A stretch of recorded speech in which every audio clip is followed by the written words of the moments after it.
Volume 1, Epilogue Chapter 1, Father, Part 1. It had been 10 years since Kang-woo defeated Akkart and became the protector of the law. Time passed as quickly as a flying arrow.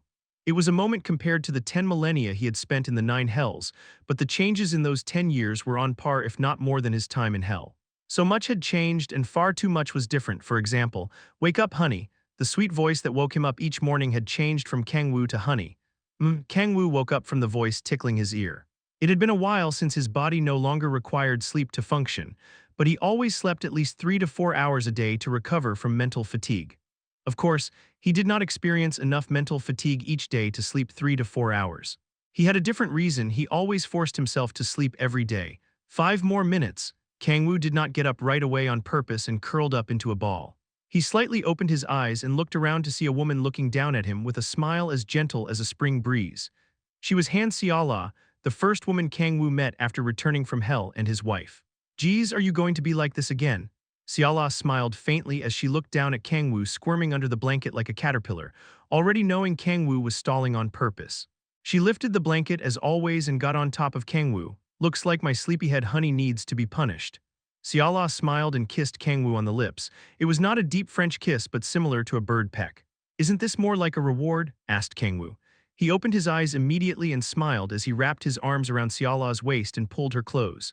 Seola's body pushed down on Kang-woo. He could feel 2 unfathomably heavy masses weighing down on his chest.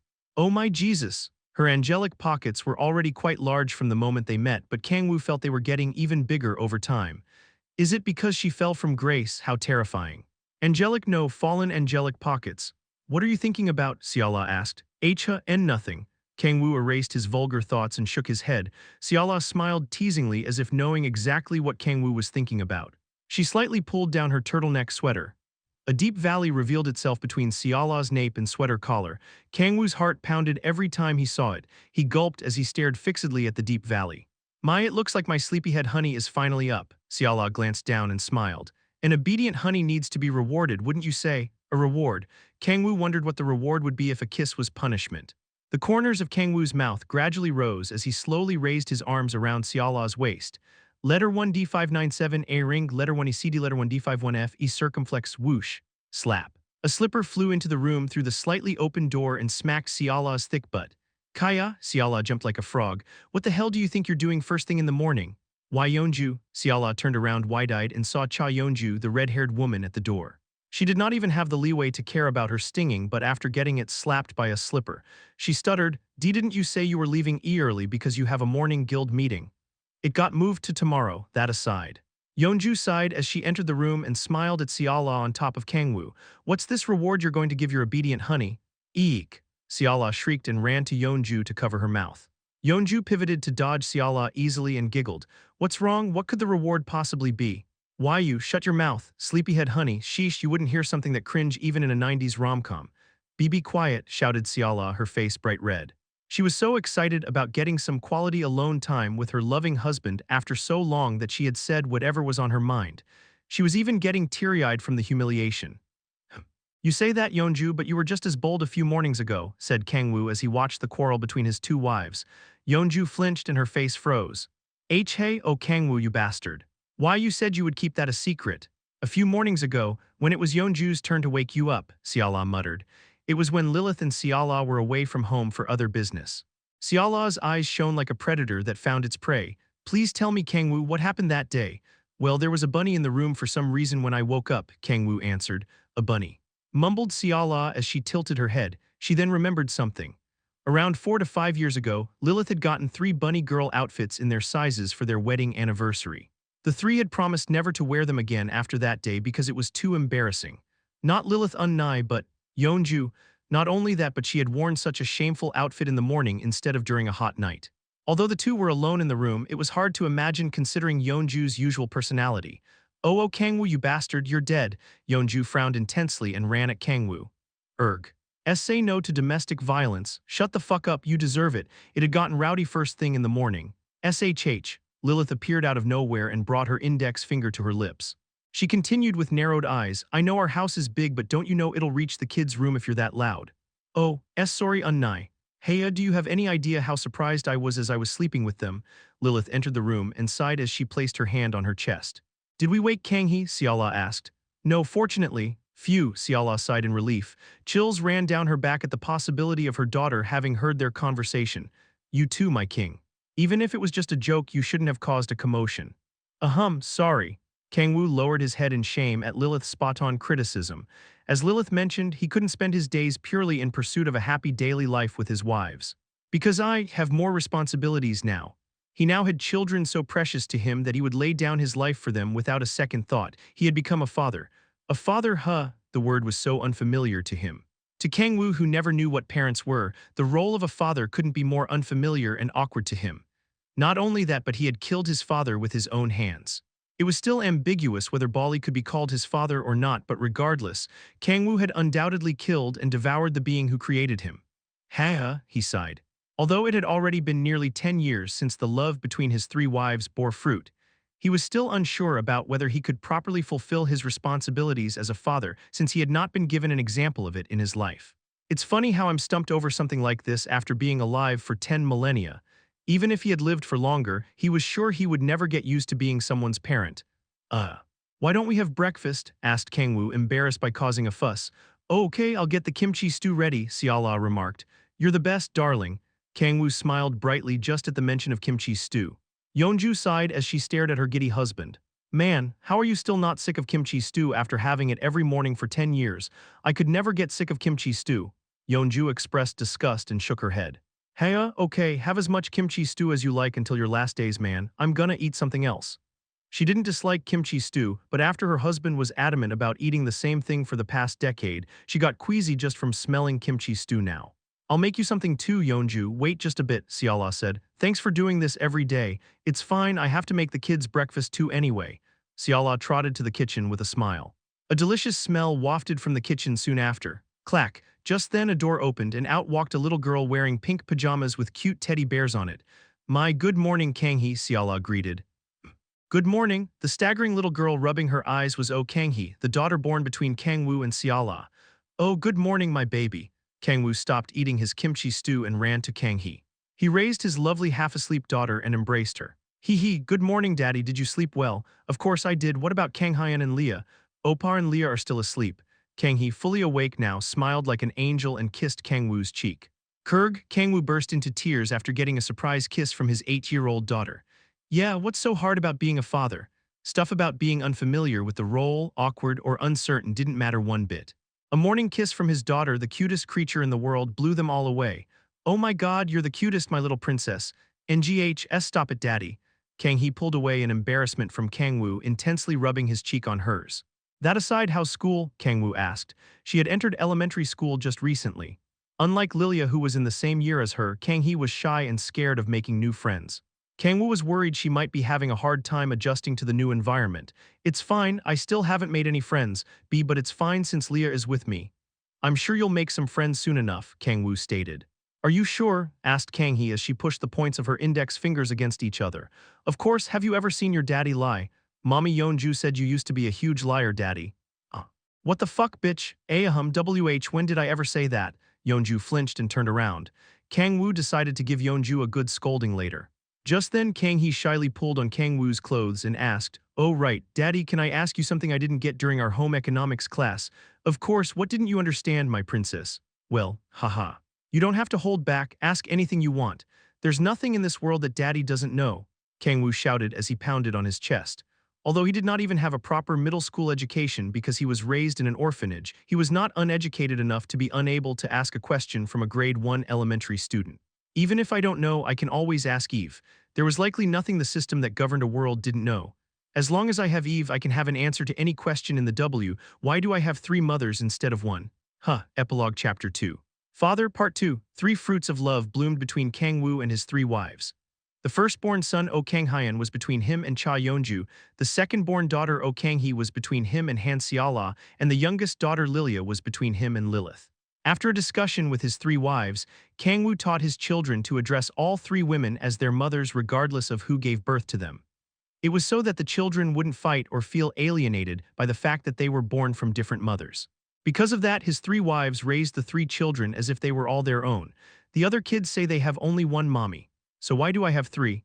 However, Kang-woo had not expected the seed he had sown in his children's minds for peace in the household to come back to strangle him in this way.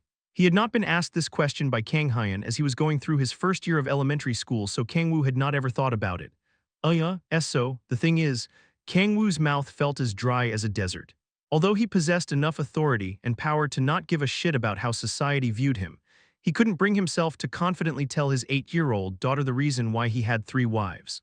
Eve, Kang-woo sent an emergency SOS to Eve, stumped on an answer, ridding, "How should I know? The fuck bitch, why don't you ask Mr. Francois dangling from your crotch?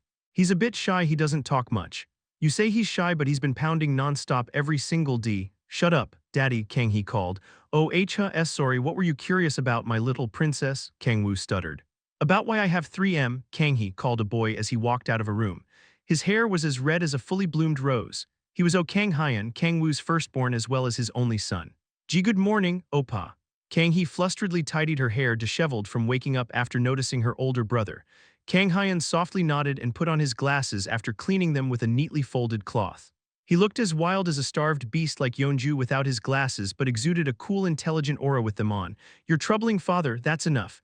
But in our home economics class, I'll explain it to you later." Kang Hyun calmly persuaded Kang-hee, walked up to Kang-woo and bowed politely to him. "Good morning, father." "Morning, did you sleep well, my son?" "Yes, thanks to Mother Lilith kindling a scent good for sleep." Kang Hyun nodded with a soft smile and turned to Yeonju sitting at the table. "Didn't you say you have a morning meeting today, mother? Prescription?" "Oh, it got postponed to tomorrow." "I see. I thought you missed it because you overslept again," replied Kang Hyun as he put his hand on his chest in relief. Yeonju stood up angrily. "What do you mean again? I only missed a meeting because I overslept once." "Yes, once. That one was because of oversleeping. You also forgot to attend one when you were gaming all night because you lost 17 ranked games in a row." That's because my teammates kept trolling." "Mother, you are the master of Korea's top guild as well as one of the top 5 guilds in the world. I believe you need to be more responsible."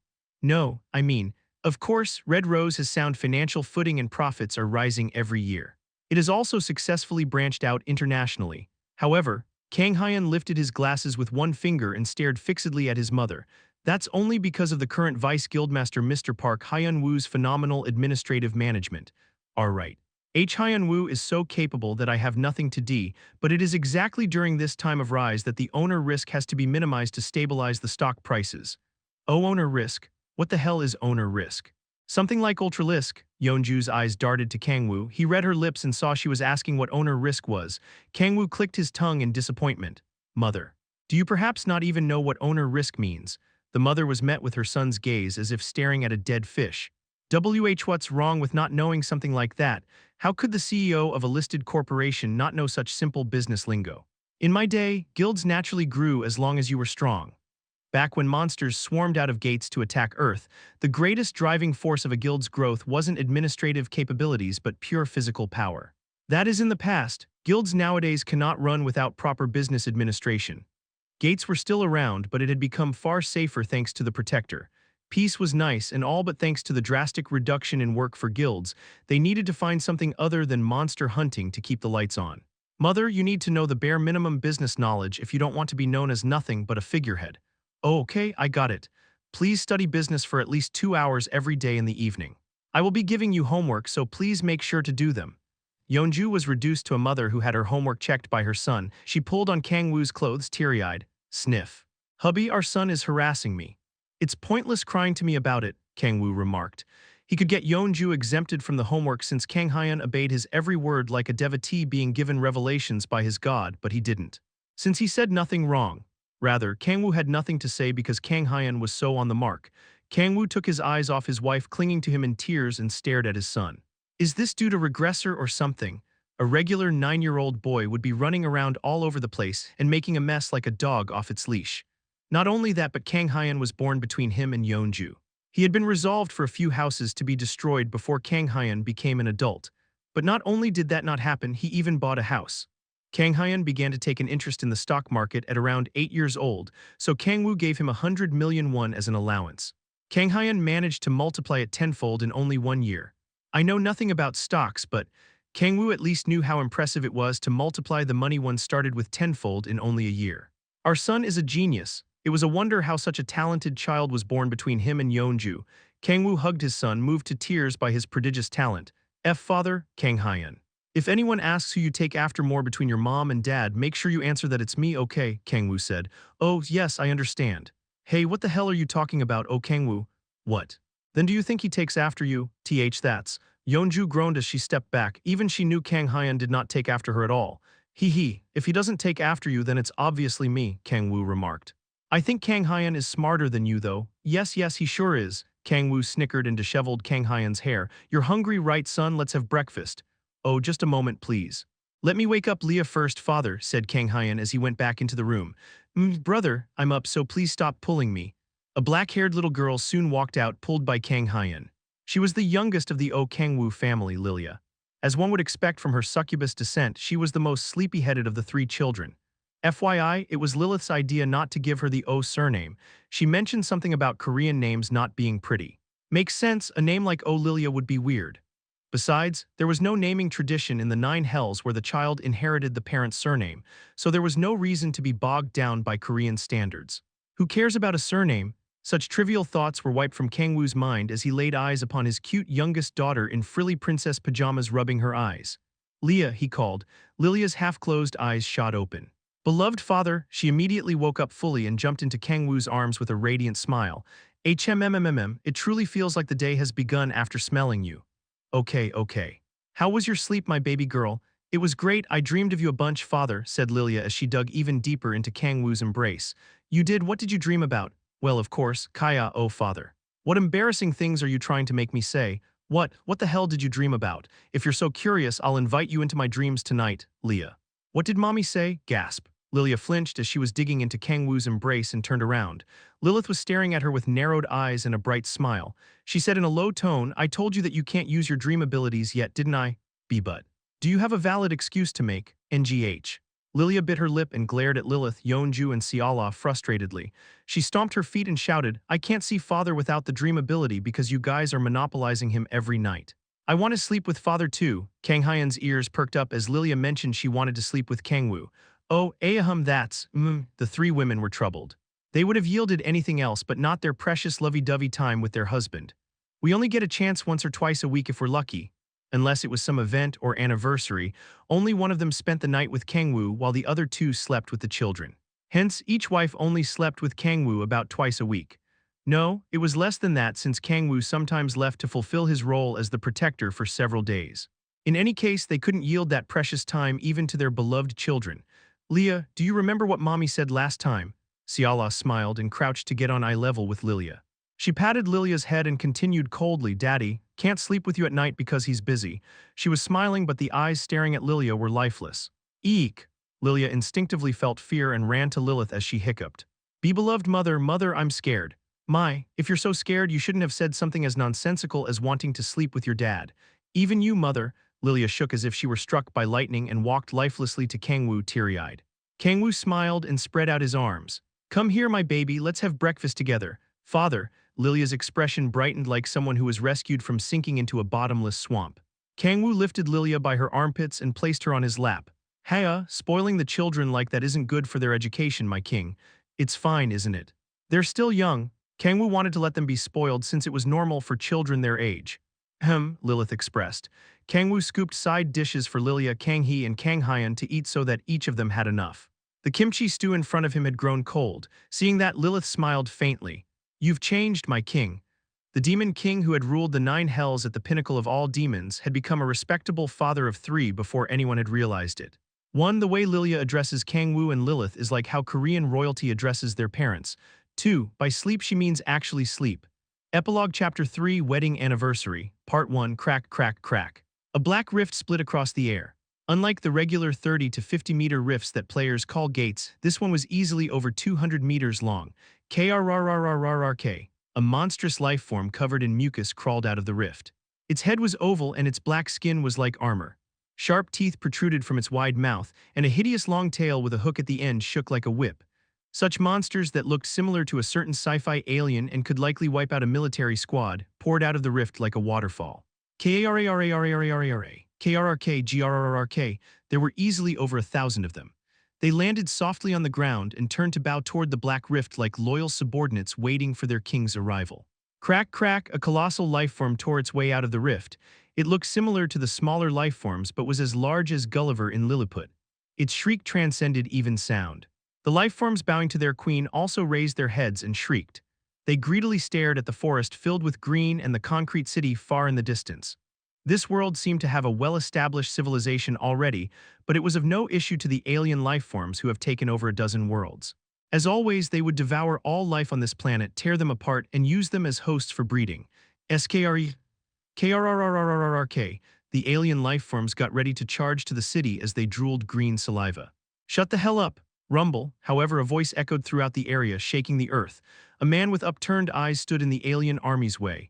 KRRK, the oval-headed aliens tilted their heads in wonder as they stared at the being who seemed weak enough for his head to pop with a simple slap. However, it was only for a moment. They growled as if mocking the pathetic lifeform acting against the Great Queen's orders and charged at him. I guess it's barely a challenge this time. Kang-woo clicked his tongue in boredom and flicked his wrist as he walked leisurely toward the black tsunami of aliens. FWSH, black flames enveloped the surroundings and engulfed the aliens. It looked as if a black sun had risen. The tens of thousands of aliens were burned by the black sun like pouring hot oil into an ant's nest. No, burned wasn't the right word. Crunch, crunch, crunch, no smoke or the scent of burning flesh rose from the black sun devouring thousands of aliens. All that came out was the sound of biting and chewing. Minced, broken, and trampled bits of flesh sank into the demonic sea. Juihhhh, the queen screeched angrily after losing all of her offspring in the blink of an eye and walked forward. What? Are you sad about losing your kids? I guess you qualify as a parent at least. Kang-woo smiled and used the authority of the sky to fly up to eye level with the queen. KKRRRK. The queen flinched after seeing Kang-woo's black irises and golden pupils. Its blind rage did not last long. It was overwhelmed by fear and turned to the rift it had come out from. Or maybe not. Kang-woo stared at the fleeing queen uninterestedly and pointed his finger at the ground. A black drop of liquid that pooled on his finger fell to the ground, which instantly dyed black like spilling a bottle of ink. KYHHH, sprout. Crack, crunch, black blades shot up from the ground and mercilessly slashed the queen. Its severed body parts sank into the black ground. The predators that conquered over a dozen worlds were defeated so easily. Writing, fantastic work, Sir Guardian Deity. A blue message window appeared in front of Kang-woo, who devoured the alien lifeforms with the Authority of Predation. Yeah, this was the last of the rifts over 100 meters long, right? Yes, that was all of the rifts detected by the Gaia system. It's been calm for a while. Why have so many started to appear lately? I am still in the middle of trying to figure out the exact reason. Okay, let me know if there are any new developments. There are a few small rifts about 30 meters long. Will you leave them be? Let the players deal with rifts that size. Kang-woo was already busy enough dealing with large rifts opening all over the world, so he didn't have time to deal with small ones. Besides, my wife complained to me how they were gonna make a living if I took care of all the rifts. Kang-woo shrugged, thinking about Cha Yeonju giving him the cold shoulder because her guild profits from hunting monsters had significantly decreased. I'll at least report the rifts' locations. Kang-woo texted Red Rose the locations of the new small rifts and stretched. Will you be heading home now? No, I'm thinking of getting a drink with a little bro. By little bro. Do you mean Mr. Kim Si-hun? Si-hun is busy taking care of his baby these days. Then, I'm going to see Tisoo. Oh, the only one among your acquaintances who has yet to get married. Don't say that to Tisoo. You'll hurt his feelings. Kang-woo turned around as he recalled his little brother who had become a golden bachelor. They were in a bar street near Gangnam Station, always bustling regardless of what day of the week it was. A man large enough to make a table of 4 feels small raised his glass. For Kang-woo Hyung, whom I haven't seen in so long. Clink, the sound of beer glasses hitting echoed throughout the bar. Man, Hyung Nim. How long has it been? No idea. Has it been about half a year? It's been 8 months, 8 months. Do you have any idea how sad your little brother is from how hard it is to see you? Dude, it's already a miracle that I have time to drink with you when I have 3 kids. Are you busy lately? Don't even get me started. I'm dying from overwork. Kang-woo sighed as he took a sip of beer. Doing his job as a guardian deity and raising 3 kids simultaneously should have been impossible. Since he was the only one capable of closing rifts, he needed to travel throughout the world to close them. Raising children would never have come to mind if it weren't for Han Seala, Cha Yeonju, and Lilith's help. Hee. But aren't you happy seeing your children grow? That's an understatement. Kang-woo couldn't help but smile just from thinking about Kang Hyun, Kang Hee, and Leah growing healthily each day. Haha. I'm dying from jealousy. Do you have any plans for marriage? I need a partner to get married. It's not something I can just do. Kang Tisoo downed his beer glass and sighed deeply. I thought you were teaching newbie players these days. Anyone you've taken an interest in there? My students all run away at the sight of my face. Oh, Kang-woo understood. It was weirder not to run away from this giant lump of muscle. Should I ask Yeonju if there is anyone you might like in Red Rose? It's fine. I'll find a partner on my own so you don't need to worry about me, Hyung-nim. Tisoo pounded his chest loudly and called for an employee. 2 more pints of beer. Huh? Oh, yes sir, just a moment please. The employee was confused for a moment by Tisoo's unique manner of speech that one would only hear in a martial arts film. He smiled awkwardly and walked to the kitchen. This guy, I think he needs to fix the way he speaks if he wants to get a girlfriend. Kang-woo sighed and shook his head. That aside, Hyung-nim. How are the sisters-in-law doing these days? They're doing great. Haha, what a relief. You'd better not neglect them no matter how precious your children are to you. That's a given. And since you have more than one wife, you have to make sure to treat each one with care so that none of them feel left out. I know. It was also why Kang-woo had no choice but to refuse his precious youngest daughter's wishes of wanting to sleep with him so that he could spend more time with his wives. No matter how cute my children are, I can't neglect my wives. Kang-woo took another sip of beer. Just then Tisoo asked, then what have you prepared for the big event? Huh, what event? Haha, there is no need to worry. I, Kang Tisoo, a man among men, have lips as tight as my hard muscles. I will not tell the sisters-in-law even if they ask me. Like I said, what are you talking ob? A chill ran down Kang-woo's back. I should be saying that to you. Isn't your wedding anniversary in 3 days, Hyung-nim? Ah, Kang-woo had completely forgotten his wedding anniversary. Don't tell me you forgot your 10th wedding anniversary, no less. Huh. Wait a second, there's no way it's already.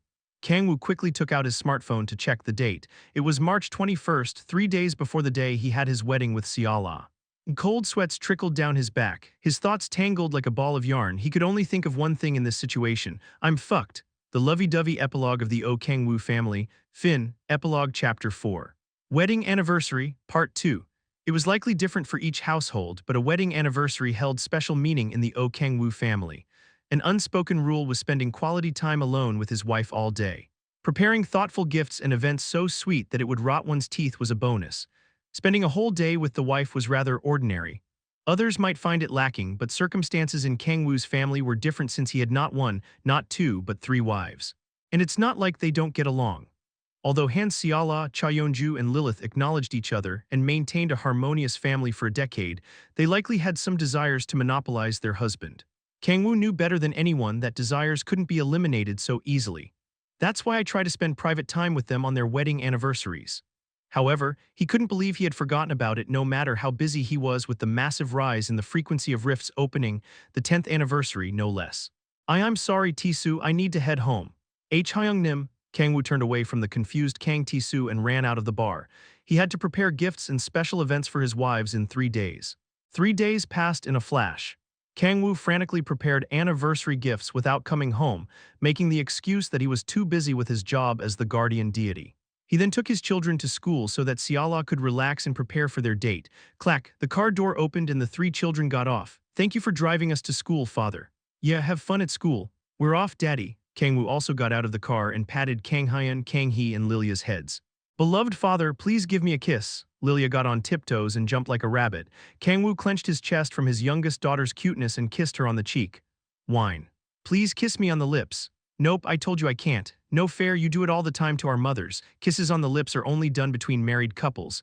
Then I want to marry you too, father. Whoa there, that's a no-go. I'll tell Seala, anything but that. Lilia turned pale at the mention of Seala and furiously shook her head. That's super effective. Kang-woo wondered what kind of person Seala was in Lilia's mind. I mean, I have an inkling.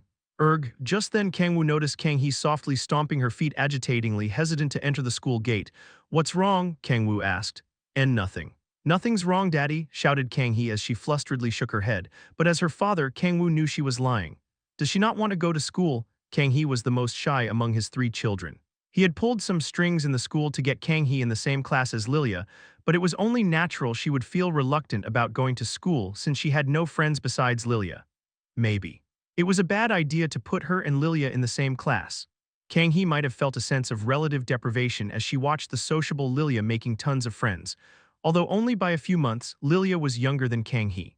The feelings of a child falling behind their younger sibling in something were more impactful than what the shallow imagination of an adult could fathom. But it's too late to separate them now. That wasn't true. Kang-woo could easily pull some strings to get Kang-hee and Lilia into different classes despite the school semester having already begun. But that won't resolve anything. Kang-hee's shyness wouldn't go away just because Lilia was put in a different class. Rather, it might worsen. Kang-woo groaned as he watched Kang-hee. Kang-hyun carefully approached him and said, "Don't worry, father. Kang-hee hasn't made friends yet because she's shy, but it's not because her classmates shun her. Rather, it only makes her more popular because they find that side of her cute." "How do you know that, Kang-hyun?" Kang-hyun was in grade 2 while Kang-hee and Lilia were in grade 1. Kang-hyun fixed his glasses and smiled. "I have a responsibility to look after Kang-hee even if she's in another grade. I'm her big brother after all." A hint of sorrow lingered in Kang-hyun's eyes as he said that for some reason. Kang-hyun, "Why yes, haha, what is it, father?" Kang-hyun smiled brightly as if nothing happened and shrugged. "I guess Kang-hyun has worries of his own." Kang-woo sighed softly and shook his head. As he had thought, raising kids was difficult. "Anyway, today is your 10th wedding anniversary with Mother Siala. I'll take good care of Kang-hee, so don't worry about us and think only about spending a wonderful day with Mother Siala." "I will, thanks, son." Kang-woo was moved by his son caring about his parents at an age where it wouldn't be weird for him to throw temper tantrums. And Kang-hyun approached to whisper, "I told Lear and Kang-hee last night that you couldn't come home today because you're busy, so have a good time with Mother Siala." Kang-hyun raised his glasses and smiled. "Kang-hyun, you. Are you sure this isn't your second life, my son? Leah, let's head inside. You too, Kang-hee." "Ha, okay, brother." "Oh, okay, I'm coming, Oppa." Kang-hyun walked into the school gate with Kang-hee and Leah. "Ha." Kang-woo chuckled as he stared at his children's backs getting further away and entered the car. He was worried about Kang-hee fitting in school and why Kang-hyun made such a sorrowful expression, but he decided to set his worries aside for today. Today is Siala's day after all. He erased any conflicting thoughts from his mind and started the engine. "Ah, honey, over here," Kang-woo heard a cheerful voice once he arrived at the meeting place. He turned to see a dolled-up Siala. She was wearing a white trench coat, a beige belted dress, and heels that weren't too high. She was so blindingly beautiful that no one would think she was a mother of a child old enough to go to elementary school. "Did you wait long, darling?" "Not at all, I also just got here. What about the children? I dropped them off at school." "Fufu, thank you, you don't have to thank me. It's my job as a father." Kang-woo smiled and held out his arm toward Siala, who smiled and embraced it. A large mass pushed on his arm through his clothes. "Ahem," Kang-woo coughed awkwardly, pushing the corners of his mouth down with all his might. "Are you still embarrassed after over 10 years? Embarrassed wouldn't be the word I'd use. You fondle them every day as if they'd disappear." Since when?" Kang-woo couldn't endure the frustration. "What do you mean every day?" "I can barely touch them once every 3 days lately because I'm so busy, but I'm happy that your heart still flutters for me." Siala hugged Kang-woo's arm harder and smiled. She had slept with Kang-woo constantly for the past 10 years of their married life, even before that when they were just a couple. There was no point in trying to count how many times they had done it at this point. But he always reacts so adorably. A regular couple would no longer feel embarrassed over such a regular skinship after such a long time, but Kang-woo's face reddened each time they locked arms as if it was the first time. "I'm sure you have no idea how happy that makes a woman, Kang-woo." Kang-woo was extremely dense when it came to those things. "Thank you so much, honey." Siala slightly got on her tiptoes and kissed Kang-woo on the lips. "Ahem. Right, is there anywhere you want to go, or anything you want to eat?" Kang-woo asked. "Fufu, in that case shall we go have some kimchi stew?" "No, not what I want to eat." "What you want to eat?" No matter how crazy Kang-woo was for kimchi stew, he was not insensitive enough to have it even on their wedding anniversary. "What you want to eat is what I want to eat, honey," Siala answered without hesitation. "But it's our wedding anniversary." "It's exactly because it's our wedding anniversary. Simply spending time with you alone like this brings me the greatest joy. NGH. I'm happy to hear you say that, but that only makes choosing impossibly difficult. Saying anything is fine only makes it harder." Kang-woo sighed after some thought and shook his head. "Then let's decide later as we walk around," he remarked. "That sounds good. Where do you want to go?" "Oh, we have to stop by the department store. Do you have to buy something? Some clothes and shoes for the kids?" Kang-woo didn't understand why Siala would think about shopping for their children's clothes on their wedding anniversary. He said, "We don't have to do that today." "No, the sale only lasts until today," Siala interjected as she handed Kang-woo a flyer from her handbag. It said clothes for children up to 777% off. What the hell does 777% off mean? Kang-woo took a closer look and saw a tiny dot between the second and third sevens. It was 77.7% off. "Yeah, I guess they have some shame at the very least. I would have bashed their heads in as a special jackpot if it was 7.77%. Whatever the case, the ad was not important right now. "Is there a need for us to buy clothes during a sale?" Kang-woo wondered. They had more money than they could spend. They didn't need to spend their precious wedding anniversary time chasing sales when they had far more than enough money to buy the entire department store. This is different, and I told you before, didn't I? We need to get into the habit of spending like an average household for our children's education. That's true, but... Or do you want our children to grow into spoiled brats who don't understand the value of money? Kang-woo had no way to refute Xiala. Okay, let's go. Okay, Xiala smiled and pulled Kang-woo by his arm. Get the hell out of the way, old lady. What, who are you calling an old lady, bitch? Screw off. The children's clothes section had become a battlefield. Hundreds of people had gathered to fight for the clothes, likely because it was the final day of the sale. Beige, is there a beige one for this? Xiala was also among them, confidently taking part in the battle in the crowd. Darling, seeing this side of her hit home that she had become a mother. Kang-woo waited in an area away from the crowd for Xiala to return. Fu, I'm sorry for making you wait, Kang-woo. 30 minutes later, Xiala approached Kang-woo with large shopping bags in each hand. Nice work, darling. Fufu, this is nothing. Having 3 kids sure makes a lot of clothes for us to buy at once. Give them here, I'll carry them for you. Oh, thank you, honey. Kang-woo took the shopping bags and peeked inside them. He noticed something weird among the children's clothes. Why did you buy these? There was a pacifier and a baby bottle the size of a palm. Such items were only used for babies. They were no longer needed in Kang-woo's household where their children had entered elementary school. Oh, these. Xiala smiled and slowly approached Kang-woo. She tiptoed and whispered in Kang-woo's ear, you'll be using them tonight. What? These me? Why? Epilogue Chapter 5, Wedding Anniversary, Part 3. No fucking way. Why just once, just this once? I said no. Oh, Kang-woo was spending his 10th anniversary with Han Xiala. He had sworn that he would comply with anything she wanted today since she was working hard to raise their children.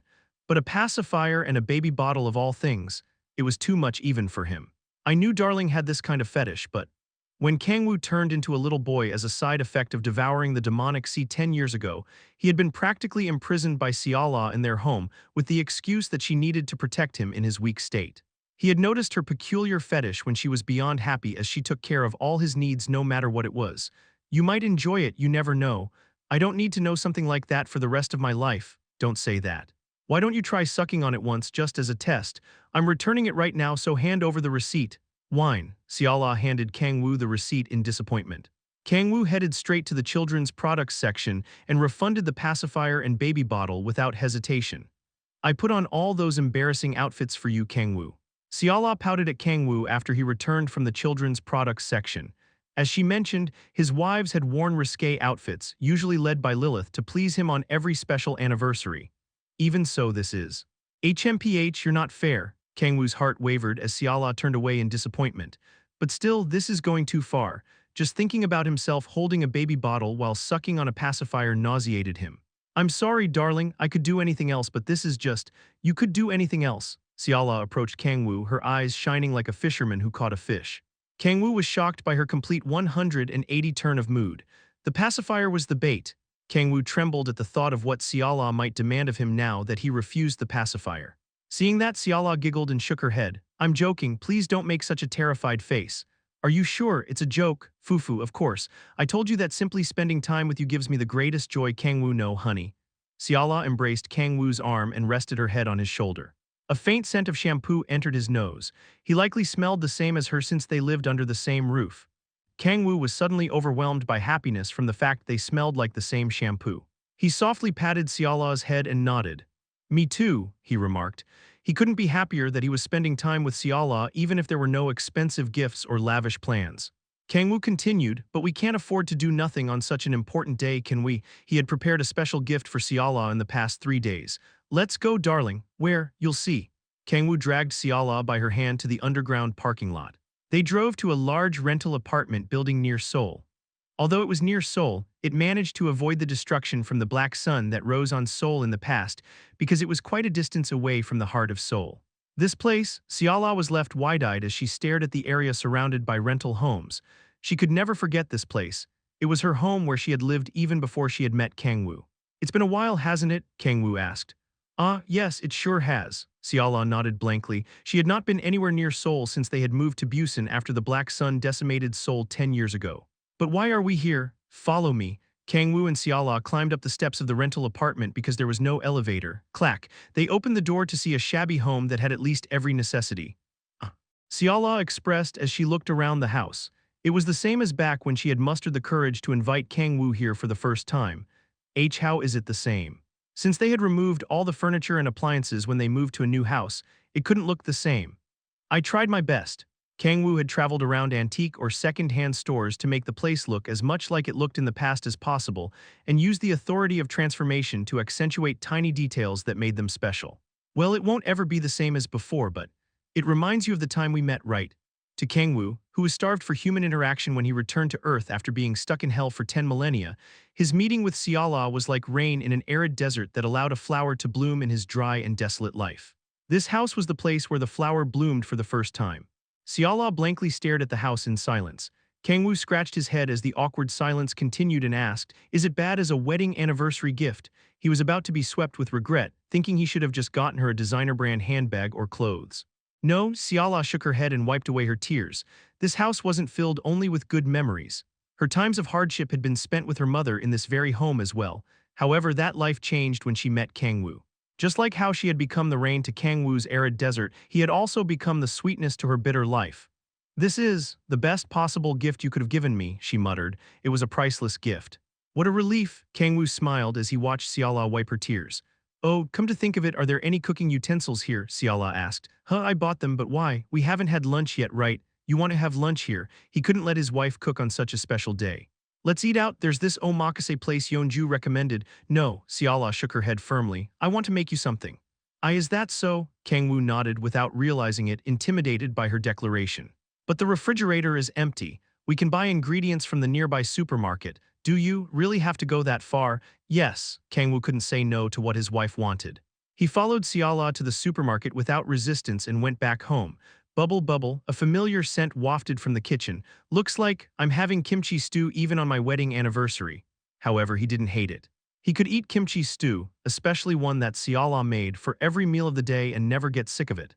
However, no matter how crazy he was for kimchi stew, he never expected to have it even on this special day. "Here you go, dig in, Kang-woo." "Okay, thank you for the meal." Although it was unexpected, kimchi stew was kimchi stew. Kang-woo was overjoyed as he added kimchi and pork to a bed of rice and took a spoonful. "Is it good? Of course, anything you make is the best, darling. Fufu, there's plenty, so eat slowly." Siala stared intently at Kang-woo, voraciously eating the kimchi stew. She recalled the memory of when she invited Kang-woo to her home for the first time. "You sure stuffed yourself back then, far more than now." She could understand now why he had eaten so voraciously since it had been his first proper meal in 10 millennia. "This reminds me of old times," said Kang-woo, thinking about the same thing as Siala. Siala smiled faintly. "Although my mom was with us back then." "Right, come to think of it, how is our mother-in-law doing these days?" "She's doing well. She even went on a trip with my oppa not long ago." With that son of a bitch." Kang-woo had heard Siala's older brother had turned over a new leaf but couldn't help but frown considering his past sins. "I would never go on a trip with him even if he turned over a new leaf," Kang-woo remarked. "Even so, he's still her son." Is that how it works?" Kang-woo could never have understood in the past, but he somewhat did now after thinking about Kang-hyun, Kang-hee, and Lilia. "I'll do the dishes," he said. "Oh, I'll do them." "No, get some rest." Kang-woo headed to the kitchen with the empty dishes after finishing their meal. Siala stared fixedly at Kang-woo's back from the couch as he did the dishes. "I could have never imagined such a life for myself if I had never met you." Siala had thought Kang-woo was a bit of a weirdo at first, and even a scary person when he beat her older brother senseless. However, the closer she got to him and the more time they spent together, the more he became an irreplaceable person to her. "Kang-woo," an urge rose from inside her. She walked up to Kang-woo as he was doing the dishes and hugged him by his waist. What's up, darling?" Kang-woo turned around in confusion, rubber dishwashing gloves still on his hands. Siala slightly got on her tiptoes and kissed Kang-woo on the lips. "I love you, honey, now and forever." Now that we've eaten, why don't we go for a drive to digest?"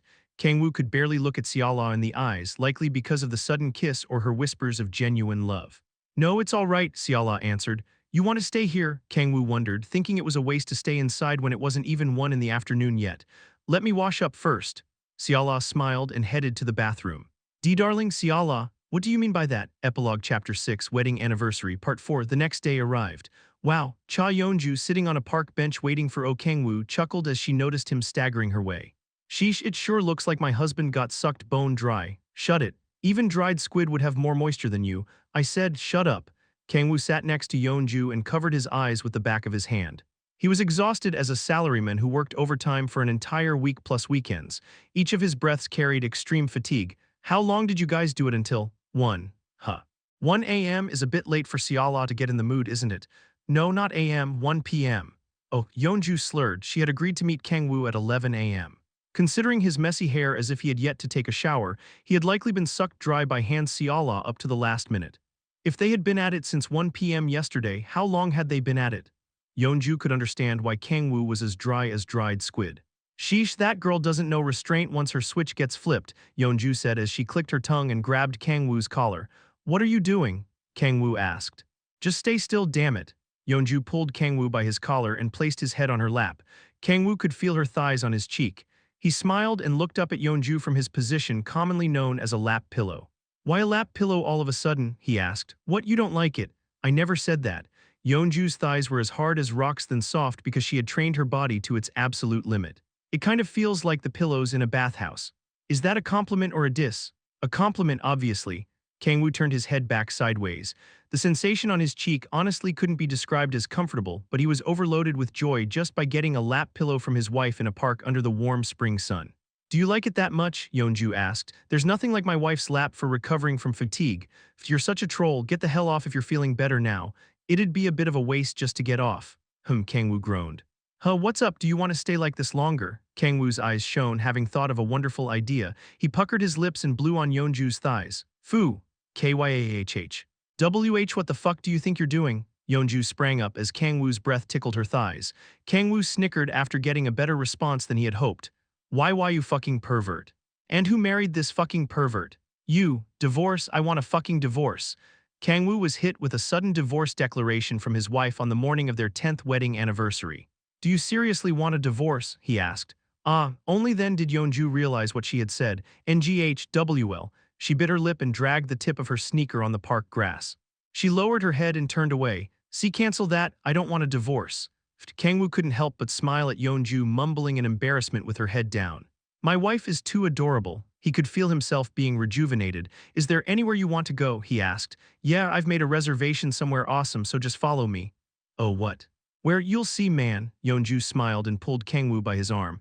Hey, ult, use your ult. Arg, those fucking assholes on bottom. Curses could be heard everywhere despite the interior being designed like a luxury cafe. It was filled with the sounds of clicking keyboards and mice. A PC room? Kang-woo turned to Yeonju in disbelief. This is the awesome reservation you made. Yeonju coughed as she averted her gaze from Kang-woo. It seemed like even she knew what she had done was absurd. There's a very good explanation for this. You haven't forgotten what day it is, right? They were in a PC room on their wedding anniversary, their 10th wedding anniversary no less. Kang-woo wondered if anyone was crazy enough to do something like this even if they were crazy about gaming. I had no choice, Yeonju shouted. What do you mean? Fine, let's hear your reasoning. The limited-time PC room event just happened to be today of all days. I haven't been able to go to the PC room at all lately because of Kang Hyun. So what you're saying is, you went out of your way to come to a PC room on the one day you didn't have to worry about your children. Wow, I'm so proud of you. I can't believe you haven't changed in the past decade. But this is a special PC room, Yeonju claimed. What's special about it? Over here. Yeonju pulled Kang-woo by his arm and took him to a couple's seat in the corner of the PC room. They opened the sliding door with special couple's seat written on it and were met with a fairly large room with 2 computers next to each other. They also had a large horizontal leather couch instead of the usual gaming chairs. Ta-da, we can play to our heart's content without anyone bothering us. Wow. This is pretty nice. Kang-woo understood why Yeonju had to make a reservation for a PC room. He had used regular couples seats with Yeonju many times, but he had never been in a separate room with couples seats before. It's kind of like a little motel room rather than a PC room, Kang-woo remarked. Right, there's also barely any delay in delivery. Food and drinks will be delivered almost as soon as you order. Kang-woo's exasperation slowly melted away as Yeonju frantically emphasized the pros of the PC room. All right, fine, let's spend our 10th wedding anniversary in this PC room. Hell yeah, Yeonju cheered as she pumped her fists. I guess I should cancel my reservations in Hawaii. Kang-woo had been planning on going to Hawaii again, where he had his wedding with Yeonju, but it seemed like he would have to scratch his plans from how excitedly Yeonju was turning on the PC. Time to get all the rest bonuses. Well, whatever, as long as my wife is happy, that's all that matters. That aside, are you not playing that game anymore? Kang-woo asked. You usually play that Legends game or whatever it was called. Oh, that trash game. What makes the game trash? It didn't seem that bad in the few times I've played it. Kang-woo stared at Yeonju with his head tilted in wonder. Yeonju shook her head in disgust. Don't even talk about Lowell in front of me. I feel like puking when I even look at the loading screen now. Then did you quit that game? No, I wouldn't say that. You just said it's trash. Why don't you just quit then? How should I explain this? You still crave fast food like instant ramen or tteokbokki no matter what kinds of expensive food you eat, right? Yeah, Lowell is exactly like that. Kang-woo couldn't understand what Yeonju was talking about, probably because he wasn't very invested in the game. Regardless, you don't need to understand. I won't be playing that game today, said Yeonju as she turned on a different game. Damn, look at this skin, damn developers making something like this limited time. Yeonju grinned widely as she stared at the character. Kang-woo left her alone and clicked on the news. He clicked on the celebrity category and saw a familiar face. She's in Australia now, huh? It was Echidna, who had started her world tour about a month ago. She had grown wonderfully in the past 10 years. The picture showed her waving at her fans with a bright smile. Huh, is that Echidna? Yeah, she's in Australia right now. Man, I can't believe that brat grew up to become a global star. I'll say, Kang-woo could never have imagined it even when Echidna had said she wanted to try her shot at the idol industry. I wonder how she's doing. Echidna used to bawl her eyes out just from being a week apart from Kang-woo when they first met, but she was now diligently doing her own thing, being apart from Kang-woo and the others for over a month. Kang-woo was proud and a little sad at the same time. The hell, man, are you sure you want to be staring at pictures of another woman on a date with your wife? Asked Yeonju as she pouted. What do you mean? Another woman? Then is Echidna a man? Touché. Anyway, I'm hungry. Let's order some food. Yeonju changed the subject as she pulled up the menu on her computer screen. Which instant ramen are we getting? Kang-woo asked. Why the hell do you want instant ramen on our wedding anniversary? What else are we gonna get in a PC room? Man, you know nothing about PC rooms these days. This place is known for its food because they have actual kitchen staff working here. In a PC room, yup. Kang-woo wondered if the world had changed before he had realized it. Let's order the premium set A and B. Set A was a Western-style menu with pasta, pizza, and bread, and set B was a Korean-style menu with bibimbap and bulgogi. The sets arrived 20 minutes after ordering them in trays. Kang-woo expressed his amazement after eating a spoonful of the set B bibimbap with a piece of bulgogi on top. Wow, is this for real PC room food? Kang-woo did not have his hopes up, but it was almost as good if not on par with food from a popular restaurant. It's good, right? Yeonju asked. The world sure has gotten good. I can't believe we can have food like this in a PC room. Stop being such a boomer and eat your food. Kang-woo smiled as he noticed Yeonju, unable to take her eyes off the screen even while eating her pasta. She seriously hasn't changed one bit since I met her. She was as addicted to games as a high school boy despite being the CEO of a conglomerate, but stopped going to the PC rooms she loved so much because her son had told her to be more responsible as a leader. The hell, man, are you sure you want to be staring at pictures of another woman on a date with your wife? She was also the jealous type despite acting indifferent. Kang-woo was well aware of all those parts about her and loved all those parts to death. Husband, the pasta is amazing, try some, but if I had to say what changed about her in the past decade, I don't have a fork, Kang-woo remarked. Really? Then I guess I have no choice. Yeonju's cheeks reddened as she rolled the pasta around her fork. She got close to Kang-woo to the point that their butts and shoulders touched. Hubby say Yeonju cautiously stuck out her fork in embarrassment. She's gotten a lot cuter. Kang-woo smiled and had a mouthful of the pasta Yeonju gave him. The pillows in Korean bathhouses Jjimjilbang are made of wood. They're practically a wooden headrest.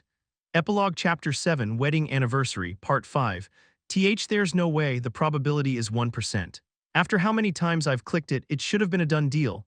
Cha Yeonju screamed in despair as she returned to gaming after their delicious lunch. Kang-woo turned to look at her screen and saw a weapon placed in a box under the word honing. What are you doing? And nothing. Doesn't look like nothing. A person wouldn't be bawling as if they had lost their parents for nothing. Yeonju flinched as she averted her gaze from Kang-woo and smiled awkwardly. It's no big deal. I'm just trying to strengthen my character and it isn't going well. Then is that 1% you were talking about the probability for that strengthening? Kang-woo didn't know how many times Yeonju could retry since he didn't know about the game she was playing, but 1% was extremely low. It also seemed quite expensive per try considering her reaction. Isn't 1% way too low? Kang-woo asked. 1% is more than worth a try, isn't it? What's wrong with you, my wife? Do you know what probability is? So how many times have you tried it? Get this, 100 times. I pressed the button a whole 100 times. It's mathematically impossible. Shouldn't it become 100% since I played the 1% odds 100 times? How does that become 100%? Didn't you hear me? 1% times 100. What's 1 times 100? It's 100. It's not probability she doesn't know, it's just math in general. But it still hasn't worked. This has to be a bug, right? Trying something that has a 1% chance 100 times doesn't make it 100p. You think it's a bug too, right? Uh. Yeah, sure, it's a bug. It's okay. My wife is a bit of an idiot. She can't cook, clean, or do laundry and a bit flat-chested, but her personality is at least. I'm gonna skin these motherfucking scammers alive and dump them in boiling oil. Her personality is a bit trash too, but. Yeonju, Kang-woo called. Huh, you're so pretty. What's up with you all of a sudden? Yeonju reddened at the sudden compliment and poked Kang-woo's flank with her elbow. She was acting nonchalantly, but Kang-woo could tell she was happy from the corners of her mouth slightly rising. Hoo, you don't have to tell me that, I know I'm pretty. Sure. I'm happy as long as my wife is happy. How much is it per try? Kang-woo asked. I just used the gold I earned in game. I haven't used any real money, replied Yeonju as she flusteredly turned away. Kang-woo stared at her with narrowed eyes. I thought you couldn't play lately because of Kang Hyun. Tell me, how much does it cost to try the strengthening once? Oh, once, about 1,000 won. Since she tried 100 times, she had spent 100,000 won. However, even if Yeonju had a fiery personality, she would never make a fuss over losing only that much. Wife, are you trying to lie to me? NGH. I won't get mad, so be honest. How much is it to try once? About 100,000 won. Meaning she had spent 10 million won in the 30 minutes they had spent after eating lunch. See, come on, you know how much I earn. I can use my money for hobbies. You have a point. Yeonju wasn't wrong. Yeonju's salary as the leader of Korea's top guild and one of the top 3 guilds in the world made even 1,000,000,000 won sound cute. But I wonder if Seala would feel the same way. Gasp. Yeonju's eyes widened. The penny pincher hand Seala would most definitely nag her to no end if she found out that Yeonju had spent 10 million won for some pixels. No, nagging would be the best-case scenario. If Seala, the one in charge of food in the Kang-woo family, were to exact punishment on Yeonju, she might have to live off scraps for a month. Why you? Don't you dare tell Seala on me, I'll kill you if you do. I wonder what I should do. Kang-woo's eyes shone, having grasped a wonderful opportunity. What are you gonna make me do this time? I just want to see my wife's cute side since it's been a while. What? Do you mean? I happen to have this in my bag today. Kang-woo rummaged through his bag and pulled out fluffy cat ears and tail. He had been planning on having Yeonju wear it during their hot night in Hawaii, but since that plan had gone down the drain, he had no reason to save it until night. Don't bullshit me, what kind of pervert just happens to have something like that in their bag? This pervert. Kang-woo smiled and handed Yeonju the cat ears and tail. So are you gonna wear them or not? He waved his smartphone with Seala's number on the display. Why you scumbag? Yeonju put on the cat ears headband teary-eyed. She froze as she was about to put on the tail. Her eyes shook as if she had realized a taboo. This tail, it isn't that right? Isn't what? Why you fucking pervert? How can you even call yourself a human? I mean, I'm a demon, but what's up with her all of a sudden? How can I push it in there? Yeonju mumbled, what the hell are you talking about? But there's this weird thing at the end of the tail, that's to put around the belt loop. Oh, is that what it is? The hell, what did this crazy woman think it was? Anyway, do you promise to keep it a secret from Seala if I put these on? Nah, putting them on isn't enough. What are you gonna make me do in them? Why are you talking normally when you have cat ears and a tail? Yeonju's expression crumpled. She bit her lip and smiled awkwardly. She said hesitantly, like this Naya. Gurg. Kang-woo held back his laughter with all his might as he watched Yeonju even moving her arms like a cat. However, it did not last long as he couldn't hold himself back anymore as Yeonju turned as red as a tomato and trembled as if she would explode at any moment. Don't laugh, damn it. You told me to do it. Yeonju charged at Kang-woo and shook him by the collar. You tease me every single day. Did you have to do it even on our wedding anniversary? Yeonju. You're too loud. Wait, mys, I'm gonna kill you for sure today. Boom, she pushed down Kang-woo on the couch, got on top of him, and clenched her fist to smash it down on him like a hammer. Just then, a part-timer opened the door after hearing the loud noises. Is there a problem? Ma'am. Yeonju and the part-timer locked eyes with each other. The part-timer's expression hardened as he witnessed what was going on in the couple's seat. A woman wearing cat ears and a tail was on top of a man lying on the couch. One could only imagine one thing that was happening. Such acts are prohibited in our establishment. And no, you have the wrong idea. Please refrain from acts that will inconvenience the other customers. Slide, the door closed again. A deathly silence fell in the couple's seat. Well, Kang-woo smiled awkwardly at Yeonju trembling with her head down. Why don't we get back to the strengthening? I'm sorry. Shut it. Please forgive me, my dear wife. I said shut it. Kang-woo did his best to appease the angry Yeonju after they ran out of the PC room. I went too far. I'll rip your mouth off if you say one more word. Yeonju glared at him fiercely. Kang-woo put on the cat ears that Yeonju had put on and remarked, I put it on too, so accept my apology. Please, do you want me to put on the tail too? Your sentences. Huh? Put Nair at the end of your sentences too. That's a bit hard. Kang-woo hesitated for a moment, but he had no choice if he wanted to improve Yeonju's mood. Please forgive me, Naya. It doesn't suit you at all. However, Yeonju's expression relaxed slightly as the fruit of Kang-woo's efforts. All right, I'll use this momentum. There was a surefire way that would appease any sulking wife. Yeonju, take a look at this. What is it? Tada! Kang-woo took out a large box from his shadow. What's this? A wedding anniversary gift for my beloved wife. Oh, Yeonju took the box Kang-woo handed her, eyes shining at the mention of a gift.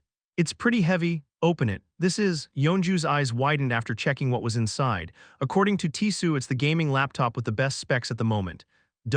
Where did you get this? You can't even get with money anymore because it's a limited edition model. I persuaded them to get it. I'll omit how I persuaded them. Wow, just look at it, it's awesome. Yeonju smiled so radiantly as she examined the gaming laptop as if she had never been angry. She jumped into Kang-woo's arms, wrapped her arms and legs around him, and showered his lips with kisses. I love you, my hubby, you're the best. As Kang-woo had expected, gifts were super effective. Who? Hubby, I think I'm turned on. Huh, what's turned on? Let's see, motel's near me. Oh, this place looks nice. Excuse me, Mrs. Wife, follow me, hubby, make sure to bring those cat ears and tail too. The gift was far more effective than Kang-woo had expected. Epilogue Chapter 8 Wedding Anniversary, Part 6. Sunlight entered between the curtains. Oh, Kang-woo woke up from his slumber on the king-size bed. I think it's been about 3 hours. The day was far calmer than his wedding anniversary with Han Seola, where they had been at it without rest. No, I wouldn't use calm to describe it. The bed sheets were a mess and balls of tissues surrounded them. Kang-woo smirked as he noticed the cat ears and tail that allowed their night to be as hot as it had been. Although it was calmer than his wedding anniversary with Seola, that was only when comparing it to Seola. His night with Cha Yeonju was as wild as one could imagine. Kang-woo, no more. Yeonju, still in the land of dreams, hugged Kang-woo as she talked in her sleep. He couldn't be happier as her soft, warm skin met his. He gently stroked her head and recalled his memories of last night. She was adorable. Yeonju had been reluctant to act like a cat girl in the beginning out of embarrassment, but as she grew even more bold as the night grew hotter. Do me harder. Naya, those who knew the usual Yeonju could never imagine such a side to her.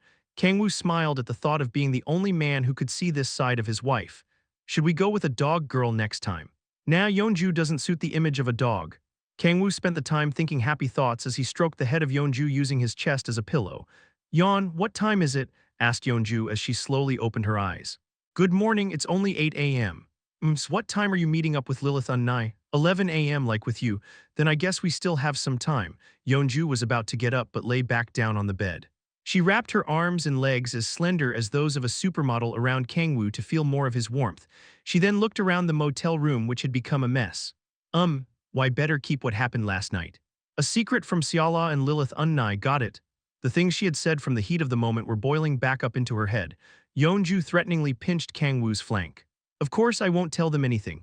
You say that, but you always do. Ouch, a sharp pain shot from Kang-woo's flank. For real this time? Fine, I'll trust you one last time. I swear on my mother's life, you don't have a mother. Gasp. Why Yeonju, you? How could you say something so cruel? Enough fucking around. Yeonju smiled and teasingly pinched Kang-woo's cheek. They chatted for a bit longer as they lay in bed and Kang-woo slowly got up. Shall we leave? Yeonju grumblingly shook her head. No, let's stay for a little longer. She pulled Kang-woo back down by his shoulders and puckered her lips. Hubby, gimme a kiss. Kang-woo's breaths became heated as Yeonju showed her cutesy mode, which turned on whenever they were alone. Kang-woo turned his head to check the time and kissed her as he hugged her tightly.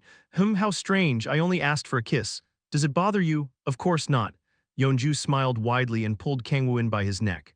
HNGHHH, I feel refreshed now. The streets at 10 a.m., a little late to call morning, were as inactive as they would be past midnight.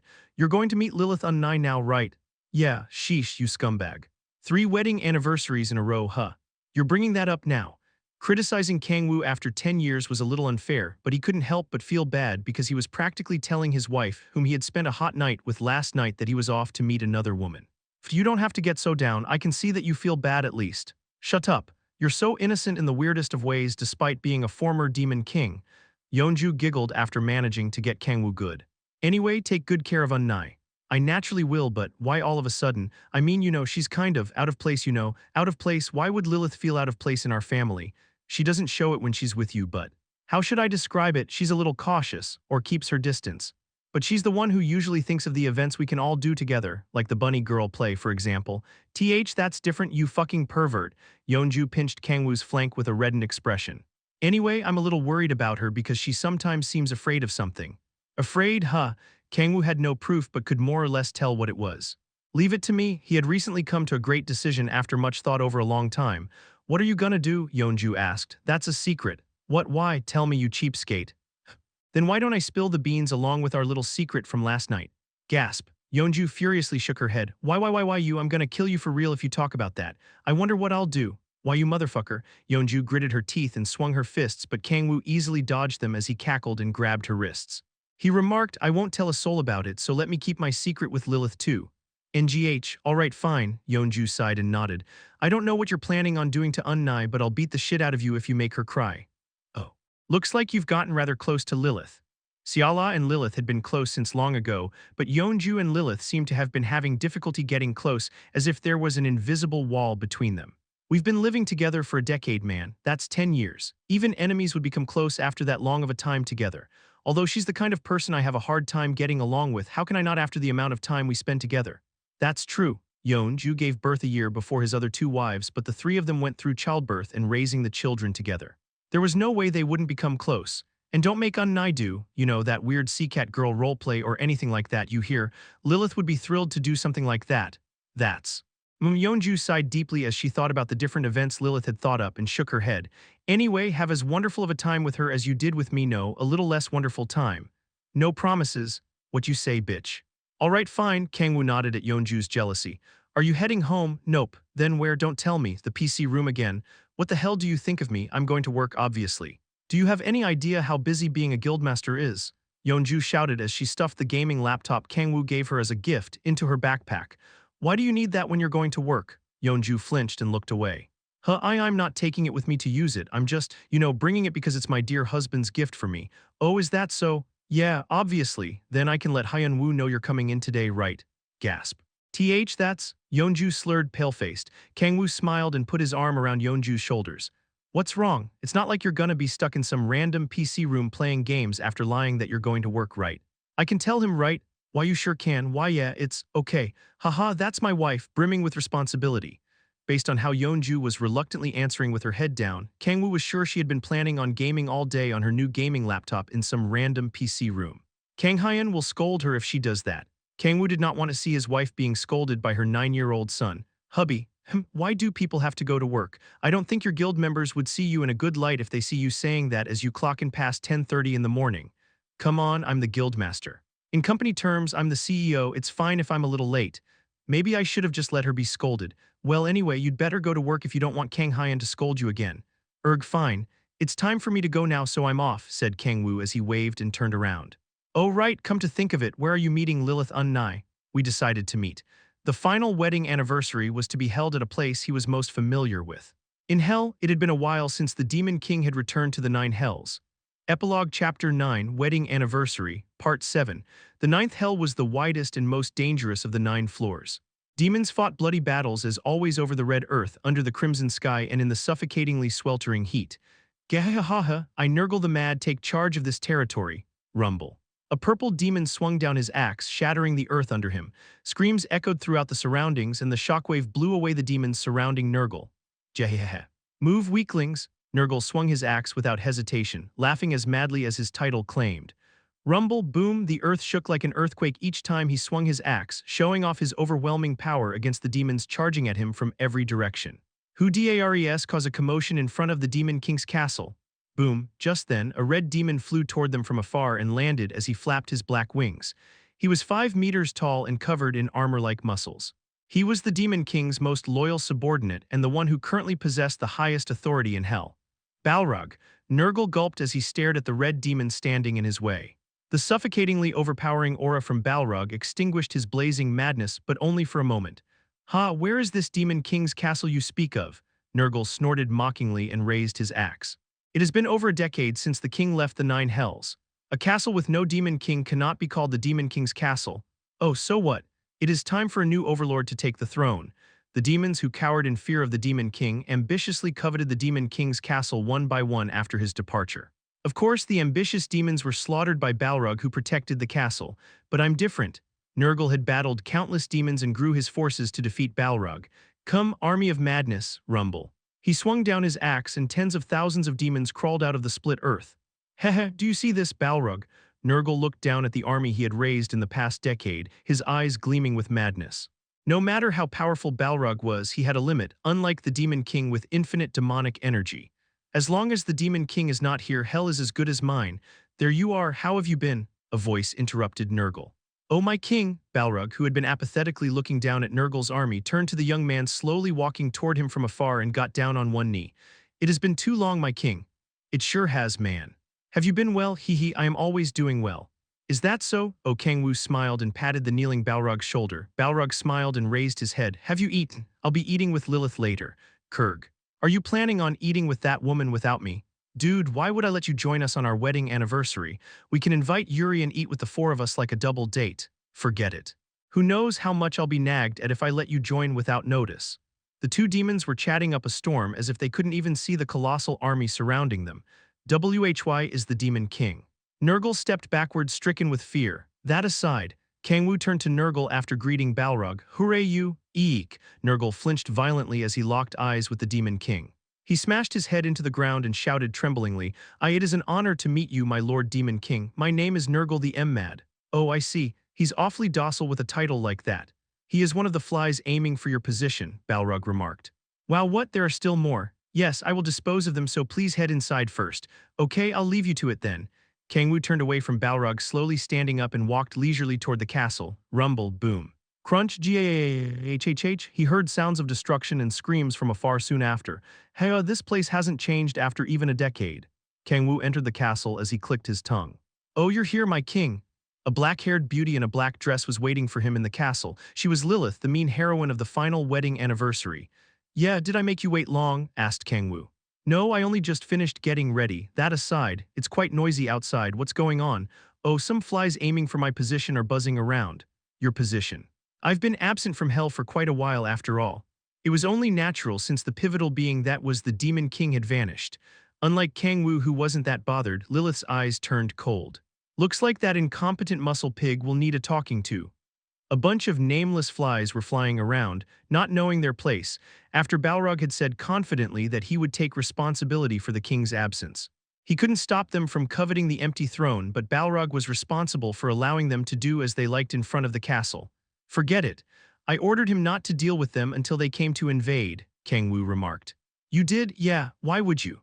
The most effective way to stop a rebellion was to nip any alliances in the bud before they could be made and grown. However, that was what an ordinary mind would think. Who has the time to go around finding all of them? There was no point stopping a bunch of flies that used to be scattered from gathering together. Such a thought could only be made by the Demon King, the absolute pinnacle of all demons, not a ruler of a single nation. I see, Lilith smiled faintly, realizing what Kang-woo was thinking. If you want my seat, try your best to take it. Grow more powerful, gather more forces, and unleash your hidden desires to your heart's content. It will not change the fact that I am the Demon King. How like you, my king? What is? No, nothing. Lilith shook her head and approached Kang-woo. She slowly embraced his arm and rested her head on his shoulder. Shall we go? Lilith said. Oh, but why did you want to meet here? Where do you want to go? Fufu, you'll see. Kang-woo followed Lilith deeper into the Demon King's castle. There was a hall that was made ridiculously large for a stupid reason, like needing to show the other demons his power. At the end of the hall was an empty throne. Man, it sure has been a while. Kang-woo expressed surprise and approached the empty throne known as the Throne of the Overlord, made from the broken bones of demons. Even now it looks so old-fashioned. NGH, what's so old-fashioned about it?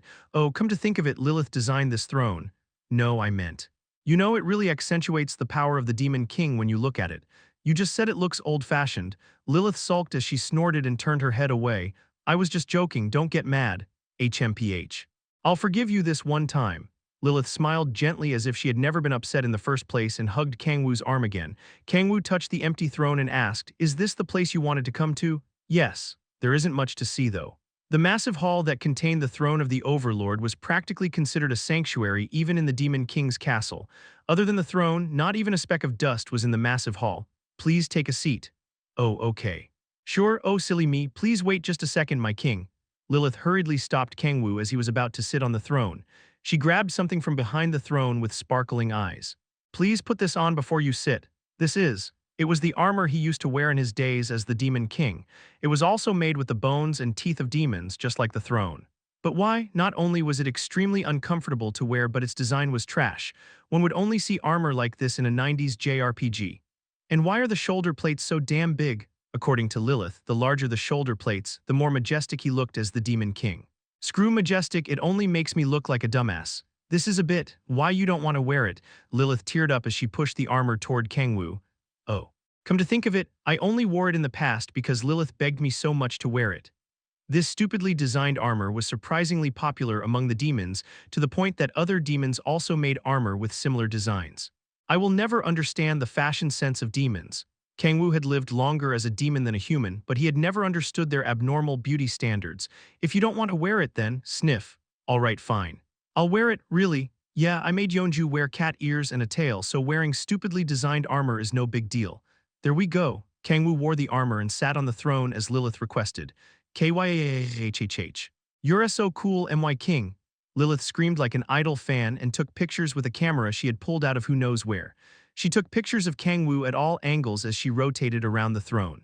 She placed the camera on a tripod and sat on the throne's armrest. Let's take one together this time, my king. Lilith seductively put one leg over the other and leaned toward Kang-woo. He finally understood why Lilith had chosen this place as their date spot. This reminds me of old times. They weren't great memories for Kang-woo, but to Lilith, they were precious and irreplaceable. In that case, Kang-woo closed his eyes and took deep breaths. They were at the same location on the same throne, and he was wearing the same armor as in the past, but one thing was different. And it's probably why Lilith is scared. Kang-woo recalled Cha Yeonju saying she felt like Lilith was keeping her distance. Chem, what's wrong, my king? Lilith. Kang-woo steeled his resolve after taking a deep breath and slowly exhaling. Let's take the picture in your true form. Pardon? Lilith was left wide-eyed and mouth agape at Kang-woo's shocking statement. What do you mean? I mean exactly what I said. Instead of this current form where you're in a human shell, let's take the picture in your true form.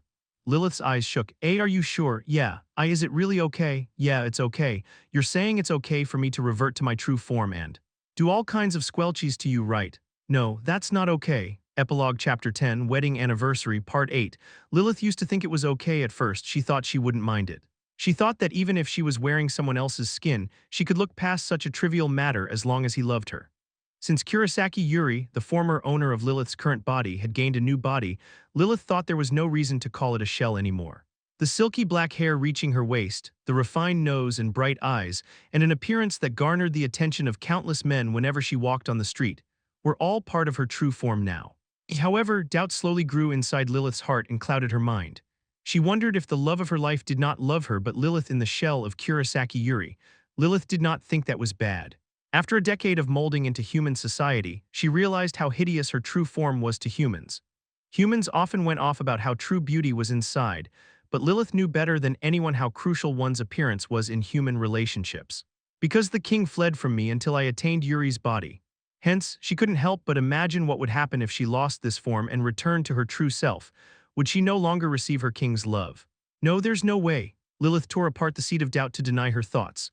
Lilith, Unnai, why don't we go shopping together today? Unnai, what are you up to today? However, her heart felt like it was getting scalded by a hot iron each time she looked at Han Seala and Cha Yeonju receiving her king's love in the forms they were born with. Lilith knew this feeling in her heart was unsightly jealousy and that she was keeping her distance from her innocent little sisters out of a sense of inferiority. But I'm scared. She was scared of returning to her true form. She was terrified that the love of her life might look down at her as if he were staring at a squashed bug. This thought was not confined to Kang-woo. What about Lilia? Unlike her hideous self by human standards, Lilia was fortunately blessed with an appearance resembling Kurosaki Yuri. Hence, Lilia's beauty standards were far closer to humans than demons. If Lilia were to see my true form I'd never shown her, I'm sure she would cry from fear. Lilith smiled self-deprecatingly and bit her lip. She was sure that not only Lilia but Kang Hyun and Kang Hee would look at her the same way in disgust. I can never let them find out. She would never show them what was inside her shell, whatever it took. She had spent a decade with that resolve in mind. Let's take the picture in your true form. It was because of her resolve that she was shocked to hear such a thing from Kang-woo, who despised her true form more than anyone. No. Lilith smiled sorrowfully and shook her head after much thought. What are you going to do if the children happen to find the picture? If that time comes, we'll just have to explain to them calmly that this is their mother's true form. Anything but that, Lilith furiously shook her head. She might not have minded it back when she was unaware of human beauty standards, but she could never allow such a thing to happen anymore. The children will be afraid of me. Oh, I'm sure they would be at first. They would run away from me like you used to. They'll come to hate me. No, Kang-woo firmly shook his head. Our children will never hate you. How can you be so sure? Because they're our children. They'll be scared at first, but they'll get used to it over time, just as I have. But can you return to your true form? Lilith hesitated as she bit her lip and slowly nodded. Don't blame me if you regret it. Her skin melted like ice cream. Her pale, flawless skin disappeared and was replaced by hideous toad-like skin. 18 eyes appeared over her face and the corners of her mouth ripped to under her earlobes. Squelch. Her silky black hair turned into sticky tentacles covered in mucus. Kang-woo just barely stopped himself from retching at the sight of Lilith's true form, which he had not seen in a while. For fuck's sake, it's harder to get used to after not seeing it for a while. He was swept with regret once he saw the squirming tentacles, thinking maybe he had done something unnecessary. Endure it. Kang-woo more or less had an idea about what was on Lilith's mind before Yeonju told him about it. He knew her fear slowly grew as she learned more about the human world and how hideous they thought of her true form. Her fear of her happy life shattering once her true form is exposed. He couldn't imagine how Lilith felt interacting with her children under a mask. That's why I have to accept her first. Back in his days as the Demon King, Kang-woo couldn't accept Lilith's feelings no matter how hard he tried. The reason was simple, because she was hideous to the point that he physically couldn't handle her looks. Looking back on it now, I feel guilty. It was not that Kang-woo couldn't understand his past self. Physical appearance was a major part of relationships. For example, if a man's loving partner suddenly turned into a giant cockroach, would that man be able to treat their lover the same way? Could he lovingly caress the cockroach's hideous antennae and kiss their pointy lips? No fucking way. Kang-woo couldn't accept Lilith for that same reason. But now, I have to change.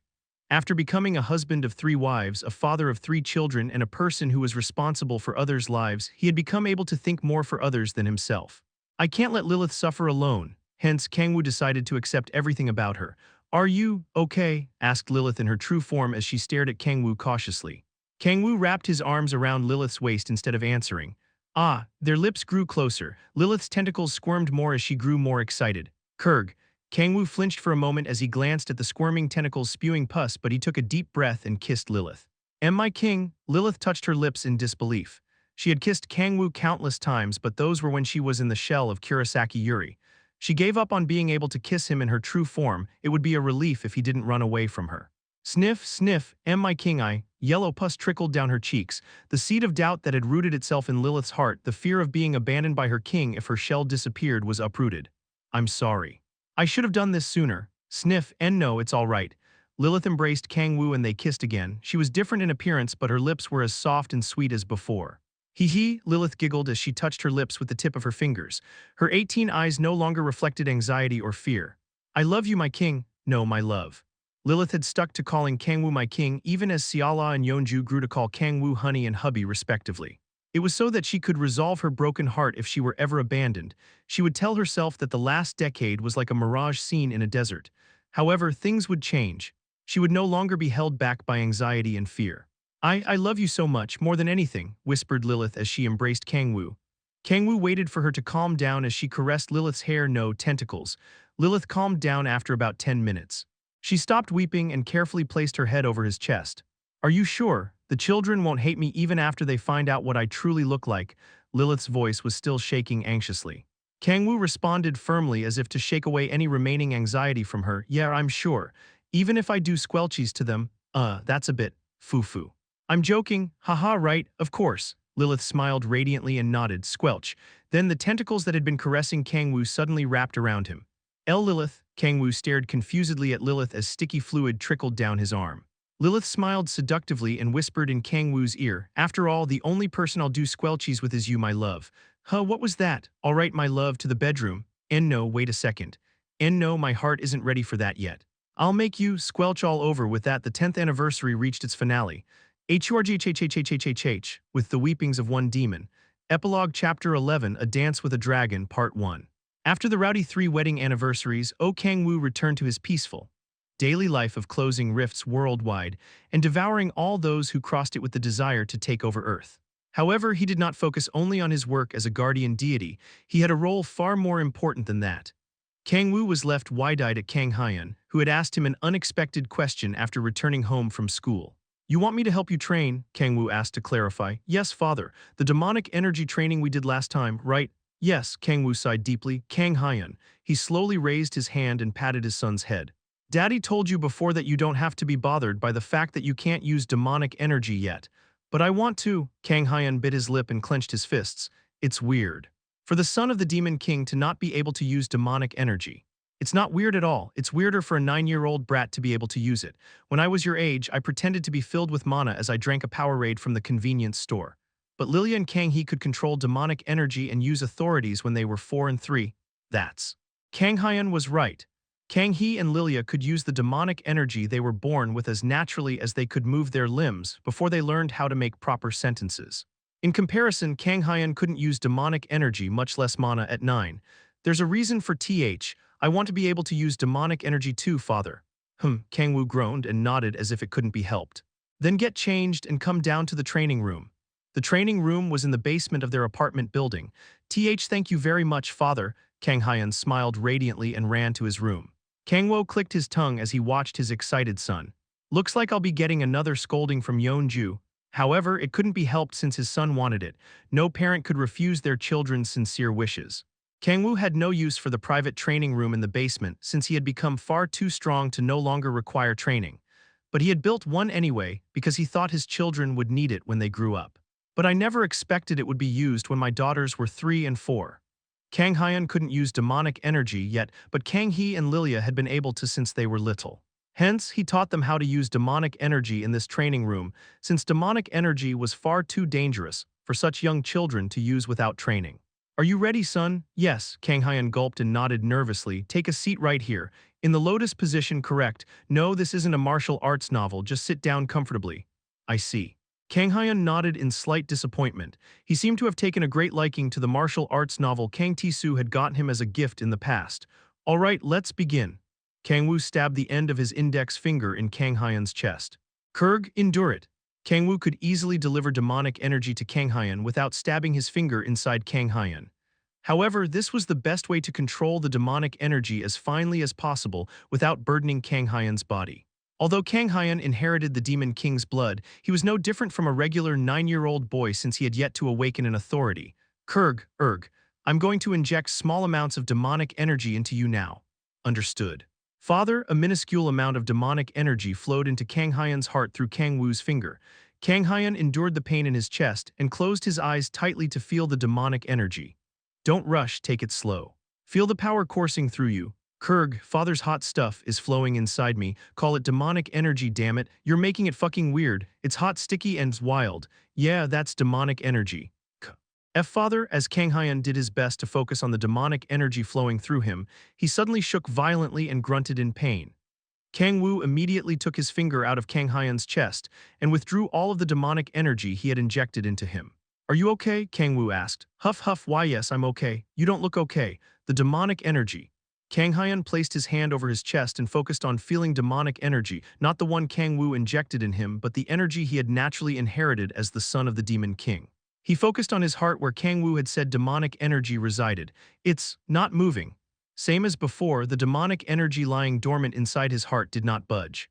Well, it's not something you can control that easily. Kang-woo smiled bitterly and patted his dejected son's head. You'll be able to use it one day if you keep training as you visualize what you felt today. Kang-woo looked up at Kang-woo sorrowfully and asked, do I have no talent? Kang-hee and Lilia could use demonic energy at a young age. But I, as the eldest and the older brother who needed to protect his little sisters, he couldn't even use mana, much less demonic energy. It couldn't be described any other way than lack of talent. No, I'd say it's the opposite, Kang-woo mumbled quietly to himself as he looked down at his hand. The opposite. What do you mean? Kang-hyun couldn't understand what talent he could have when he could only feel demonic energy with the help of his father. Kang-woo hid the hand he was looking at behind him and smiled. I mean, you can't say you have no talent when you're so smart, can you? I'm not smart at all. Come on, what are you talking about, Mr. Stock Market Genius? Stuff like that is useless. Kang-hyun bit his lip, his eyes reflecting anxiety as if he were being chased by someone. Kang-woo patted his son's head. You don't have to feel rushed. Father, no matter what anyone says, you are my son, a wonderful son I couldn't be prouder of. It might not seem like it now, but you have a talent brighter than any other. I do. Oh, since you're half demon, should I say your talent is darker than any other? Well, whatever. Yeah, so don't worry so much about it. One day you'll become as great as me, no, far greater than I ever could be. I don't know about that.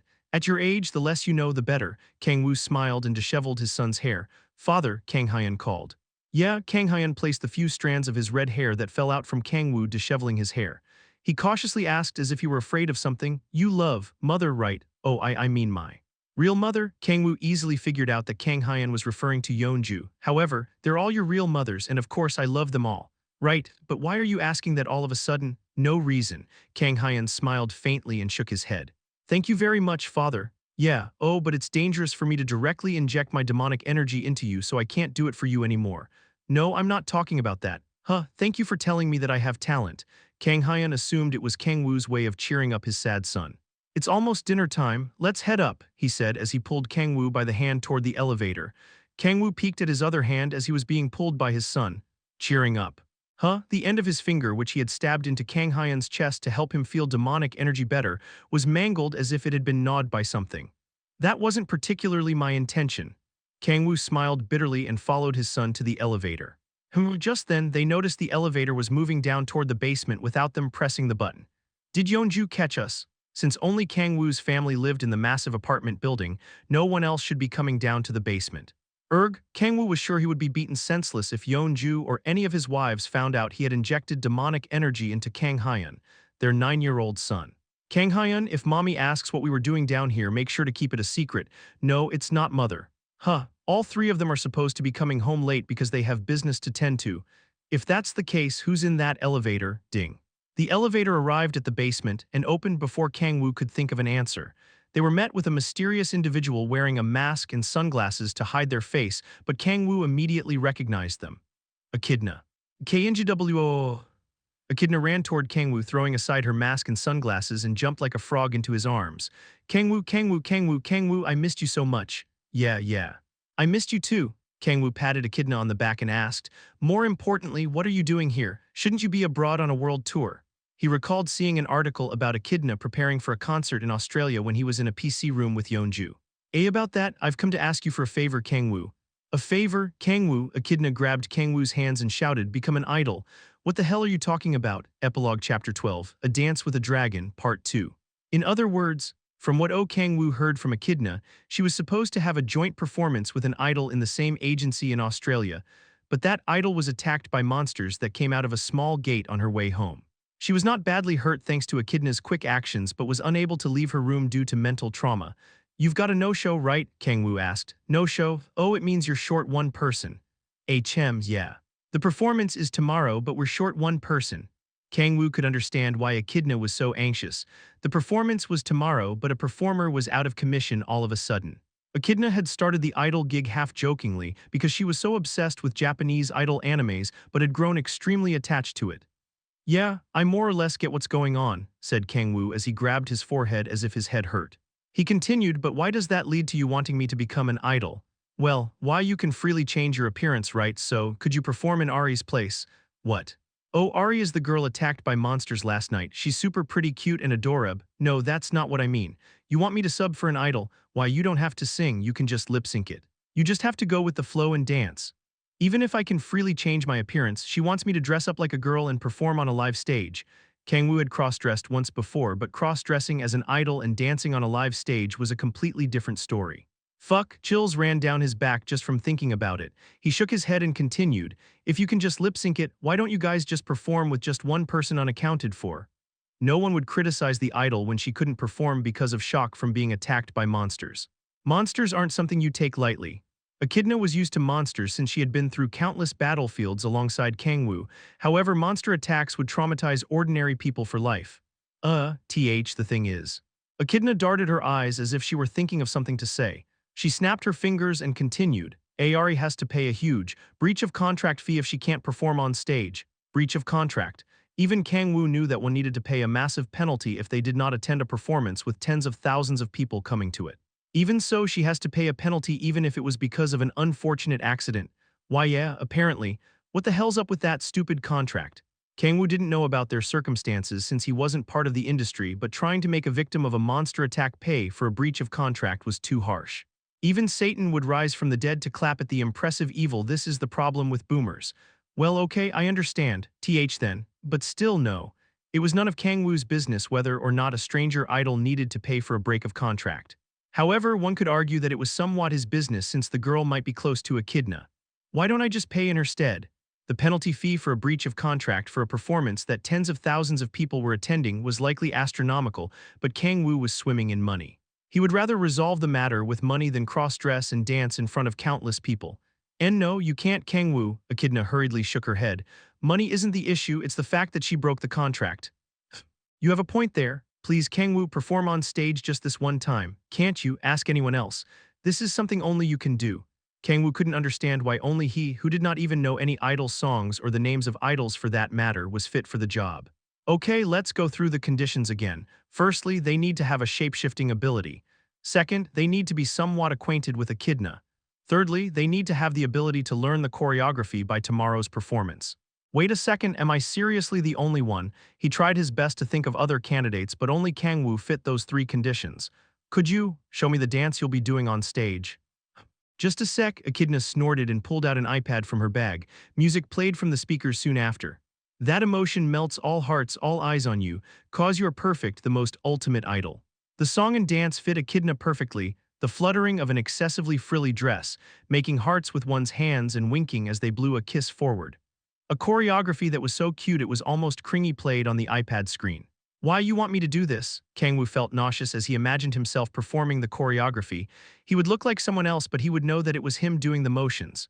No, never, don't worry. You can do it, it's not a matter of whether I can. Kang-woo fervently refused, making Echidna teary-eyed. She carefully pulled on his clothes and hugged Kang-woo. NGH. Kang-woo wavered as he stared at the weeping Echidna. Even if you make that face. Kang-woo, you really can't, anything but this. Are you sure you can't? Tears trickled down Echidna's cheeks as she looked up at Kang-woo. She continued sorrowfully, Kang-woo, do you remember? Back when we first met? Well, he remembered, how could he forget? Echidna was rejected by others simply for being a demonic dragon and was hunted down for something she didn't do. All she could do was wait in her large lair for her father who would never come back, devoured by unbearable solitude. Back when I could only read in that lair by myself. I could never have imagined that I would be loved by so many people.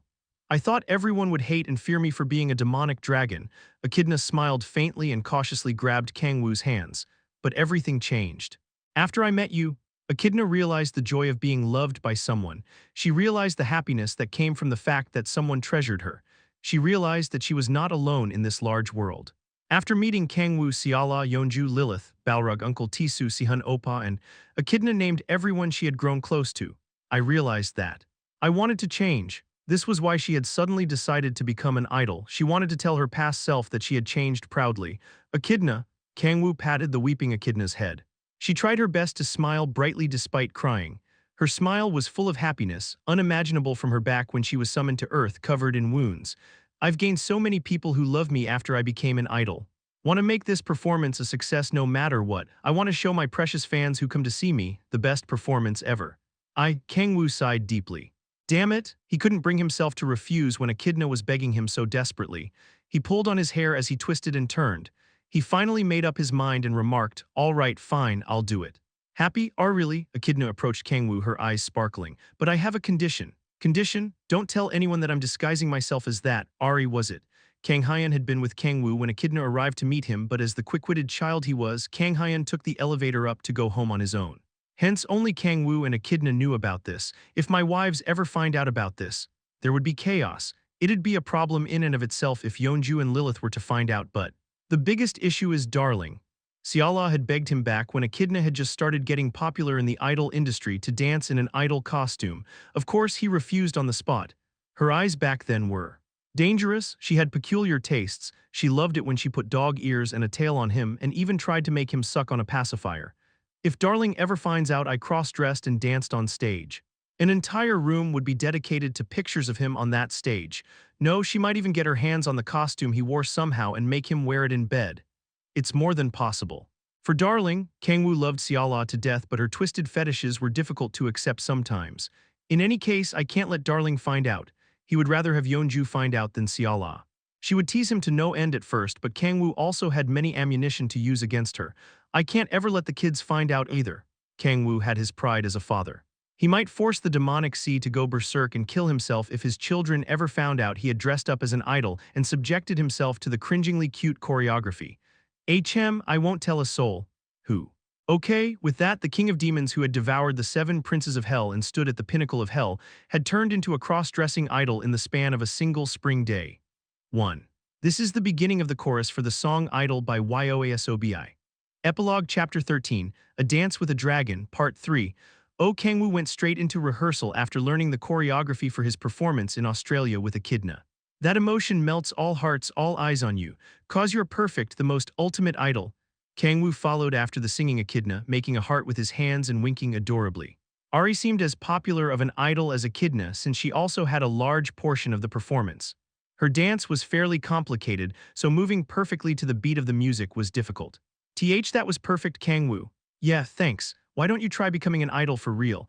No. Although Kang-woo was not as skilled as Kim Si-hun, who was known as the martial god among players, learning dances and choreography was a piece of cake. Hey, fuck. It was easy to learn and follow, but a sense of shame drove him mad. Kang-woo sighed deeply as he rested in a waiting room prepared backstage, wearing something a magical girl who shot laser cannons from her magical wand would wear. What the hell am I doing? Kang-woo turned to look in the mirror. He saw a girl with black silky hair as cute as Echidna. In terms of appearance, one could never tell the difference between him and the idol who had suffered an unfortunate accident last night. However, in his eyes, he could see a mirage of an exhausted man using the authority of transformation. Fuck my life. He had never once wanted to smoke, but he craved it for some reason. Kang-woo. An idol shouldn't sit like that. Echidna scolded Kang-woo, pulling on his hair with his legs spread out. Here, look at me, close your legs and straighten your back. All right, all right. You only need to answer once. And add more energy to your voice. I wanna smoke. Idols can't smoke. I wanna drink. No alcohol either. Why the fuck can't I do anything? Aren't idols people too? Idols, as their name suggests, are idols to be looked up to. So they make girls who aren't even 20 yet wear these short skirts and have them dance and sing, while forcing the idols to hold up unreasonably high moral standards that they themselves can't follow. Gasp, they prohibit the idols from alcohol, tobacco, and of course dating. They're criticized for being lazy if they can't swallow their restless schedule, and they get showered with hate from those who feel an inferiority complex if they start popping off. Is idol the best word to describe them? Kang-woo, you're so dark, you're way too dark, like the DC universe. Alright, there must be a reason why people still want to be an idol even under these terrible conditions. Kang-woo. Are you against me being an idol? No, that's not it. The job was full of sacrifices and dedication, but it was because of that they could receive all of this love and attention, which was what Echidna needed the most. I know how much you love this job and the hard work you're putting into it. If he didn't know, he would never have agreed to cross-dress as an idol as a 10-millennia-year-old demon. I'm relieved you found a job that makes you happy. Kang-woo patted Echidna's head and smiled. Echidna rubbed her cheek on Kang-woo's hand like a puppy and smiled. Hee hee. This is nice, what do you mean? It's been a while since we've been alone together, right? Oh, yeah, I guess it has. Kang-woo had been so busy raising his children that his time with Echidna had significantly reduced. Echidna also spent less and less time at home because she appeared on various variety shows and filmed for her YouTube channel as she grew more popular. Even if they managed to free up time to meet, they mostly never met with just the two of them. Siala or his children usually tagged along. Kang-woo, did you not miss me? Echidna asked as she looked up at Kang-woo anxiously. Of course I did, why would you assume otherwise? You barely call lately, that's, hee hee. I'm kidding, Echidna also knew how busy Kang-woo was, but it reminds me of old times being alone with you, Kang-woo. Yeah, if only I weren't in this form. Why? It's cute, isn't it? That's the problem. Kang-woo sighed for the nth time of the day. He smiled bitterly as he gently hugged Echidna and patted her on the back. Regardless, I'm sorry I didn't call often. Kang-woo. Echidna burrowed deeper into Kang-woo's embrace and remarked, the truth is I will be doing our second rehearsal soon, a staff member shouted from outside, interrupting Echidna. Oh, let's go, Kang-woo. Erg. Why do we need to rehearse a second time? Practice makes perfect. Kang-woo was dragged to the stage by Echidna's hand. Kang-woo climbed up the stage, faced by 50,000 cheering audience members. Everyone. Thank you all for coming. Echidna smiled brightly as she waved at the audience. The crowd cheered even more passionately. She then turned to Kang-woo and gestured to him to greet the audience as well. Kang-woo received the mic and winked as he made a heart with his fingers. Don't just love Echidna, love Ari too. I wanna die. Come on, is that the loudest you can cheer? Louder. I just wanna die? Alright, it's time for our first song, make sure to sing along. The music blasted throughout the venue. Echidna began to sing through her in-ear mic along to the instrumental music. Kang-woo followed suit by dancing cutely no cringingly to the music. This is mind-numbing. The sense of shame was massive enough during the rehearsal, but the real thing was far worse. You're the beastie. Echidna Chan. People cheered for Echidna everywhere. Wasn't this Australia? It felt like they were performing in their neighboring island country. AHRI, WOO. I love you both so much. Kang-woo could also hear the name of the idol he was transformed into. She seemed as popular as Echidna. He wondered if the audience could ever imagine that the idol they were cheering for was a married old man with hairy legs. Just let it end soon. Kang-woo danced as he had practiced, wishing for this hell to end as soon as possible. Forever love, forever together. ECHIAHRI, ECHIAHRI, ECHIAHRI. Cheers filled the venue. Kang-woo could feel the shining spotlight, smell the faint scent of sweat, and palpate the passionate gazes from everywhere. A feeling he had never felt welled up from inside him. What is this? It felt as if time had stopped. The noisy cheers slowly sent sparks down his spine. What's going on? An inexplicable emotion slowly fired him up, turning his mechanical movements more fluid. No, wait. This was not the first time Kang-woo had been the subject of passionate cheers and heated gazes. No, he was sickeningly used to it. He had seen and felt it constantly since his days as the demon king of the nine hells and the god of splendor. But something is different. Although their cheers and gazes were the same, the emotion inside them was different. How should I describe it? Using Echidna's words, it's probably love. Kang-woo could feel love from the audience filling the venue, unlike the fear from the demons of hell or worship from the devotees of splendor. He was unaccustomed to an influx of such an emotion. Although only two of them were dancing on stage, it felt like tens of thousands of people were on stage performing with them. Kang-woo understood at last why Echidna had become serious about her idol gig after starting it half-jokingly, and why she could smile so widely when she was drowning in sorrow in the past. So this is how Echidna felt. The sense of shame melted away. Although he was fake, if the love from the audience was real, then he was also an idol at this moment. EVRYO, I love YOOOU. That was great, Kang-woo. You said you hated it so much, but you sure went all out, as I'd thought you have what it takes to be. The live stage finished without a hitch, but Kang-woo was crouching in a corner, mumbling with lifeless eyes. Why was I like that? Why did I do something that mental? Kang-woo, and no, I didn't do it because I wanted to. I was just, what's wrong? The atmosphere, yeah, I was just swept along by the atmosphere. There's no way I was enjoying myself. Kang-woo, Echidna slapped Kang-woo. What's going on with you? Stop scrunching up like that and get up. Kang-woo staggered back up, pulled by Echidna. She asked with sparkling eyes, how did you feel performing for the first time? How did I feel? Yeah, it was super fun, right? Yeah, it was. It wasn't supposed to be, though. How should I explain this feeling? Yeah, Kang-woo clenched his frilly skirt and said hesitantly, something big entered a hole that shouldn't be filled, but it felt better than I thought it would. Yeah, that's the best way. I don't get what you're saying at all, Kang-woo. Epilogue Chapter 14. Interlude backstage story. Anyway, I'm so glad you enjoyed it, Kang-woo. Echidna smiled brightly as she hugged Kang-woo's arm. Kang-woo could tell from the beads of sweat on her forehead that she was still pumped up from the heat of the performance. Kang-woo grabbed a clean towel from a nearby table and wiped the sweat from her forehead. You're so kind, Kang-woo. Echidna smiled and rested her head on Kang-woo's shoulder. Kang-woo smiled bitterly and patted her head in silence. Right, I have to undo the authority of transformation now, so I'll head to the changing room. Just do it here. The performance is over, so no one will come to the waiting room. I mean, you're still here. Kang-woo could change his appearance with the authority of transformation but couldn't create clothes out of thin air. If he undid the authority of transformation here, he would become an abyssal creature, a muscular man wearing a short frilly skirt. I'm fine with it, Echidna shouted, but I'm not. Then you can just change first, can't you? That's why I said I was going to the changing room. Which changing room are you going to? Come to think of it, Kang-woo couldn't enter the men's or women's changing room since his gender would change once he came back out. All right, I'll change here, so wait outside. No, why not? Since the performance is over, you're going straight home, right? I want to stay with you for as long as possible, shouted Echidna as she aggressively hugged him. She muttered, Kang-woo.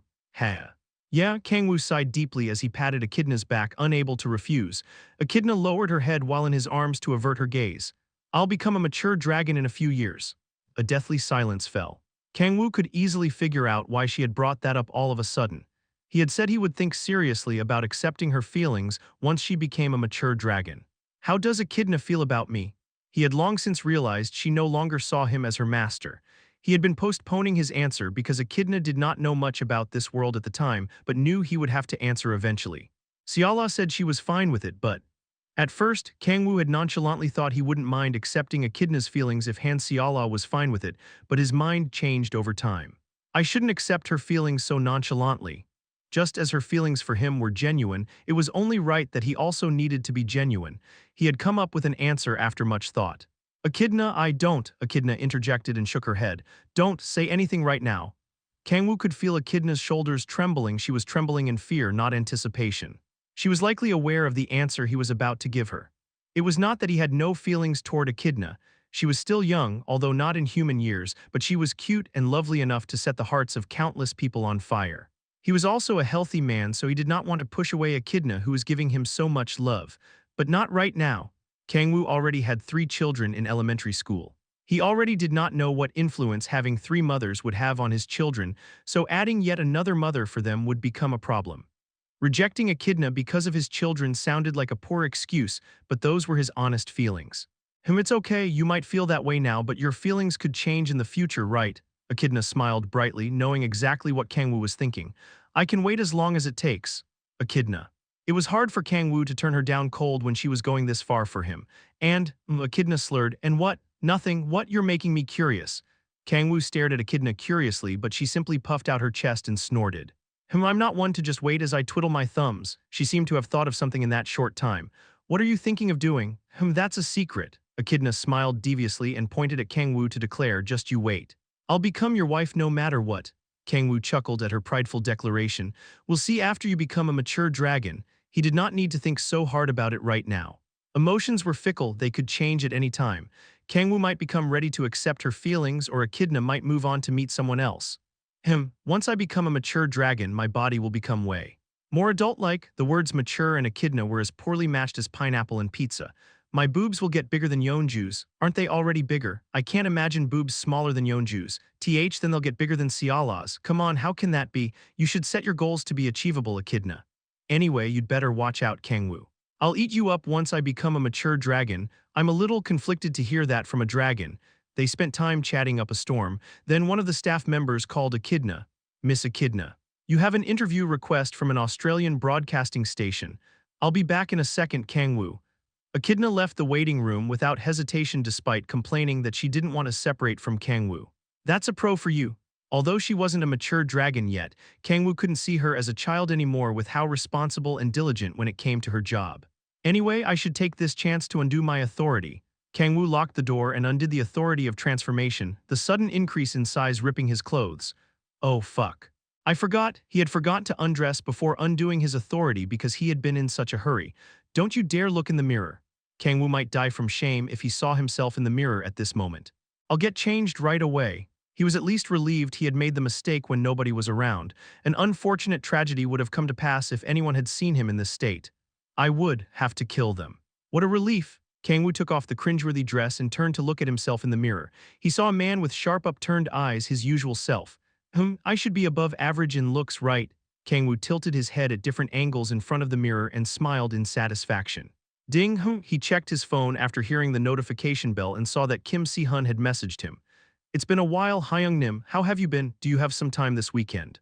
Kang-woo saw Si-hun's profile picture of him smiling with her daughter in his arms.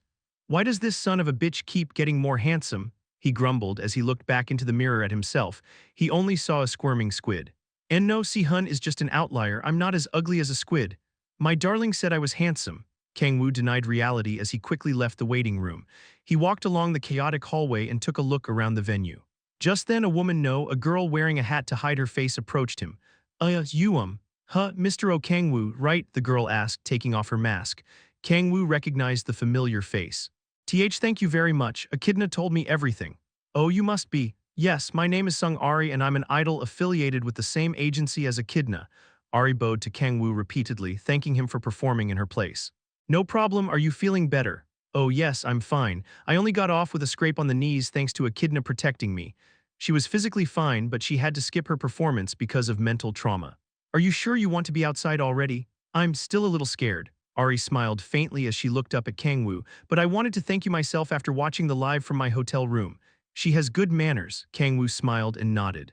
I'll try to get myself together so I can perform on stage next time. Yeah, sure. Kang-woo never wanted to be an idol again. I am embarrassed to reward you with only this, but I will give you what I was paid for performing in. Nah, it's fine. But in exchange, keep being friends with Echidna. Oh, of course. Echidna is my best friend, Ari nodded energetically. Well, I'll get going. Oh, right, tell your agency president this. What do you? Tell them to do something about their goddamn contracts. Why should you have to pay for breach of contract when you can't perform because of shock from a monster attack? It was absurd even though performances like this cost billions. Pay? Ari tilted her head in wonder. I didn't have to pay anything because the incident was caused unexpectedly. Huh. Siala sat in silence in the rental house Kang-woo had given her as a gift for their 10th anniversary, waiting for something. Ring. Her smartphone on the table rang. Siala, is that you, Echidna? Yeah, how was the live? It was amazing, the fans loved it too. Fufu, is that so? Siala smiled and continued, then about that video you promised. Just a second, Echidna sent a video file of Kang-woo in the idol outfit practicing the choreography the day before. Harrying, Siala jumped in joy as she hugged her smartphone. And one more. Echidna sent a picture this time, one of Kang-woo frowning right after he had undone the authority of transformation while in the idol outfit. My oh my, how did you get this? I got lucky. I set up a hidden camera near the mirror and he didn't notice it. Siala saved the image to her smartphone immediately and uploaded it to her drive. Heya, I thought I'd be satisfied with just seeing Kang-woo as an idol, but I even got such a precious photo. Siala twisted around in satisfaction. Siala, I did what you asked, so, don't worry, I'll keep my promise. Siala smiled and continued, I'll give you my unconditional support. So you can become Kang-woo's fourth wife. Thank you, Siala. With that, the curtains closed on the backstage story. Epilogue Chapter 15, Cherry Blossom Ending, Part 1. Hey, Si-hun, yeah. It's been a while, man. You texted me to ask if I was free this weekend, right? Siala said it might be difficult because the house needs to be renovated or something this week. She didn't tell me the details. Something about tearing apart a room and building it anew. Anyway, I think we'll have some time next week. How about you guys? Oh, that's great. Shall we meet next week then? Where do you guys want to go? Cherry blossom viewing. Isn't it a bit late? That's true, the cherry blossoms don't matter. I'd much rather spend time with you, Layla, and your daughter since it's been so long. Yeah, I'll see you next Saturday. Yeah, you take care too. Sheesh, I love you, my ass. Don't be disgusting. Say that to the sister-in-law. Okay, I gotta go pick up the kids now. Oh, Kang-hyun. Here, Kang-hyun answered once the homeroom teacher called his name. The teacher nodded and looked down at the attendance list for the next name. Jeon Yongwoong. Jeon Yongwoong. The homeroom teacher looked up and turned toward the student sitting near the windows. A boy with a physique so large that one would never think they were in second year of elementary school was apathetically looking out the window. Yongwoong, Tusk. The boy frowned displeasingly as the teacher repeated his name and glared at him. You saw I was here, wanna keep annoying me, NGH. The student was being disrespectful to the teacher. His hand holding the attendance list trembled in anger, but he couldn't scold the student. Yeonwoong was one of the very few elementary school players. He was still young, but as a player who could use mana, he was no different from a weapon. Not only that, but Yeonwoong was considered a genius who garnered global attention before he enrolled in elementary school. He was not one a mere civil servant could dare touch. Why does that brat have to be in my class of all classes? The next class had an elementary school player as famous, no, more famous than Yeonwoong, but the teacher had heard they were not a snotty brat like Yeonwoong. Alright, next up is... The homeroom teacher smiled awkwardly and looked away to avert his gaze from Yeonwoong. The boy clicked his tongue and looked back out the window. Kang-hyun sighed and shook his head after he stared intently at Yeonwoong. Alright, let's begin, take out your textbooks. Their first class was history. Kang-hyun opened his textbook and focused on the class as he took immaculate notes. 20 years ago, when a gate opened for the first time, monsters swarmed out of those gates and superhuman beings known as players appeared. As you all know, the one who contributed the greatest in the final war in Seoul against the demons was player Kim Si-hun, also known as the martial god. This will be on the test, so make sure you remember it. Kang-hyun's hand stopped as he was taking notes. It wasn't, he whispered to himself with his head down, the one who saved the world in the final war. Was my father. He wanted to yell at his teacher to teach the proper history but couldn't bring himself to. Kang-woo himself had wanted his name to be off of the history books. I don't understand. According to his mother's, his father had saved the world hundreds of times. Even now, he was traveling throughout the world to close rifts that regular players couldn't handle. Despite his astonishing achievements, only a few people knew of his glory. No one worshipped or thanked his father. His name was washed away over the span of a decade. Everyone should know more about my father. He wanted to push aside his homeroom teacher teaching false history and tell all his classmates how great his father was. However, why did you do it? Do what? Why did you keep yourself off of history? Oh, that. Everyone remembers Uncle Si-hun and not you. Yeah, because I made it that way. But then you would be Kang-hyun. His father smiled warmly and patted his head. It's not about being remembered by everyone, but who you are remembered by. Kang-woo smiled as if it were nothing, but Kang Hyun couldn't understand his father. He believed all actions came with a result. If those actions were saving the world, it was only natural they should result in a corresponding reward and fame. If no one knew about the good deeds one had done for the world, no one would ever sacrifice themselves for others. Those who did bad things needed to be punished, and those who did good things needed to be rewarded. Even Kang Hyun knew that even though he was still young. Hence, he didn't understand why his father sacrificed himself for others and asked for nothing in return. Heya, Kang Hyun sighed. He was sure his father would snicker and pat his head in silence if he shared his thoughts with him. I'm not a child anymore. Kang Hyun pouted and jotted down the false history his homeroom teacher taught him. Kang Hyun packed his bag after the fourth class ended and ate lunch. He went downstairs to the grade 1 classrooms to go home with his sisters. Looks like they're still eating lunch. He looked through the window and saw Leah and Kang-hee eating lunch. Leah was surrounded by friends, while Kang-hee was eating by herself at a short distance away from the group. Erg. Kang Hyun groaned as he anxiously watched his little sister eating alone and turned around. Kang-hee was very delicate, so she might be hurt if she noticed him watching her. I'll just go for a walk. He couldn't go home first and leave Kang-hee and Leah. He decided to walk a lap around the school to kill time. Then he heard something as he reached the back of the sports equipment storage room. Whine, whine, biwahaha, this son of a bitch is about to die. Whoa, that's fascinating. I guess a dog can still walk even with its leg broken. Kang Hyun heard the whines of an animal from afar, along with malicious cackles and unpleasant voices. Kang Hyun stuck close to the wall and peeked out to observe what was happening. A dog with a broken leg was staggering as it struggled to stand, and 5 boys were looking down at it as they laughed. He saw a familiar face among the 5 boys. Jeon Yongwoo. He was the player bully whom even the homeroom teacher couldn't do anything against. What do you want to do with this dog, Yongwoo? What else? I'm getting bored of it, so I'll kill it. Yongwoo smiled nastily and picked up a rock from the ground. Take a good look. I'll show you something awesome. A rapidly spinning rock was sent flying toward the dog. Whine, huh, that mutt dodged, fucking hell. Yongwoo frowned displeasingly as he glared at the dog who dodged the rock. Move over. I'll hit it for sure this time. He snapped his fingers. This time 10 rocks floated into the air. NGH, Kang Hyun grunted as he watched in silence. It's going to die. A dog with a broken leg couldn't dodge those attacks. Kang Hyun clenched his fists and bit his lip. What do I do? Should I bring a teacher? No, it would be over before he could. Then should I? He wouldn't be able to do anything even if he stepped up. There were 5 of them, and one of them was a player who could use mana. Compared to him, he was nothing but a half-blood who couldn't even use mana, much less demonic energy, despite being born as the Demon King's son. The thought that he did not need to step up crossed his mind. He did not need to endanger himself just to save a dog. Actions always came with a result. The action of stepping up to save that dog would cost him more than benefit. Besides, no one would know about it. The only thing he would get from being brave would be merciless violence. Worst-case scenario, their target might change from the dog to him. There was far too much to lose and far too little to gain. Hence, stepping up in this situation was idiotic. No one would care if one dog were to die. It was clearly abandoned, considering it had no leash and its fur was a mess. No one in the world would care if a dog with no owner died. Yeah, let's go back. No one would know even if I ran away. Leah Kang-hee, his father or mothers would know, so it's not about being remembered by everyone, but who you are remembered by. No, one person would remember it and they would never forget it. Damn it. Even if no one else would know, Kang Hyun would never forget it. Hey, Jeon Yongwoo. Kang Hyun pulled himself off of the wall and stood before the boys. His legs were shaking and he could barely breathe. The sound of his pounding heart was deafening. Yongwoo turned to Kang Hyun and frowned. What the hell are you supposed to be? Why the hell is he so big? Are we really the same age? Kang Hyun thought as he clenched his fists. You don't even know who's right before you in our attendance list. Are you stupid? No, I know. I'm asking what the hell you're doing. Yongwoo looked back and forth between the panting dog and Kang Hyun. He scoffed and asked, is it because of this mutt?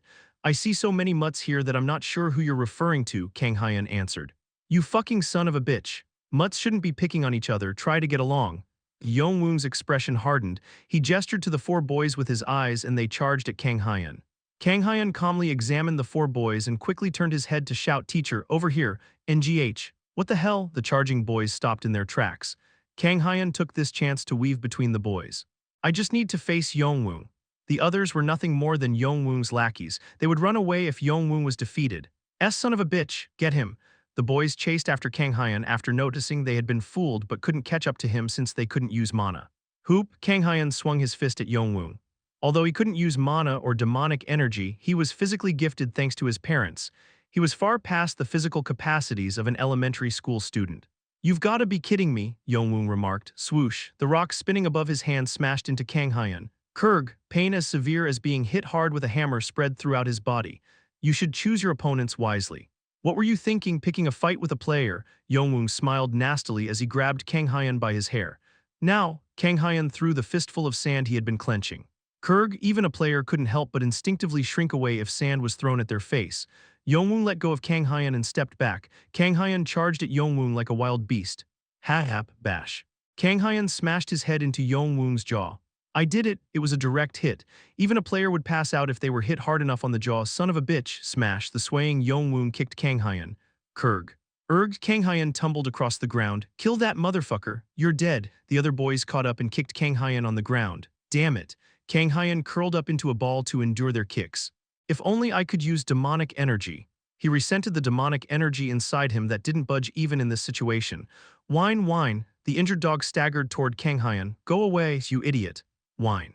I guess mutts tend to attract one another, Yongwoo said with a nasty smile. He walked toward Kang Hyun with a rock the size of a head floating in the air.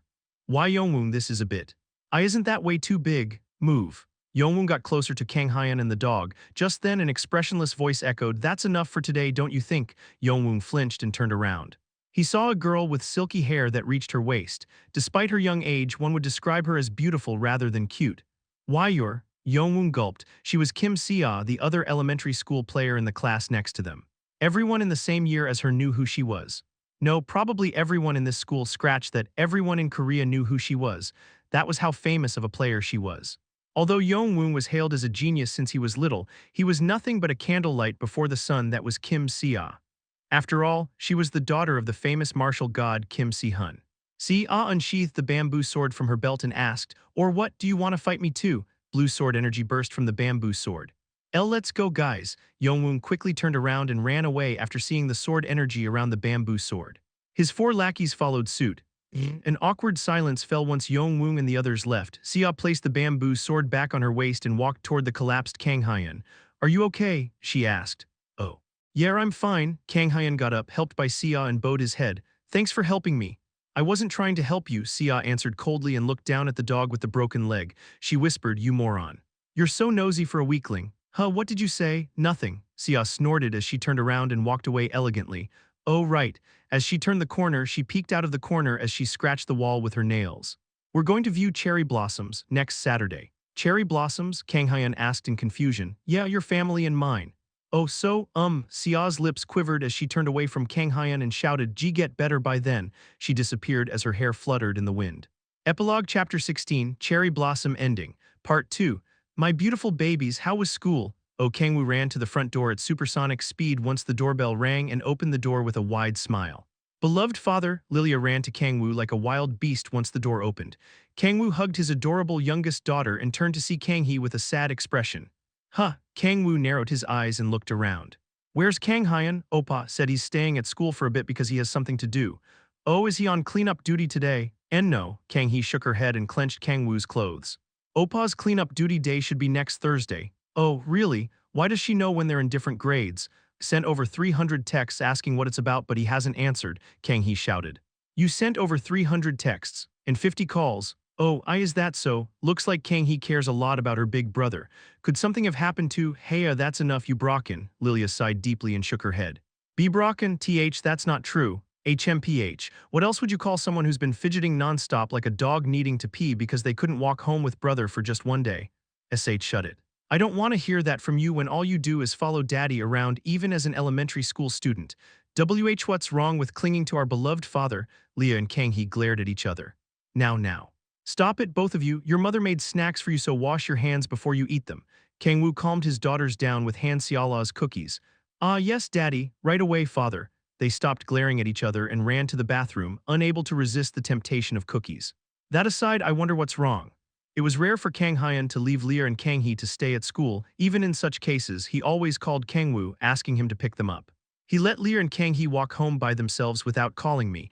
Kang-woo was sure something was wrong. Darling, I'm gonna go find Kang Hyun. Oh, let me go with you. No, you watch Leah and Kang-hee.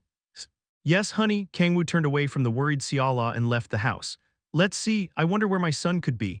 Kang-woo placed his hand on the ground and closed his eyes. Authority of the Beholder. A tsunami of three-dimensional information flowed into his brain. His head used to hurt just from several hundred meters worth of information, but he could now endure several dozen kilometers. Found him. He's in an animal hospital. Kang-woo tilted his head in wonder as he activated the authority of leap. He melted into the ground and instantly arrived in front of the animal hospital where Kang Hyun was. Just in time, Kang Hyun walked out of the hospital, holding a dog who seemed to have been operated on in his arms. "Yo," Kang-woo called. "Father?" Kang Hyun jumped in surprise. "Why are you so surprised? I just never expected to meet you here. I went to look for you after Lear and Kang Hee told me about you." "Oh, I see." Kang Hyun smiled awkwardly and nodded. "What's with the dog? It seemed like a stray based on its unkempt brown fur and nails." I found a wounded dog as I was walking down the street. "And that's why you visited the animal hospital?" "Yes." Kang-woo stared intently at the restless Kang Hyun. He called Kang Hyun. "Why yes?" Kang Hyun flinched. Kang-woo clicked his tongue and frowned. "Are you gonna keep lying to daddy?" Kang Hyun softly bit his lip and looked away from Kang-woo. Kang-woo gently touched Kang Hyun's cheek and asked in a deep voice, "Who hit you?" Who hit you?" The restless Kang Hyun answered hesitantly, "I fought with a class friend." Is that so, a friend, huh? Looks like you have a lot of friends." It was not done by one person based on the location and number of wounds. Realizing there was no point in hiding it anymore, Kang Hyun explained in detail what happened after some silence. He found his classmates hurting a dog, one of which was a player, and Sihun's daughter saved him from them. "Jian Yongwoong, huh? I'm sorry for hiding it." No, it's okay. Stuff like this is normal for your age." It was nothing but an immature scuffle from an adult's perspective, but the children involved would have difficulty telling their parents about it since violence had been involved. "But you handled it wrong," Kang-woo remarked. "Yes, I will reflect on using violence." "No, not that." "Pardon? You said there were 5 of them, one being a player, right?" Kang Hyun was likely well aware he couldn't beat them head-on. "Then you should have taken video evidence of them in the act to use as blackmail." "But if I did, the dog would have." "The dog would have died regardless if Sia hadn't come to the rescue, and I'm not saying you should have watched the dog die. I'm saying you should have used it to blackmail them. I'm sure you had at least 10 seconds to film, right?" That's. As Kang-woo had mentioned, Kang Hyun would have had more time to take a video if he hadn't wasted time hiding and thinking about whether to run. Blackmail would have been ineffective, Kang Hyun argued, just as ineffective as taking them head-on. Bullies or not, they're the same age as you. Do you think they wouldn't have cared if a video of them hurting a dog spread throughout the school? There was no way. Humans were social creatures and society demanded them to be social. Even 10-year-olds knew how important one's reputation was. No, children reacted even more strongly to possible damage to their reputation. After all, a child's world revolved around school.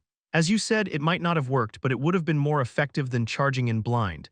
Kang Hyun, use any means necessary to defeat your opponent, especially if they're stronger than you. Father. That aside, you said there was a player among them, right? Kang-woo's eyes narrowed. He could brush aside the fact that they hurt a dog or that they ganged up on Kang Hyun, but it seems. I'll need to chat with him. It was a different story if they were a player. Since they could use mana, they were practically weapons in and of themselves. It was like a grade 2 brat shooting up a school with a semi-automatic. I'll have to deal with this. It didn't matter if they were a minor. With great power came great responsibility. Please wait, father. Could you let this matter go?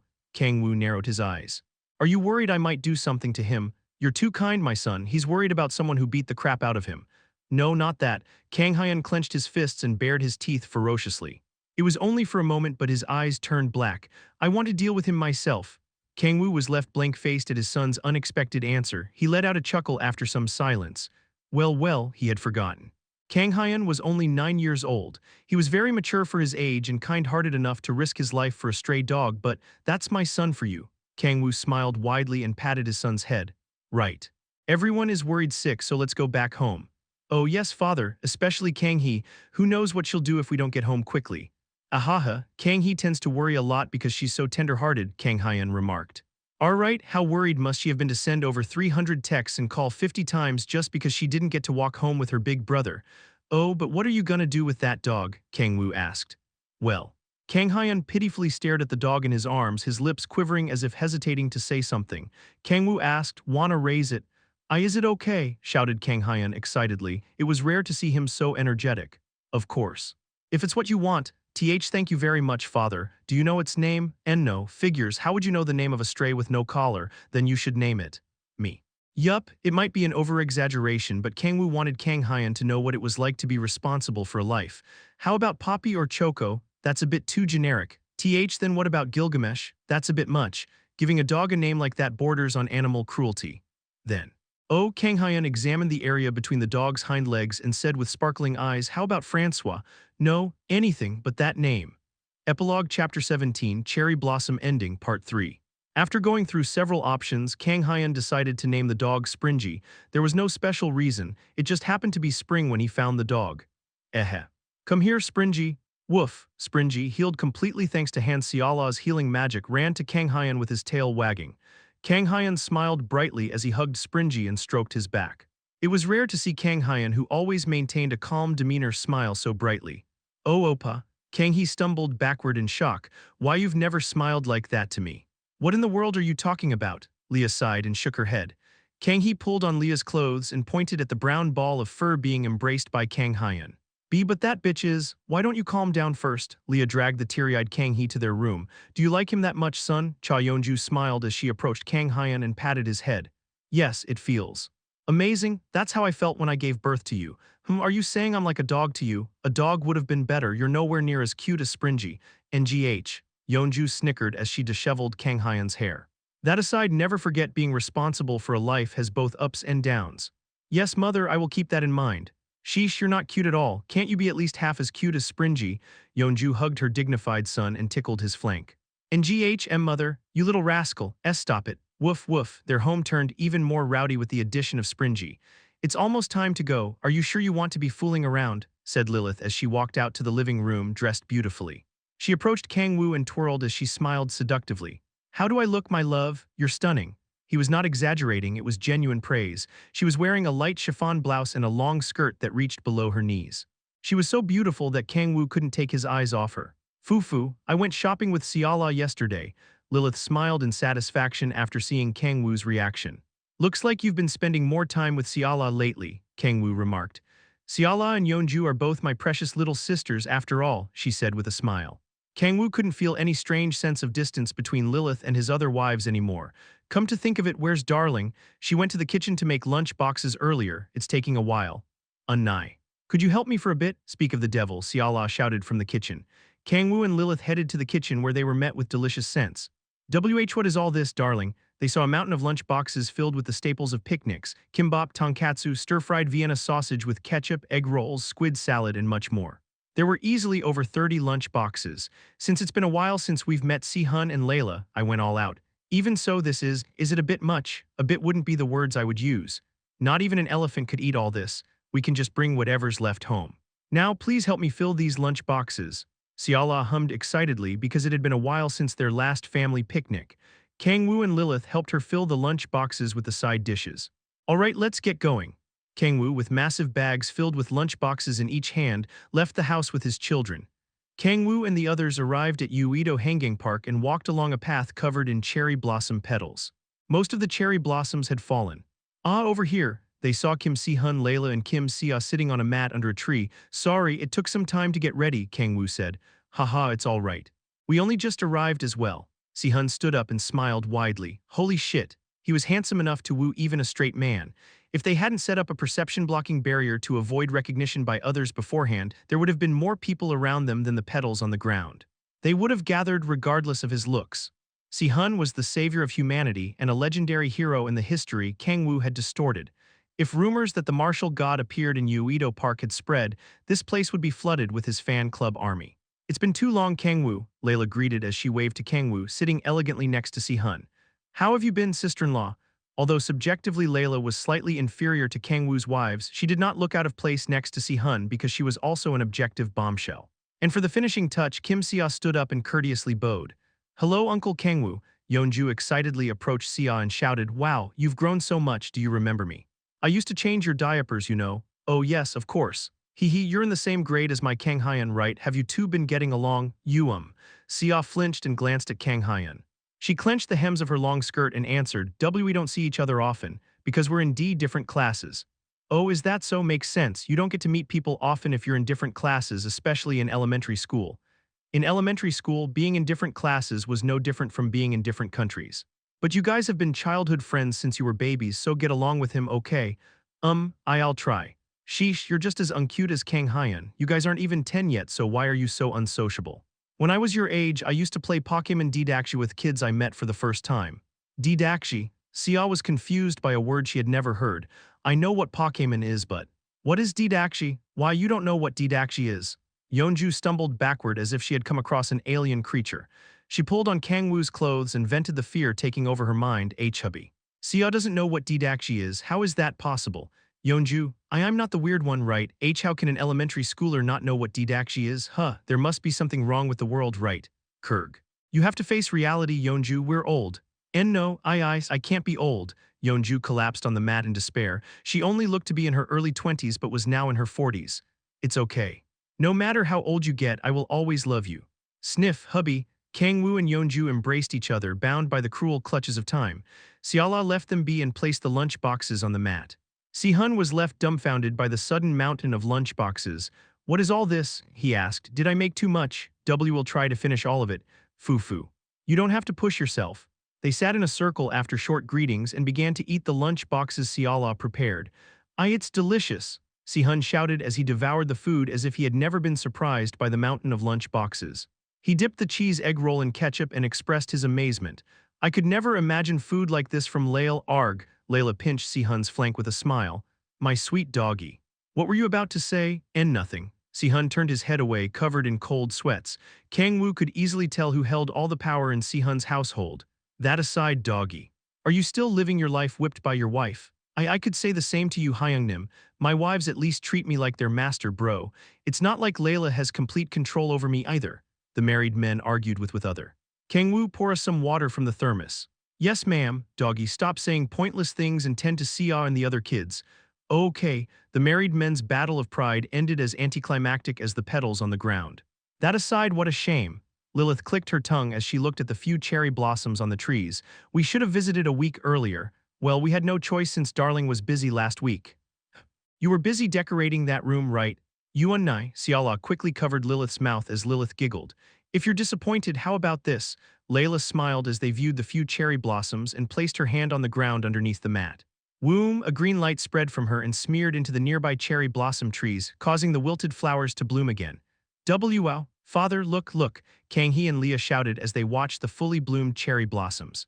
Even the usually calm Kang-hyun and Sia restlessly looked around at the cherry blossoms. Damn, impressive sister-in-law. It doesn't hold much meaning anymore, but I'm still Gaia's incarnation. Layla smiled as she looked around at the cherry blossoms. They'll last about 3 hours. More than enough time to eat and drink to our heart's content, Yeonju snickered excitedly as she placed an icebox in the middle of the mat. Ta-da, attention please. Cha Yeonju have a special gift for you all. She took out cold beers from the icebox. Kang-woo chuckled and asked, beer is your special gift? Hoo-hoo, of course it's not just any beer. Then what is, do you remember the nectar we drank way back when, the drink that can intoxicate even those with deific essence? You mean, I'm saying this beer is mixed with nectar, Yeonju shouted as she pounded on the icebox. Drink. Nightmarish memories flashed past Kang-woo's head. Oppa, I'm so drunk. Kang-woo, would you like to touch my boobs? Foo-foo, that's my queen to you. Kang-woo remembered the drunk disaster that had occurred. He reached for the icebox in pallor. Wait a second. There's no time to wait on a day like this. Now, cheers everyone. TSSS crack, a sweet scent filled the park covered in cherry blossom petals. 1. Dedakshi is a game in which players try to flip the tile, usually made of paper, of another player with their own tile. If you watch Squid Game, it's the game that was played in the first episode in the subway station. As for Pokemon Dedakshi, they are made of rubber. I remember playing with them. Now I feel old too. LMAO Epilogue Chapter 18, Cherry Blossom Ending, Part 4. Anticlimactically, the situation Kang-woo had feared did not come to pass. What, do you think I'm crazy? Why would I get drunk in front of the children? The beer Cha Yeonju had prepared was mixed with nectar, but only enough to feel a little tipsy. I thought you'd drink until you drop, Kang-woo expressed. What the hell do you think of me? Yeonju glared at Kang-woo. She admitted she was irresponsible, but not enough to go on a drunken frenzy during a picnic with their children. I just added a little so it doesn't feel like drinking water, she remarked as she gulped down the beer and shouted, Kea, that hits the spot. Wifey, you sound like an old lady. Shut up. Do you think you're not old or something? They check my ID when I buy alcohol at the convenience store, I'll have you know. Wow, congratulations. You're a 10-millennia-year-old babyface who needs their ID checked. Yeonju giggled as she handed Kang-woo a beer can. He sipped the beer after they clinked their cans. The refreshing feeling spread throughout his body along with a faint scent of barley. Mother Yeonju, may I have a sip as well? Leah approached with sparkling eyes, greatly interested in what Yeonju was drinking. Yeonju teasingly smirked and waved the can in front of Leah. What, are you interested in how it tastes? Yes, Leah, only adults can drink beer, said Kang-woo, gently pulling Leah away from Yeonju by her back collar. I'm already a respectable lady, Leah shouted. Yeah, Daddy knows best how much of a respectable lady you are. Then, but still no. No fair father, Leah pounded her fists on Kang-woo's thighs in frustration. Kang-woo wanted to let her have a sip, growing weak from her temper tantrums, but he couldn't let a child who had not even turned 10 yet have alcohol mixed with nectar. Hee. I knew this would happen, so I prepared non-alcoholic beer as well. Yeonju took out a can of non-alcoholic beer as Kang-woo was consoling Leah. It seemed she had anticipated the children's curiosity. When did you prepare that? She's got some sense. Are you sure you're my wife? Hyun-woo said children always want to try a sip when the adults are drinking at a picnic, so he recommended I prepare it. Aha, I should have known. It was the Vice Guildmaster's idea. It might be better to let them experience the taste with non-alcoholic options than teach them they should only drink when they are adults. Here, why don't you try it, Yeonju said. Mother Yeonju. I love you, Leah approached Yeonju with sparkling eyes and took a large sip of the non-alcoholic beer. Bleegh. Leah spat out the beer, ruining her respectable lady image. Why would you drink something like this? She was even teary-eyed, shocked by the bitter taste of beer. Yeonju burst into laughter with her hand on her stomach. Heh, this is the taste of adults, Leah. Erg. Why you're trying to trick me, aren't you? No way anyone would drink this bitter and tasteless thing only because they're adults. Foo, do you think alcohol is bitter, Leah? Mommy finds it sweet. This is sweet. Looks like our Leah is still far from becoming a lady.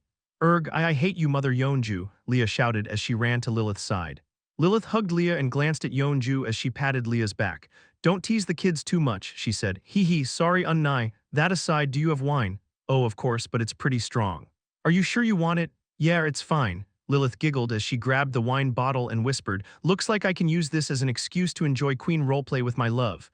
Wait, what did you just say? Kang-woo asked. Oh, I didn't say anything. What's the matter? No, you just said, more importantly, it seems Si-hun wants to tell you something. Pardon? Si-hun asked in confusion as he was suddenly called out. Kang-woo turned to Si-hun and tilted his head. What did you want to tell me? Oh, nothing in particular. I just wanted to talk to you since it's been so long. Si-hun averted his gaze from Kang-woo in embarrassment. He seemed sad that he had no opportunity to talk to Kang-woo lately because they were both busy. It's not like we're in a long-distance relationship. Kang-woo stared at Si-hun dumbfoundedly, but he had also wanted to talk to Si-hun since it had indeed been a while. Only Si-hun understands my struggles as a married man. Balrog was also married, but they had little to relate to since he had yet to have children. Yeah, sure, let's badmouth our wives behind their backs. Hyung-nim, I'm joking, man. Kang-woo had nothing to complain about his beloved wives.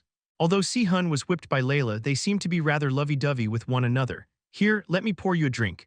Oh, allow me to pour you a glass as well. They filled their glasses to the brim and chatted up a storm. What have you been up to? Kang-woo asked.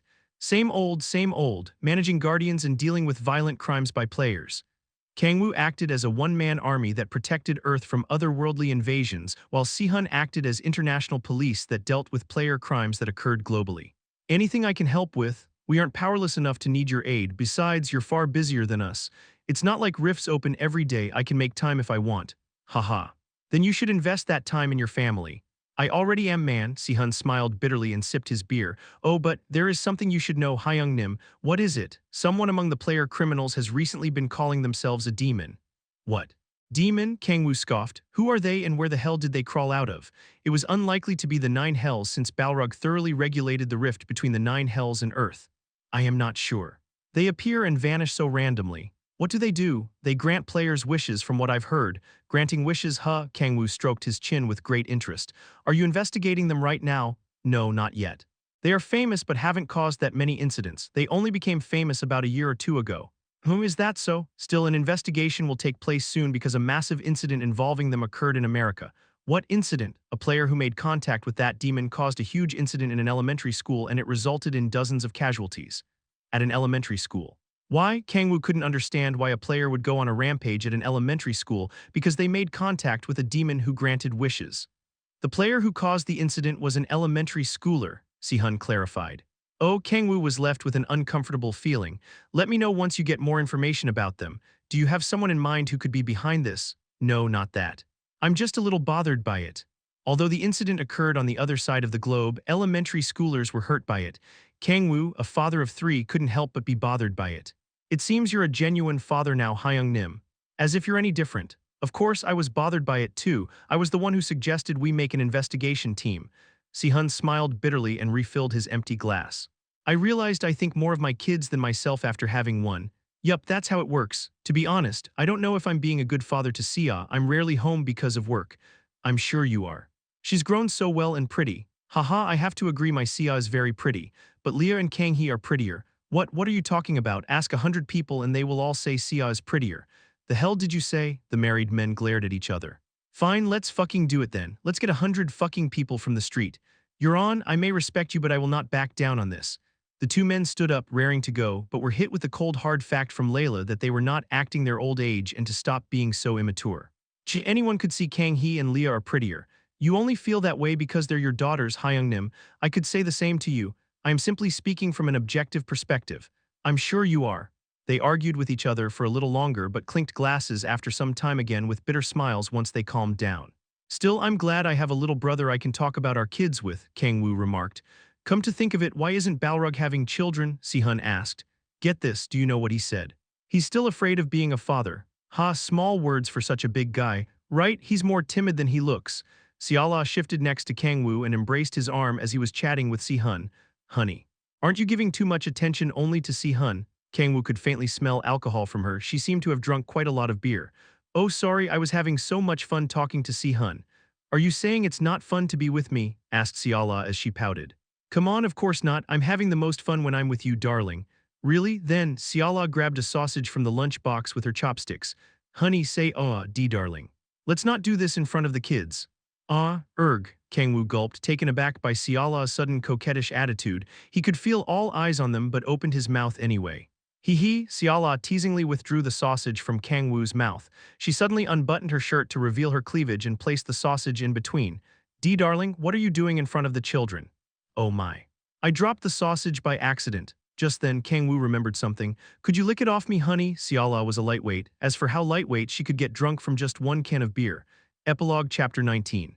Cherry Blossom Ending, Part 5. W8 Darling, calm down, honey, I love you. Who got darling this drunk? Was it you, Yeonju? It wasn't me. Besides, she didn't even drink that much. Forget that, just help me calm her down. Fu, maybe it's because it's almost summer. Isn't it a little hot, honey? Darling, keep your clothes on, Kaya. Crazy bitch, what do you think you're doing in front of the children? Lilith, stop watching and help us. Fufu, why, it's fun, isn't it? No one can see us anyway because of the barrier. The kids can see the kids, doggy.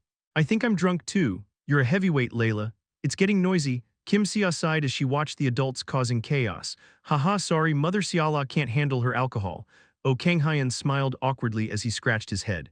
Woof, Springy, excited by the sudden lively atmosphere, approached Kang Hyun as he wagged his tail. Did you decide to raise that dog? Sia asked. Yup, cute right, HMPH. Not really, Sia turned away uninterestedly. She slightly glanced at Springy and asked coldly, what's his name? Springy. Why Springy? You know, because it's spring right now. That's your reason? Yeah, you're. So lame, Kang Hyun grunted, hit right on the mark. I had other name ideas, like what, Poppies or Gilgamesh? Oh, and Francois, doesn't it sound kind of elegant, though father shut it down? Kang Hyun mumbled. Lame, Sia remarked. Then what would you have named him, Sia? Me? Sia asked flusteredly, not having expected the question. She examined Springy's fluffy brown fur and his small and round appearance. She answered after some time, El Lufa. Why Lufa? Because he looks like one. Kang Hyun stared at Sia dumbfoundedly. I don't think you're in any position to call someone lame. Shut up. Why do I have to name someone else's dog? Sia shouted, her cheeks as red as a peach. Kang Hyun smirked and gestured for Springy to come. Woof, woof. Springy ran to him with his tail wagging. Kang Hyun stroked Springy's back as Springy burrowed deeper into his embrace. Sia raised her lunchbox in silence as she watched Kang Hyun. She fell into thought as she munched on the side dishes. What's wrong? Is it not to your liking? And no, it's not that. There are so many side dishes and they're all delicious. Right, Mother Siala is an amazing cook, said Kang Hyun proudly as he looked at Siala but quickly looked away. She seems a little busy right now though. A drunk Siala was trying to undress. Kang-woo and Yeonju were using all their might to stop her, and Lilith was simply laughing at the sight. As their son, Kang Hyun was embarrassed at the sight. That aside, why aren't you eating? Sia asked as she peeked at Kang Hyun. Me? Yeah, you've barely eaten. As Sia mentioned, Kang Hyun hadn't eaten much because Springy was clinging so much to him. Haha, I'm okay, I'm not that hungry. Kang Hyun could also eat Siala's food as much as he wanted at home, so he was not as invested in the lunch boxes. Even so, Sia slurred as she repeatedly picked up and put down the egg roll in her lunch box. Who? She took a deep breath as if she had resolved herself and picked up the egg roll. Just then Kang Hee sat next to Kang Hyun in a flash and brought a sausage toward Kang Hyun's mouth. Oppa, have some of this. Oh, thanks. Kang Hyun smiled at his little sister's generosity and ate the sausage. The harmonious taste of the sweet ketchup and the savory sausage filled his mouth. Is it good? Kang Hee asked. Yeah, it is. I'll give you some more. No, you don't have tea. What do you want to eat, Oppa? Kang Hee clung to Kang Hyun as she grabbed side dishes with her chopsticks and fed him. Sia, having lost her chance, blankly stared at Kang Hee feeding Kang Hyun while still holding the egg roll. Just then Kang Hee turned to Sia and snorted as she smirked. Heh, a blood vessel bulged from Sia's forehead. She sat next to the other side of Kang Hyun and brought the egg roll toward his mouth. Eat it. I'm in the middle of eating something right in, eat it. MMRP, Sia stuffed the egg roll into Kang Hyun's mouth. Kang Hee frowned intensely. What do you think you're doing? What does it look like? Isn't it obvious? Can't you see that I'm feeding Oppa? Is the order that important? He's having trouble eating. Then I guess you can stop feeding him. How brazen of you, Kang Hee glared at Sia and hugged Kang Hyun's arm. Is that jealousy I see? Jealousy, Sia said flusteredly. She stuttered like a broken machine as she asked, who's jealous? HMPH.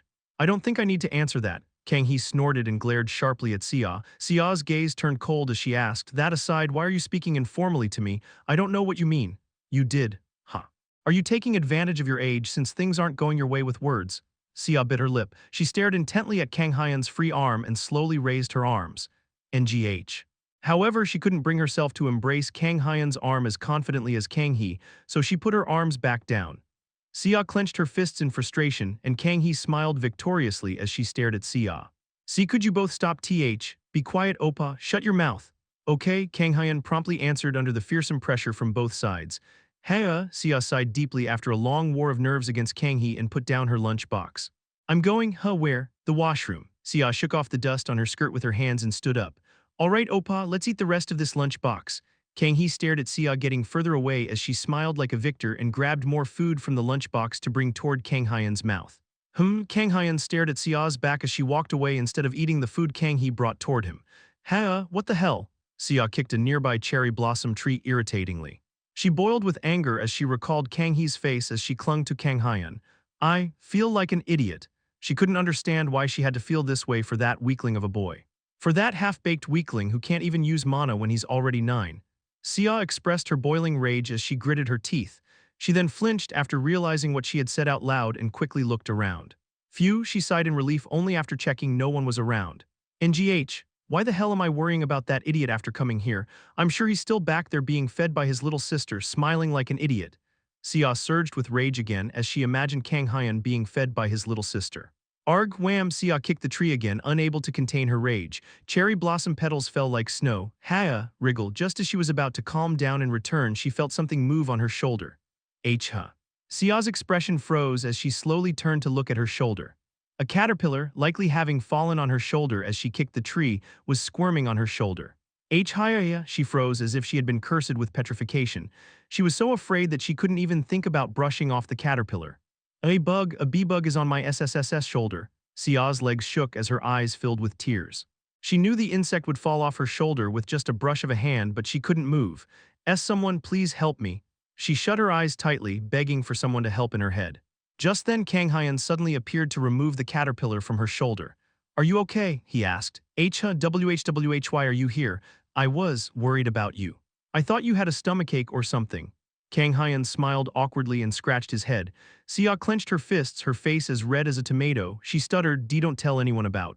Okay, I won't. Sia did not want anyone to know she had burst into tears, unable to move because of a tiny bug on her shoulder. Thanks. It's nothing.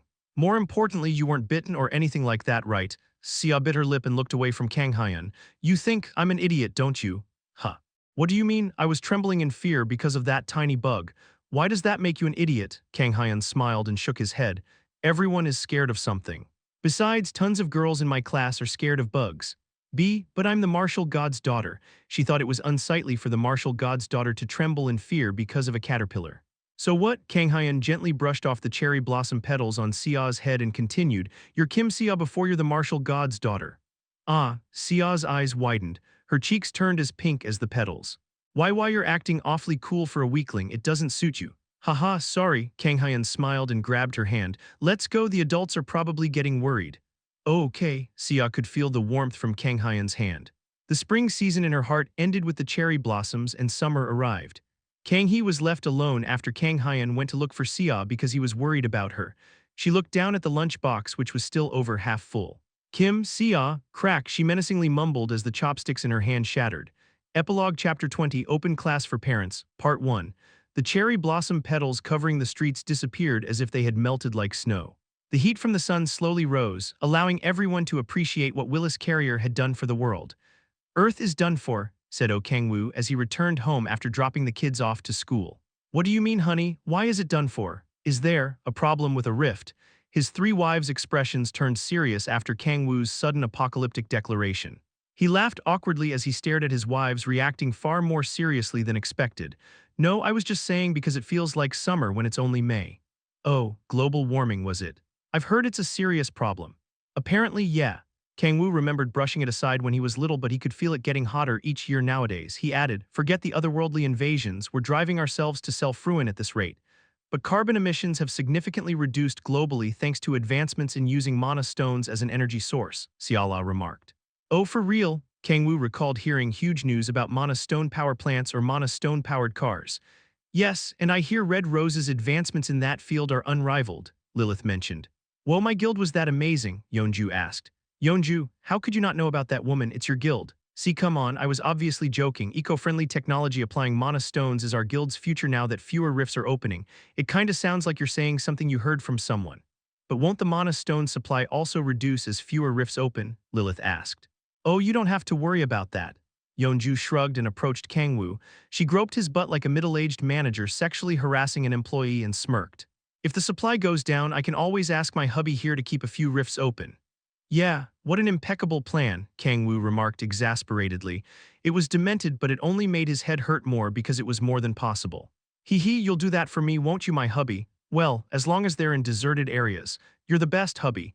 Yeonju gave Kang-woo a thumbs up and slapped his butt. That aside, are you not going to work today? Kang-woo asked. I have a day off today. You've had a lot of days off lately, haven't you? I'm the guildmaster after all. Apologize to the guildmasters all over the world.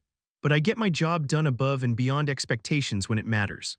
The mana stones I procured for the guild weigh in the tons, man. I guess you have a point. Yeonju's role in the guild was more as a combatant who killed monsters in rifts and collected their mana stones than taking part in business and administration. As a combatant, she also needed to rest on days when no hunting took place to remain in tip-top shape at all times. But seeing my wife leisurely lazing around in broad daylight is a bit.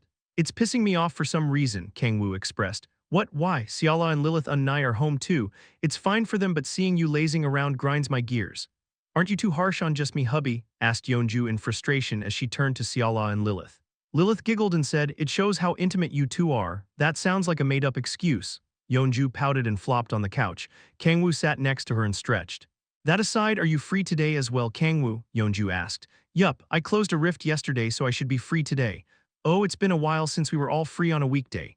Their children would be back from school in a few hours, but they could spend that time being lovey-dovey with each other. You're right. Lilith stood up with sparkling eyes. She elegantly walked toward Kang-woo and sat on his lap. Then shall we deepen the bonds of our marriage before the kids return? What do you have in mind? I wonder what I have in mind. Lilith's eyes shone like a predator that found a scrumptious prey. She blew into Kang-woo's ear and seductively licked it. Sparks ran throughout Kang-woo's body as the slippery sensation tickled his ear. Ahem. Even so, doing such a thing in daylight is a bit. Foo-foo, I was joking. Lilith winked and stood up from Kang-woo's lap. It's getting a little hot in here. Why don't we turn on the air conditioner? Your beet red. Do you want me to do that to you too? Shut up, Kang-woo said to the teasing Yeonju and turned on the living room air conditioner. Ah, that feels nice. He would be unscathed even if he went for a swim in magma, but he could still feel heat. He appreciated the genius of the great Willis Carrier as the cool air from the air conditioner brushed past his skin. Oh right, Kang-woo, would you like some of the ice cream we got as a gift last time? Siala asked. Oh, sounds good. Me too, Yeonju shouted. Okay, just a second. Siala went to the kitchen and brought 4 palm-sized cups of ice cream. They're all different flavors, so you can choose one first, Kang-woo. Then I'll choose the most basic mint chocolate flavor. You call that basic? Yeonju criticized with a frown. Why would you want to eat toothpaste? Mint chocolate is good. Okay, okay, have as much of it as you like. Vanilla for me, I'll go with strawberry, Siala said. In that case I'll have this purple tentacle flavor, Lilith remarked. That's grape unnai. They chose the ice cream flavors they wanted and relaxed on the couch as they watched YouTube. Oh look, Echidna's in that one. Oh you're right, the girl next to her is super cute as well. Oh Sung Ari, she's super famous too. Kang-woo groaned at the mention of Ari. What's wrong? Yeonju asked. Nothing. Kang-woo had a bite of ice cream as he erased the nightmare he had recalled. This is the life. He was leisurely spending time in the living room with his wives with the air conditioner blasting while the kids were at school. He was so happy that he wished for time to stop. Are you still bothered that I have a day off? Yeonju asked. Nope, I couldn't be happier. Why don't you quit your guildmaster job and stay at home all the time? The hell are you talking about? Yeonju snickered and put her slender legs on Kang-woo's lap. Right, relieve your almighty wife's fatigue by massaging her legs. Isn't Siala the one who usually has it the hardest among you three? She takes care of almost all the housework. PSHH. How can the job of a mere housewife compare to the invaluable tasks of a guildmaster? Do you want to starve, Yeonju? Siala asked. Gasp, I beg of you, please forgive this lowly one's heinous crime. Yeonju immediately took her legs off Kang-woo's lap and bowed to Siala, making her and Lilith laugh. As they spent their time being lovey-dovey as married couples, Lilith suggested, would you like to try some of my ice cream, my love? Oh, that'd be great, Kang-woo happily nodded. Well then. Foo-foo, Lilith playfully giggled as she partially unbuttoned her shirt and expertly took off her bra. Excuse me, Lilith, why are you undressing when you offered me to try your ice cream? You were disappointed you couldn't do this before because of the children, right? Said Lilith as she placed a spoon of ice cream between her cleavage. A sweet lump was floating in a valley made of two round hills. Kang-woo's sense of reason went out the window as the ice cream slowly melted once it touched Lilith's skin. Yuan-nai? Wow. Yeonju and Siala couldn't help but gulp as well at the overwhelmingly seductive sight. It was enough to make women gulp, so there was no question for a man. Kang-woo was left wide-mouthed, having lost his ability to speak coherently, and simply stared intently at Lilith's cleavage. Lilith smiled seductively and gently pulled Kang-woo's head toward her breasts. Now, we have plenty of time before the children return, so you can enjoy it as much as you like, okay? Kang-woo couldn't resist such overpowering temptation. He strongly pulled Lilith's waist toward him and buried his face into Lilith's cleavage. HNGH. Lilith trembled as Kang-woo voraciously licked the ice cream off her breasts like a man who had found an oasis in a desert. She gently patted his head and smiled joyfully. And me too, I want to feed Kang-woo ice cream too. Siala also unbuttoned her shirt as if trying to make up for her failed attempt at the picnic, exposing two round hills, no canyons. Oh my Jesus! Kang-woo couldn't believe he was still thirsty even after drinking to his heart's content from the sweet oasis between the valley. Now, come here, my honey. Kang-woo slowly drifted toward the other valley. Perhaps Willis Carrier's principle of air conditioning was false because the air in the living room was heating up despite the air conditioner being in its maximum setting. Ahum. Well, if my hubby wants to know what vanilla tastes like so much, I guess it can't be helped. Yeonju also stepped up as Kang-woo licked ice cream from yet another valley. Alright, my hubby. Have some vanilla as W, splat. The ice cream slid off the flat hill no plane and fell on the floor. The true father of air conditioning must be Yeonju, not Willis Carrier. She cooled down the heated atmosphere in a flash. Clack, we're back. Beloved father, the weather's so hot today. We're home. Kang-woo's 3 children returned from school. Father, we have an open class for parents next Wednesday. Kang Hyun tilted his head in wonder, noticing the awkwardness in the air. He saw his weeping mother curled up into a ball on the couch and his father consoling her. Did something happen? He asked. No, nothing happened. Kang-woo sorrowfully shook his head as he patted his wife's back. Epilogue Chapter 21, Open Class for Parents, Part 2. Cha Yeonju slowly regained herself from depression. That aside, you mentioned an open class. Yes, Kang Hyun answered. Kang-woo groaned as he read the notice Kang Hyun handed him. Open class for students, huh? Kang-woo had never experienced such a thing since he had no parents. See, could you come this time, father? Asked Kang Hyun hesitantly. Come to think of it, only Yeonju went last time. Kang-woo had planned on going with her last year but missed the chance to see his son in class because a rift had opened that day. I want to go too, honey. We can attend this year as well, right? Han Siala and Lilith also couldn't attend last year. They had planned on going with Yeonju last year but ended up not going because of Kang Hyun's vehement refusal. He likely did not want anyone to find out he had 3 mothers. The eyes of the other 2 mothers were sparkling as if they had waited for this day to come. Then Yeonju can go to Kang Hyun's class, and Lilith and Siala can go to Kang Hee and Leah's class, Kang-woo expressed. What about you, Kang-woo? Kang-woo thought about which one to go to. Of course you'll come to my class, won't you, beloved father? Leah jumped and hugged Kang-woo from behind as she rubbed her cheek on his. Please watch me do my best in class. Kang-hee also grabbed Kang-woo's clothes and remarked shyly, It's embarrassing, but I would be happy if you could attend our class. Kang-woo grabbed Leah's flailing legs to help her stay on his back and thought deeply. He imagined the chatty Leah and the shy Kang-hee giving their all in class. He wanted to see it so badly, just imagining his cute and lovely daughters in class made him smile. However, Kang Hyun expressed slight disappointment and stepped backward with a faint smile. Please go to Leah and Kang-hee's class, father, I'll be fine. Kang-woo stared at his generously yielding son and said, I'll go see Kang Hyun this year. He had failed to go despite promising last year, hence he couldn't afford to not go 2 years in a row. Kang Hyun seemed mature, but Kang-woo knew better than anyone how soft-hearted he was. No fair, beloved father, I'm fine with it as long as it's for Oppa. Leah complained a little but accepted it soon after. Rather, Kang Hyun opposed his decision strongly.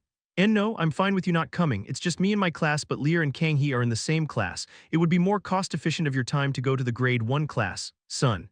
Kang-woo smiled and playfully disheveled Kang Hyun's hair. The number isn't important. That's true, but no buts, don't question your dad's decision. You understood, Kang Hyun reluctantly nodded. Kang-woo took his hand off Kang Hyun's head and turned to Seala to ask, that aside, what should I wear, a suit? Wouldn't that be too formal? Oh, what did you wear last year, Yeonju? Me. A tracksuit and a baseball cap. Isn't that a bit much when surrounded by the other kids' parents? Yeonju noticed Kang-woo's disappointed eyes and quickly shook her head. I didn't dress like that because I wanted to, then why did you? To hide my identity as much as possible, of course. Oh, Kang-woo had forgotten his wife was a global superstar. It did not come to mind because he had only seen her sprawled on the couch, scratching her ass. Yeonju was the one who suggested they hide that she's Kang Hyun's mom. It was to avoid any flies from roaming around Kang Hyun, trying to take advantage of his prestige. At first, Kang-woo found it hard to believe that children less than 10 would do such a thing. But I hear kids know all this shit nowadays. He remembered seeing on the news that kids nowadays decided ranks among themselves based on how well off their household was. But does wearing a tracksuit and a baseball cap hide your identity? Kang-woo asked. I wore a mask too, of course. Besides, no one would think the master of one of the top guilds in the world would show up to an open class in a tracksuit. Makes sense. Attire influenced how others view them more than one would think. Si-hun tried to hide that Sia was his daughter at first too, but that guy's way too famous for that, Yeonju remarked. Even if Yeonju was globally famous, she wasn't as famous as the martial god Kim Si-hun, who was worshipped as the world's savior. Anyway, it's nice that I don't have to hide my face, Kang-woo said.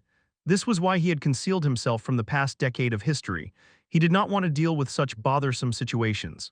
However, it caused Si-hun's fame to skyrocket beyond control. Considering what Si-hun does, it's good to be that famous.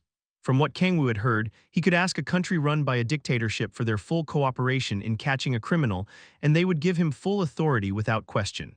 Come to think of it, did Si-hun attend the open class last year? He asked. Yeah, and it took ages to get into the school because there was a sea of reporters in front of the school gate. Then I guess it'll be just as busy this year too. After all, there was no way that idiot who loved his daughter to death would ever miss an event involving her. And my class will be peaceful since Sia and I are in different classes, shouted Kang Hyun anxiously. He seemed to have been worried Kang-woo couldn't come to his class because it would be crowded. Kang-woo smirked. I would go even if it was as busy as a bustling market street, so don't worry. I wasn't particularly worried. Anyway, is there anything I need to prepare? No, you just have to attend. All right. I guess I'll take this chance to see how seriously my son takes his studies. I'm confident when it comes to studying. Kang-woo recalled Kang Hyun saying he won a gold medal in the school's math competition. He smiled as he rustled Kang Hyun's hair and sighed in relief. I'm so glad you didn't take after your mom. Oi, what's that supposed to mean, hubby? Just imagine if he took after you. Would he have gotten gold in a math contest? You make it sound like you were good at studying when you were little. My homeroom teacher told me I could get really good grades if I studied hard since I was smart. Everyone heard something like that from their teacher in elementary school, man. What? Are you saying I wasn't special? Our son's a genius because he takes after me. Right, son? Yeonju asked Kang Hyun. No, I don't think so, Kang Hyun answered. Son? Yeonju stumbled backward in shock. I'm joking, of course I'm smart because I take after you. Alright. You take after me, right? Of course, my hair is also red just like yours, isn't it? Hee. Yeah, that's right, I'm so proud of you, my son. Kang-woo could see how intelligent Kang Hyun was from how happy Yeonju was as she hugged Kang Hyun. More importantly, I guess I'll get to see the other parents there, he remarked. Well, yeah. Open classes were partly for the parents to check their children's progress in their studies, but also for the parents to get to know each other. Only then would you know if your children are hanging out with kids from households not worth their time. Kang-woo had no intention of participating in such pointless politics. He couldn't help but wonder what kind of people the other parents were. I'm sure there aren't any lunatics among them, right? Kang-woo shook his head. Kang Hyun's school wasn't a super elite private school, but it was in a good neighborhood. He didn't expect trouble between him and the other parents. Right, shall we buy some clothes for the open class then? He suggested. What a great idea, my love, said Lilith. There's a new department store in Uedo, Siala added. Oh there, I've heard the food court there is quite nice. Why don't we grab lunch there as well, Yeonju posed. Sounds good, Kang-woo answered. He got ready to go out shopping with his wives. Beloved father, I want to go too, Leah shouted. Of course you can. Then I'll be watching over the house with Oppa, Kang-hee stuttered. What's there to watch over? Come with us too, Kang-hee. Kang-hee glanced at Kang Hyun in disappointment and grabbed Kang-woo's hand as they headed to the department store. I see, an open class, huh? A deep voice echoed throughout the house. A man wearing a luxurious suit was reading a newspaper. Yeah, can you come, Dad? Of course I can. The man with a neatly groomed beard nodded and patted his son's head. He couldn't help but smile whenever he looked at his son who had grown up as manly as him. Dad, can I ask you for a favor? What favor? There's a kid who's been bullying me at school. Bullying you? Not many could bully the man's son, one of the few elementary school players in the country. Don't tell me, is it the martial god's daughter in the class next to you? And no, who, that's a relief. The man sighed in relief. He's not physically bullying me. To be more exact, he's saying bad stuff about me to others behind my back. What kind of stuff? I chased away an abandoned mutt that sneaked its way into school grounds, but he's been spreading twisted rumors that I hurt an innocent dog and that I'm an animal abuser. The man couldn't believe the other child would drag his son's name through the mud over a mere dog. What's his name? It's Kang Hyun. The man had never heard the name. Anyway, could you scold his parents if they come to the open class? Asked his son as he pulled on his clothes. A boy who's spreading bad rumors about my son, huh? He did not know who the child was, but it was only right for his parents to be punished for not educating their son well enough. Okay, I will handle it. Hee, you're the best, Dad. You know it. Who do you think I am? I'll give them a huge scolding, so don't you worry. The man was Jeon Tae-hun, the 7th-ranking player in Korea, an executive member of the Korean Player Association as well as a former member of Guardians, albeit only for a moment. He smiled widely as he patted his son's head. Epilogue Chapter 22, Open Class for Parents, Part 3. It was the morning of the day of the open class. Kang-woo frowned as he saw the sea of reporters in front of the school gate. Holy shit, what's all this? I told you reporters would be swarming the place, didn't I? Yeonju seemed used to it since she had experienced it last year. I wonder if we can drive in. Would you like to place the car in my shadow and walk in? Lilith asked. That sounds best. They wouldn't be able to drive through the school gate with all these people blocking it. As Lilith suggested, putting the car in her shadow and walking in seemed like the best. Foo-foo. Allow me to begin right away. Squelch, the ends of Lilith's hair turned into squirming tentacles. Wait a second, what do you think you're doing? Kang-woo asked.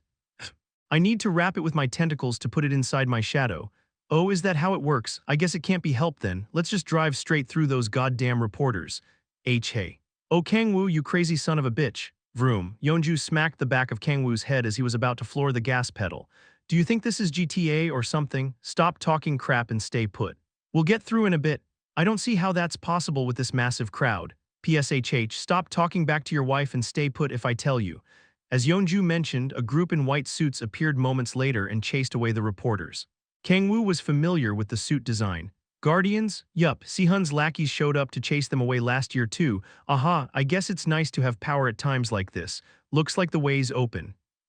What a shame, Lilith expressed. What's a shame? Putting the car into my tentacles would also serve as a car wash. Kang-woo felt nauseous as he imagined their car covered in mucus. Didn't you say you would love me even in my true form, my love? I mean, I did, but Foo-foo, how cute, I'm just joking so you can stop shaking. Lilith giggled as she playfully pinched Kang-woo's cheek. Unai, you should stop playing around and get ready, said Han Seala anxiously from the back seat and took glasses out of her pocket to put on. What's with the glasses? To make me look a little more intelligent.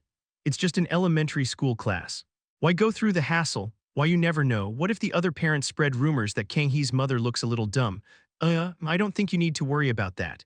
Rather, Seala was so beautiful that they wouldn't even think about something like that. In any case, I can't afford to make mistakes in front of the girls, Seala said firmly. You say that, but back at the picnic, that was because I was drunk. Seala turned tomato red after remembering what she had done at the picnic. She was rigid despite not having even entered the school grounds yet. Lilith gently approached her and said, You don't have to be so nervous. I'm with you, aren't I? You Nai? Yap. Kaya. Where are you touching? It's to help my cute little sister calm down. Stop. My, they're so elastic despite their size, I'm getting a little jealous of my love. What's happening in those back seats?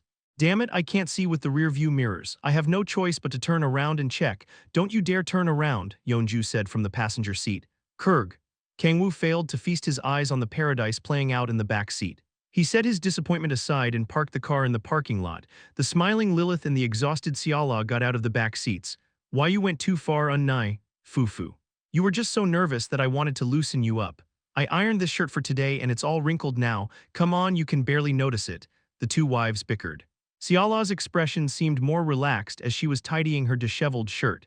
Looks like the grade 1 classes are on the second floor and the grade 2 classes are on the third, Kang-woo said. Are the classes still going on? Yup. The open classes were scheduled for the third and fourth classes. They had come a little early so the second class was not over yet. Where are Sihun and Layla? Siala wondered. I wonder. They're probably hiding somewhere. Layla aside, Sihun was likely hiding somewhere in the school since he was the reason the sea of reporters was at the school. Well, I'm sure he'll call eventually. They were not here to see Sihun today was for watching what their children were usually like in school. Kang-woo waited for the second class to be over as he glanced at the parents arriving one after another.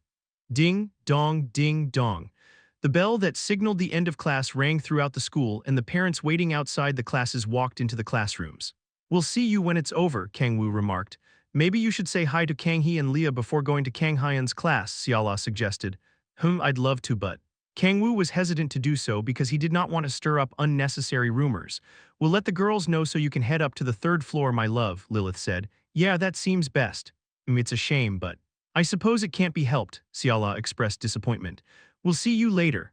Kang-woo waved to Lilith and Siala as he walked up to the third floor with Yeonju wearing a baseball cap and a mask to cover her face like last year. The other parents stole glances at her because she looked so suspicious. Aren't you gathering more attention in that getup? What choice do I have? I have to conceal my face somehow. I'll use the authority of blindness on you, so want to take it off? Forget it. I have to get used to it since you won't be with me at all times, said Yeonju as she walked into the classroom. They saw Kang Hyan sitting near the teacher's podium. Son, how are your classes going? Oh, mother. Kang Hyan stood up and waved to Kang-woo and Yeonju. You're feeling a little hungry after the second class, right? Have some of this. What is it? Your favorite cookies. Oh, did Mother Siala make it? No, I did. I had a big breakfast so I'm not that hungry. Kang Hyan smiled as he politely refused the cookie Yeonju held toward him. Yeonju pulled on Kang-woo's clothes as she complained about how cold their son was to her, but Kang-woo remained silent because he knew how atrocious her cooking skills were. What's for the third class? Kang-woo asked. Math, oh, your best subject. Not at all. Kang-woo patted his embarrassed son's head and smiled. Thank you for coming, said Kang Hyan. You don't have to thank me. Of course, I would jump at the opportunity to see my loving son do well in school. Father, have fun, we'll be watching from the back. The bell signaling class to resume rang just in time. Kang-woo held Yeonju's hand and walked to the back of the class. He scanned the students with innocent eyes and noticed one child that stood out. A little brat whose stature was nowhere near that of a second grader was staring at Kang-woo with an arrogant smile. So he's the player in the same class as Kang Hyan. Anger filled him as he was reminded of his son covered in wounds. And he must be his father. A man in a luxurious suit was standing behind the boy with an arrogant expression. Should I teach him a lesson? Kang-woo couldn't do anything to the player brat since Kang Hyan declared he wanted to deal with him himself, but his parent was a different story. The desire to drag the father someplace deserted and beat him senselessly to correct his parenting skills surged from inside. But I'll put that on hold for now. His son's personality was beyond saving, but the father might be normal. Kang-woo did not want to lay his hands on an innocent parent for something their son did. Right, let us begin. Wow, you guys are more attentive than usual. Is it because your parents are watching? The class began with the homeroom teacher's playful joke. Students usually didn't raise their hands when the teacher asked if anyone wanted to solve a question, but thanks to the parents, every student raised their hands to answer. 50 minutes of the same thing passed. Kang-woo had one thing on his mind after experiencing the long-anticipated open class. It was rather normal. Like the doting parent he was, he wanted the teacher to give unsolvable answers and for Kang Hyan to solve every single one with ease. But there's no way that would happen. If something like that were to happen, Kang Hyan would shine like a supernova while the other students were left in the dust. No parent would want that for their child. Right, why don't you solve this question, Kang Hyan? Okay, the teacher nominated which student would answer which question as if he had planned it. With that, the ordinary class ended with the school bell. Hubby, hubby, hubby. Did you take pictures of Kang Hyun walking up to the blackboard to answer the question? Huh, did you? Of course I did. Send it to me right now. I want to show Siala and Lilith Unnai. Yes, ma'am. Hee hee, wow. Look how smart our son is. I knew he was a genius. Other children also answered questions on the board, but parents only tended to notice their child. Son, you were so cool. Kang-woo smiled as he watched his wife running to Kang Hyun as soon as class ended. He turned around to let them enjoy their time together. Come to think of it, there was a vending machine by the stairs. I might as well get my son and wife something to drink. Dad, it's about time you don't have to tell me. Jeon Tae-hun glared at Kang-woo as he noticed him leaving the classroom. You're out of luck. Tae-hun had planned on meeting the father after the open classes were over since he did not want to humiliate the father in front of his son, but the father had ended up leaving the classroom during break time. Tae-hun chased after Kang-woo. Are you Kang Hyun's father? He asked in a deep voice. Huh, Kang-woo turned to the voice and nodded. I am. My name is Jeon Tae-hun. I am the father of Yongwoon, Kang Hyun's classmate. Oh, I see. My name is Kang-woo. Tae-hun wanted to slap the father right now as he scolded him to educate his son better, but they might be seen. I need to take him outside first. After that, he could take as long as he wanted with the scolding. May I talk to you privately about something? Oh, there you are, Hyung-nim. Just then, a blindingly handsome man ran along the hallway. Martial God, Tae-hun's expression froze once he noticed Kim Si-hun. There was no way he wouldn't recognize him as a former member of Guardians. Why is the martial god here? Oh right, his daughter is in the class next to us. However, one other thing lingered in his head. Did he say Hyung-nim? There was no way he was referring to Tae-hun. They were nowhere near a relationship close enough for the martial god to call him so affectionately. They had not exchanged numbers even in his days at Guardians. Then who was he calling? Tae-hun naturally shifted his gaze to Kang-woo. Oh, I'm fucked. Epilogue Chapter 23 Open Class for Parents Part 4 Come on, man. I told you not to act as if you know me in public. Oh, Kang-woo frowned at Kim Si-hun running to him like a dog to its owner. And not to act as if I know you. Aren't you being too harsh? I get way too much attention just from you calling me Hyung. He had tried his best to be erased from history, but those efforts would go down the drain if people found out he was called Hyung by the martial god. But isn't it normal to call someone Hyung if you're close to them? Asked Si-hun sorrowfully. Kang-woo wavered as he stared at the dejected Si-hun. He sighed deeply and handed him one of the drinks he bought from the vending machine. Haha, thank you, Hyung-nim. Where's sister-in-law? She's with Sia. Si-hun slowly shifted to Jeon Tae-hun as he accepted the drink. That aside, who is this? Oh, he's the father of one of Kang Hyun's classmates. Oh, I see. It's a pleasure to meet you, said Si-hun with a smile as he stuck out his hand for a handshake. Greetings, Commander. Tae-hun courteously bowed 90 degrees instead of accepting the handshake. Commander. Si-hun tilted his head in confusion and soon realized something. Oh, are you perhaps a former member of the 3rd Battalion? Yes, that's correct. My name is Jeon Tae-hun. Ah. Yes, I remember you, player Jeon Tae-hun. Si-hun remembered him as one of the top 10 players in Korea, albeit players of his skill couldn't be more common worldwide. It's an honor to see you again, Commander, Tae-hun shouted. Haha, I'm flattered. More importantly, weren't you no longer a member of Guardians? Yes, I left due to personal reasons 3 years ago. Then I'm not your commander anymore. And not at all. You are and always will be my commander. Damn it, why did I have to meet the martial god of all people here? Tae-hun gulped as cold sweats flowed from his forehead. He did not act this way because Si-hun was a hero worshipped worldwide as the martial god. All Guardians forces assemble. He was reminded of past nightmares from seeing Si-hun. Guardians, as its title of international police suggested, was famous for its military discipline. Si-hun carried a gentle aura around him with his innocent looks, but turned into a Rakshasa when he forced hellish drills on all the Guardians' members after assembling them. It had been so bad that it had left a trauma deep in his head. Oh what, you were a Guardians member too, Tae-hun? Kang-woo stared at Tae-hun in surprise. He had left Guardians after leaving the organization to Si-hun, but was still Tae-hun's senior since he was also a former member. I never expected one of the parents to be a former Guardians member. It felt like meeting an army squad mate by chance after returning to society. Although Guardians was not an army, it gave off a similar feeling since they used to be on the same boat. 2. Were you also a Guardians member, Kang-woo? Tae-hun asked. Yes, but I quit long ago. I see. Tae-hun had never expected the parent of the child whom his son asked to scold to be a former Guardians member. He could feel his mouth getting dry due to the unexpected turn of events. What do you mean quit? You are still a Guardians member, Hyung-nim. Unofficially, yeah. But you can still come back anytime you wish. Forget it. Call me crazy if I ever go back. Guardians needs you, Hyung-nim. Tae-hun was in deep thought, in pallor as the two men argued about Kang-woo returning to Guardians. A former Guardians member and someone whom the martial god Kim Si-hun calls Hyung. A rumor he had heard during his time in Guardians popped into his head that martial god Kim Si-hun had not been the one who killed Baal, the Prince of Gluttony. Everyone brushed it off as nonsense at first. However, the rumor turned out to be not as baseless as people thought with the testimonies of players who had fought in the final war. They said the one who killed Baal and ended the war against the demons wasn't Kim Si-hun, but the man he called Hyung. Of course, this rumor had never been made public. Information about the man had been lost, as if someone had intentionally erased it. However, one piece of information had stayed, that the martial god's brother was known as the Demon King. No one knew why an unsettling title like Demon King was given to the world's savior, but the individual's achievements were closer to those of a demon's feats than a human. A monster who wiped out hundreds of thousands of demons by himself.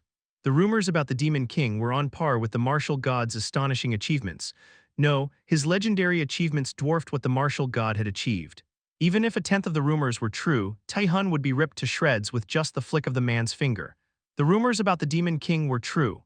Someone had hidden the Demon King from history, turning his legendary feats into ones that only a select few knew. However, Guardians was an organization of the strongest players in the world, created by those select few. Over 30 players witnessed the Demon King, hence the rumors couldn't be brushed off as baseless. Which means, the man arguing with Si-hun was the legendary Demon King. Holy shit! Ti-hun couldn't believe he almost took the Demon King to a deserted area to give him a scolding. Chills ran down his back and his legs shook uncontrollably. Oh, come to think of it, you wanted to discuss something with me, right? Kang-woo asked, changing the subject to stop the argument with Si-hun. Ti-hun flinched. Oh, He racked his brain to think of an excuse covered in cold sweats. I heard that my son caused a huge discourtesy to your son. Oh, it was about that. Kang-woo slowly filled with anger again as he recalled his injured son. Yes. I wanted to offer you my sincerest apologies about that. Ti-hun smashed his head into the hard concrete. I apologize for not educating my son properly. My son and I have caused a great disservice to you and your son. Kang-woo's rage gradually subsided as Ti-hun prostrated to him. He remembered seeing on social media that there were many senseless parents these days who argued with the parents of the child who fought back against the bully about why they hit their child instead of scolding them about the bullying. I guess you can't believe everything you see on social media. The man prostrating to him was in no way a senseless parent. I'm so glad I didn't lose myself and beat him senselessly earlier. Kang-woo would have dragged him to the back of the school and taught him proper education skills by force, but he was a changed man. Ah yes, this must be how it feels to have become an adult. Kang-woo, called Ti-hun as he cautiously looked up at Kang-woo relishing in his growth. Oh, please get back up. Yes. Thank you very much, answered Ti-hun like a fresh military recruit.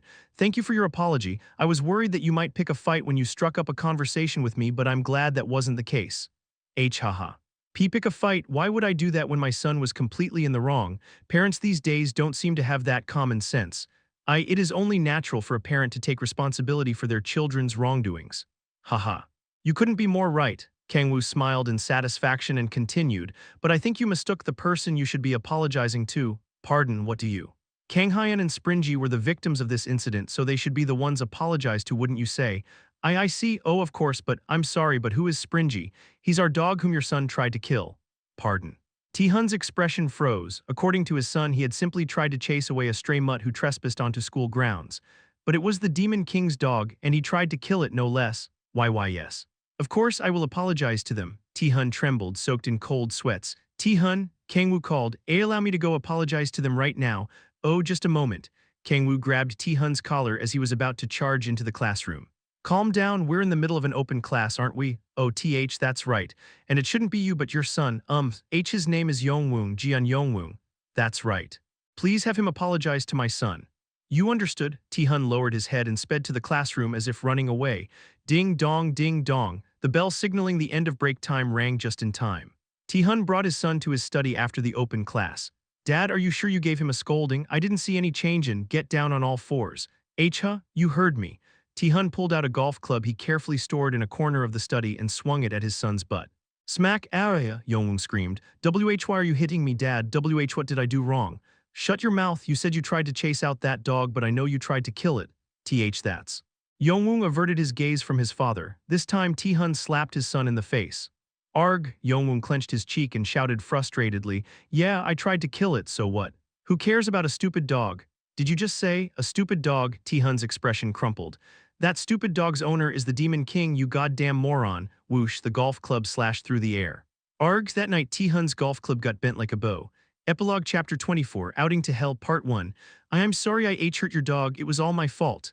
Kang Hyun was called to the back of the school by Jeon Yongwoon the next day and was met by Yongwoon bowing to him. What's your play? I just realized I was wrong after thinking about it.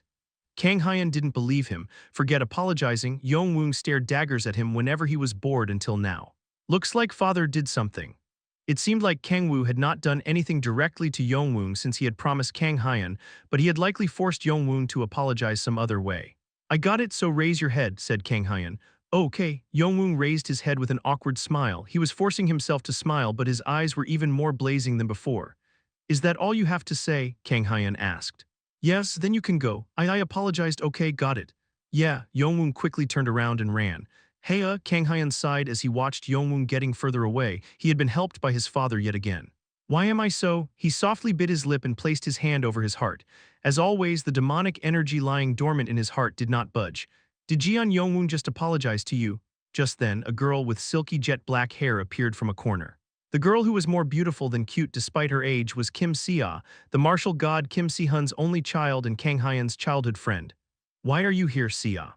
I saw you and Jeon Yongwoon heading to the back of the school, so I followed you. Se-ah approached and leaned forward so that her stern expression was right up on his face. Why would you follow Jeon Yongwoon just because he called you? What if he does something to you? I told Leah to call father if she doesn't hear from me in 10 minutes. Kang Hyun had not followed Yongwoon with no plan in mind. But you could have been hurt. Haha, were you worried about me? That's not. Se-ah's face reddened. She kicked Kang Hyun's shin.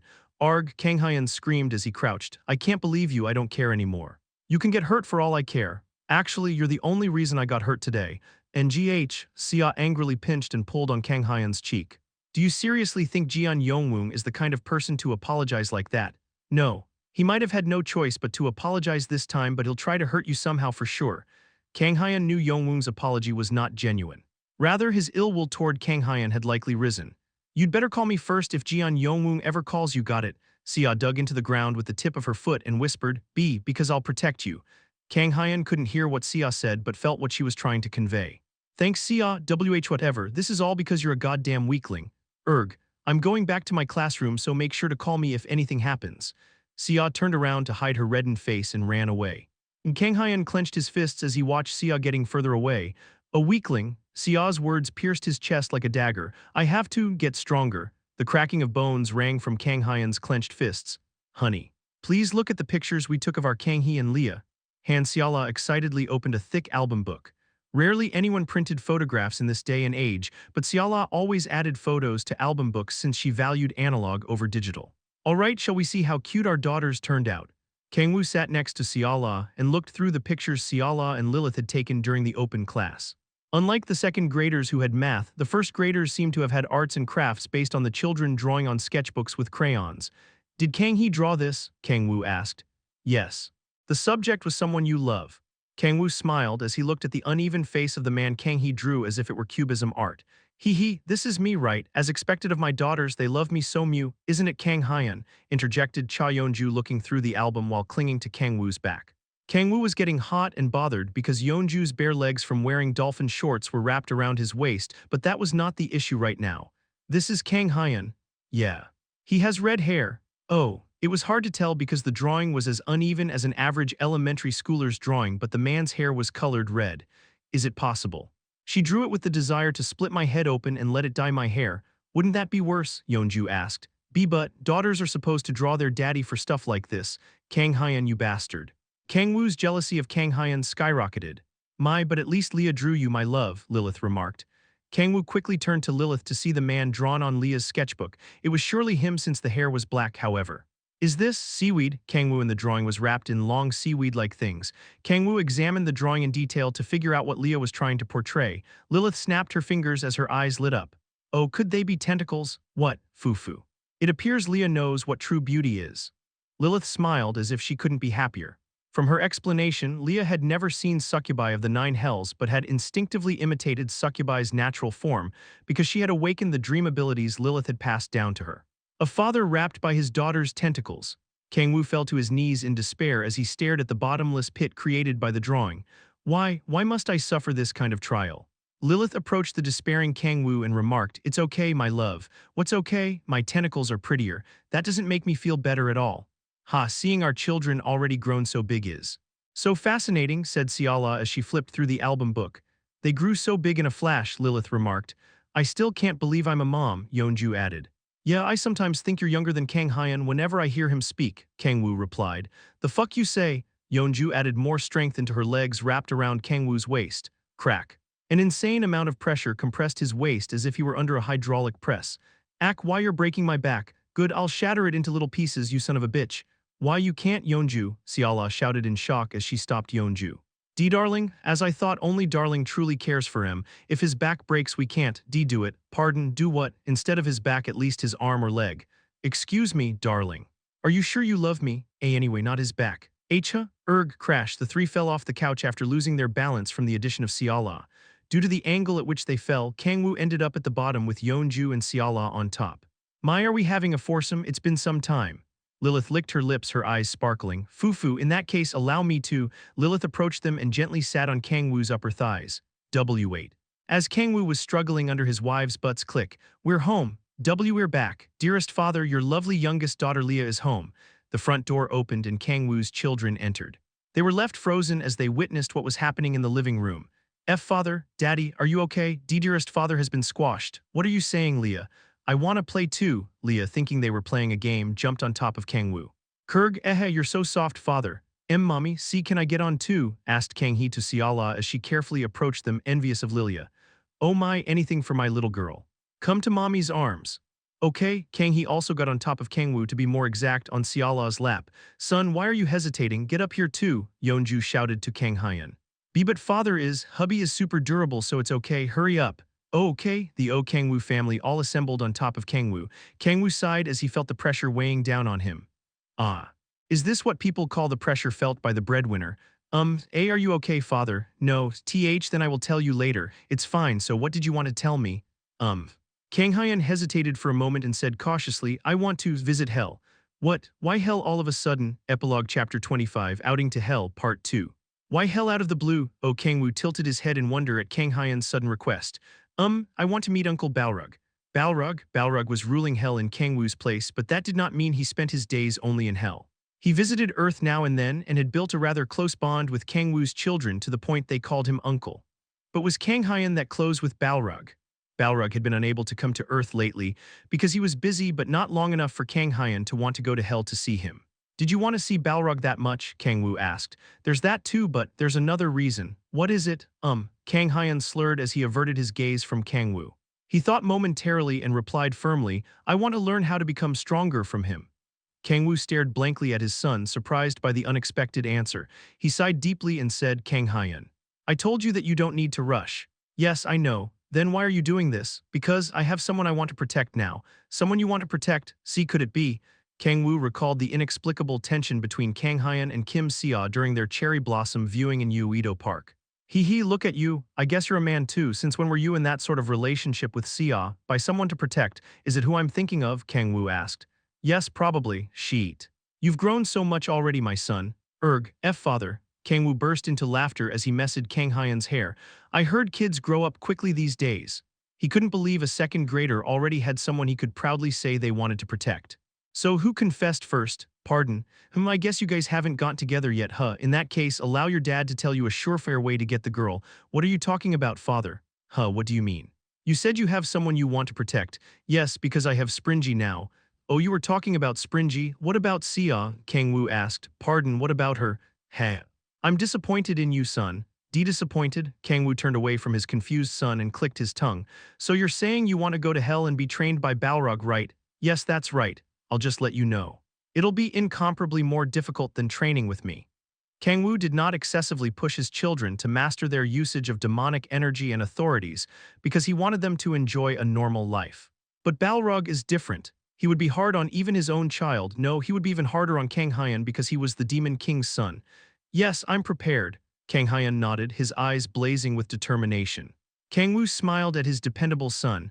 "All right, we'll go to hell this weekend."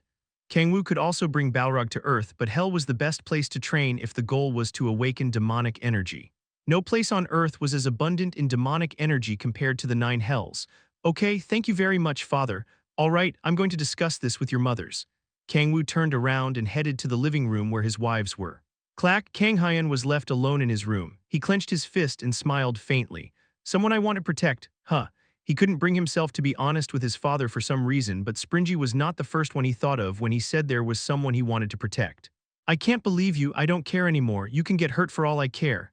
It was the girl who had secretly followed him out of worry. Just as she had, he wanted to tell her proudly as well. Be because I'll protect you. He wanted to tell her that he would protect her as well. So you're going to take Kang Hyun with you to hell? Asked Siala. Yeah, there's no stopping that boy, Siala sighed as she expressed worry. There's no need for him to rush. That's what I told him. Kang-woo couldn't bring himself to refuse when he saw the determination in Kang Hyun's eyes. Unlike the worried Siala, the biological mother Cha Yeonju shrugged nonchalantly. Isn't it fine as long as it's what he wants? Should you be so cool about the fact that your son wants to go to the ninth hell? Kang-woo asked. What's there to be worried about? He's gonna be with Balrog, isn't he? I mean, you have a point. However dangerous a place the ninth hell was, Kang Hyun's safety was guaranteed as long as Balrog was next to him. But are you the only one tagging along? Yeonju asked.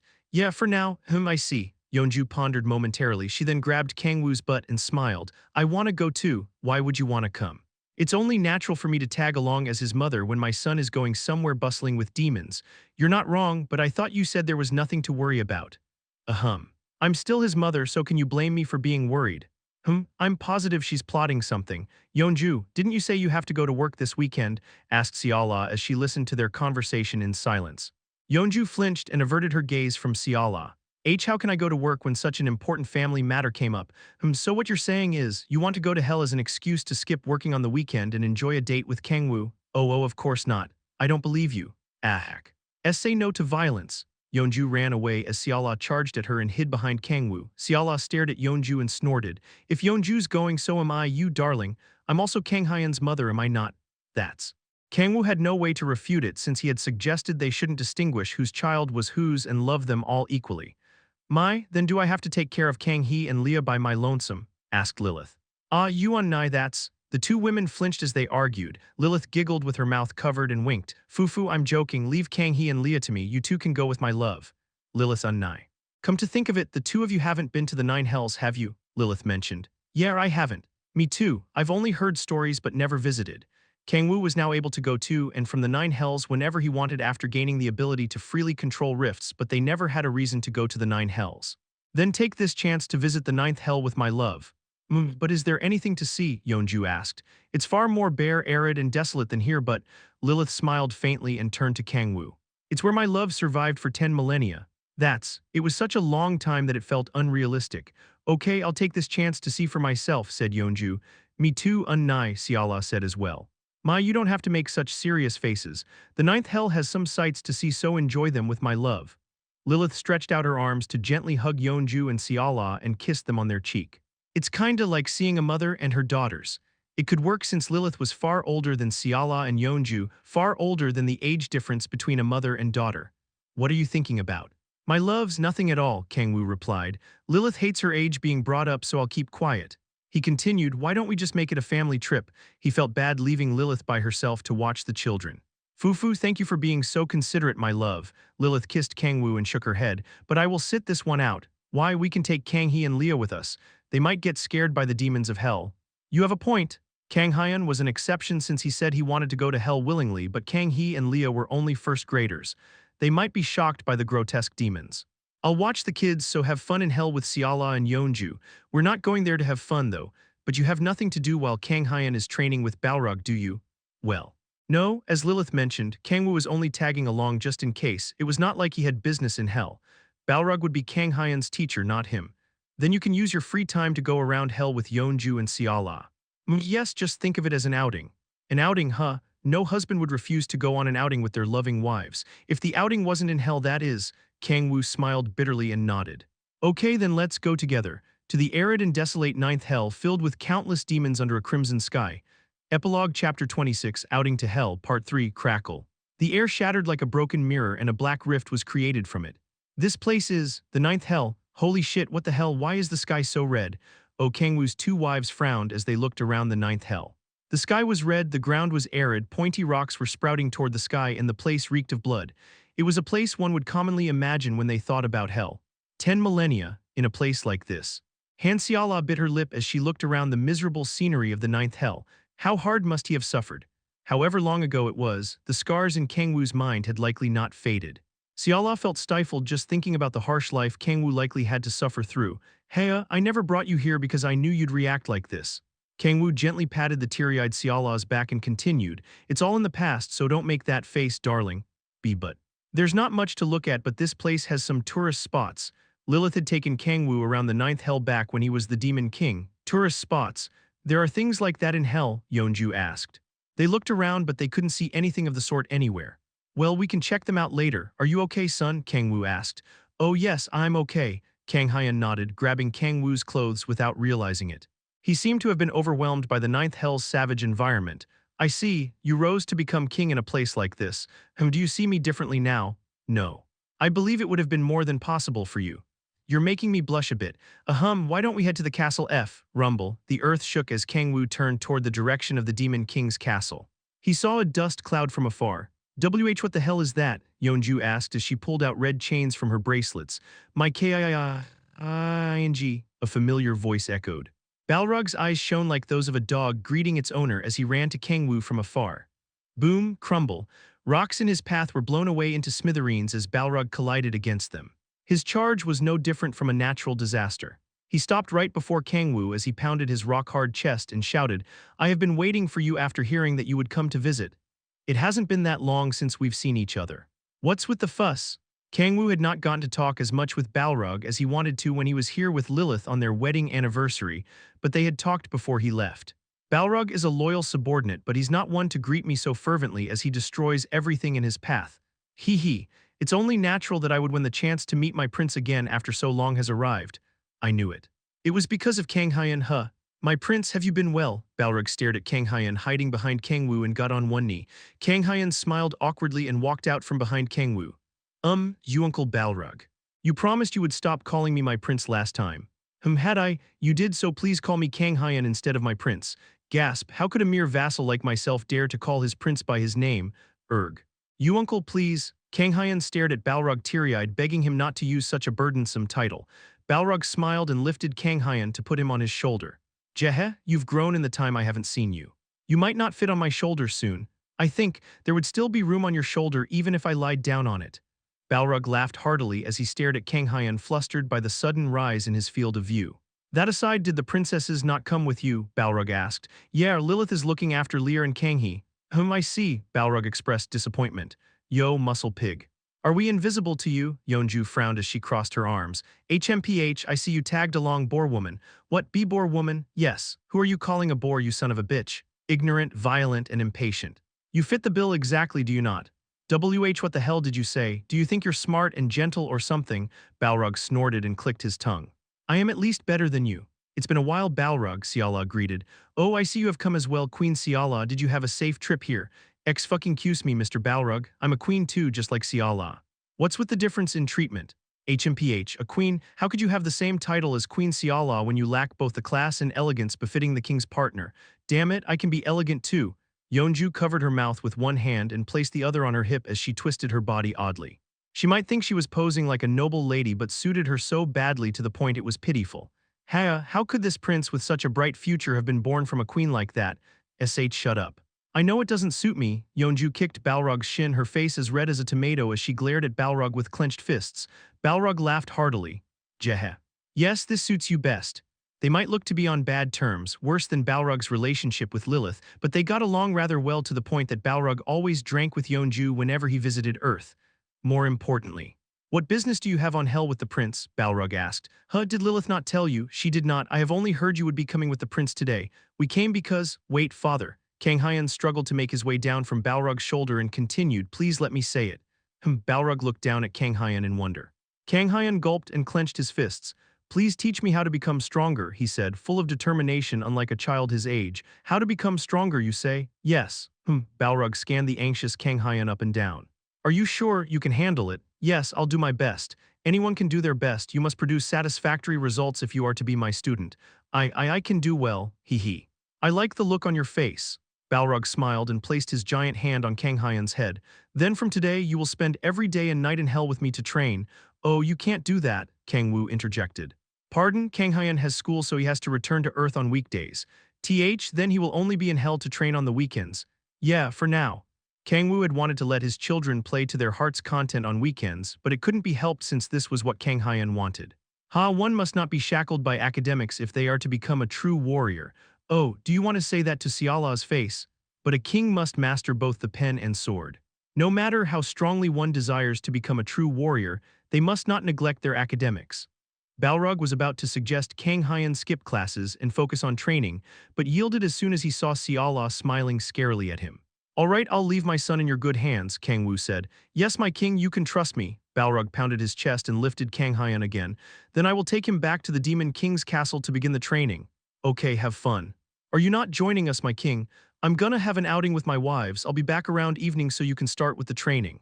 Yes, my king, Balrog answered energetically and ran to the Demon King's castle with Kang Hyan. So, it's just us three now. Where should we go? The two wives stared at Kang-woo in anticipation. Follow me, my wives. The success or failure of an outing depended on the head of the family. Even though the outing was in hell, he couldn't let their memories of this outing fill with filth. I'll show you guys some awesome places. Kang-woo confidently took charge. They arrived at a boiling lake. Around it were dried-up trees just barely keeping their shape and the severed mummified demons floating in the water. What is this place? Yeonju asked. A hot spring. A hot spring? It might look like that, but it's not that hot. That's not the fucking issue, Yeonju shouted angrily as she pointed at the boiling red lake. How the hell is that a hot spring? That's the kind of shit you'd see in Diablo 2. It looks a little unsettling, but it's nice and warm inside. I'm not going in, motherfucker. Yeonju kicked Kang-woo's shin and shook her head ferociously. You're not? Kang-woo looked up at Yeonju like an abandoned puppy with drooped shoulders. I wanted to enjoy a hot spring with my lovely wives. NGH, Yeonju faltered for a moment but shook her head to regain herself.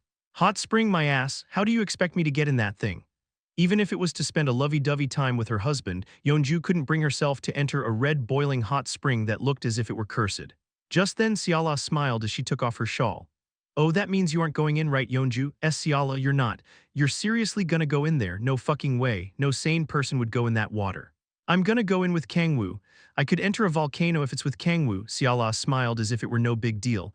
All right, let's go in, honey. Sure. I brought swimsuits, so let me change over there. Come on, no need for that. We're married. Hurry up and get naked. Siala licked her lips as if she were staring at prey and approached Kang-woo. W8, darling. We're outside, Ak. You're ripping my clothes, my clothes. Honey, your butt is so cute, slurp. Siala smiled as she undressed Kang-woo like a child opening a Christmas gift. Ah, Yeonju expressed, realizing at last. No sane person would go in that water. However, Siala had never been sane about anything that involved Kang-woo. Epilogue Chapter 27, Outing to Hell, Part 4. Heya. Cha Yeonju sighed as she stared at the two who had changed into swimsuits after Kang-woo barely persuaded Han Siala to wear a swimsuit. Are you serious? You're going in there? She felt like she was about to vomit her breakfast bread as she stared at the boiling blood-red lake. Siala hugged Kang-woo's arm and smiled. If you don't want to get in with us, you can just watch from there, Yeonju. A vein bulged from Yeonju's forehead due to the blatant taunt.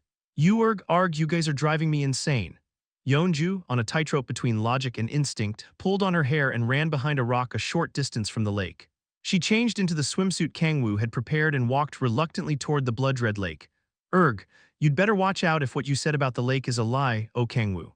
I'll fucking kill you. Yeonju shut her eyes tightly and dipped her foot inside the lake.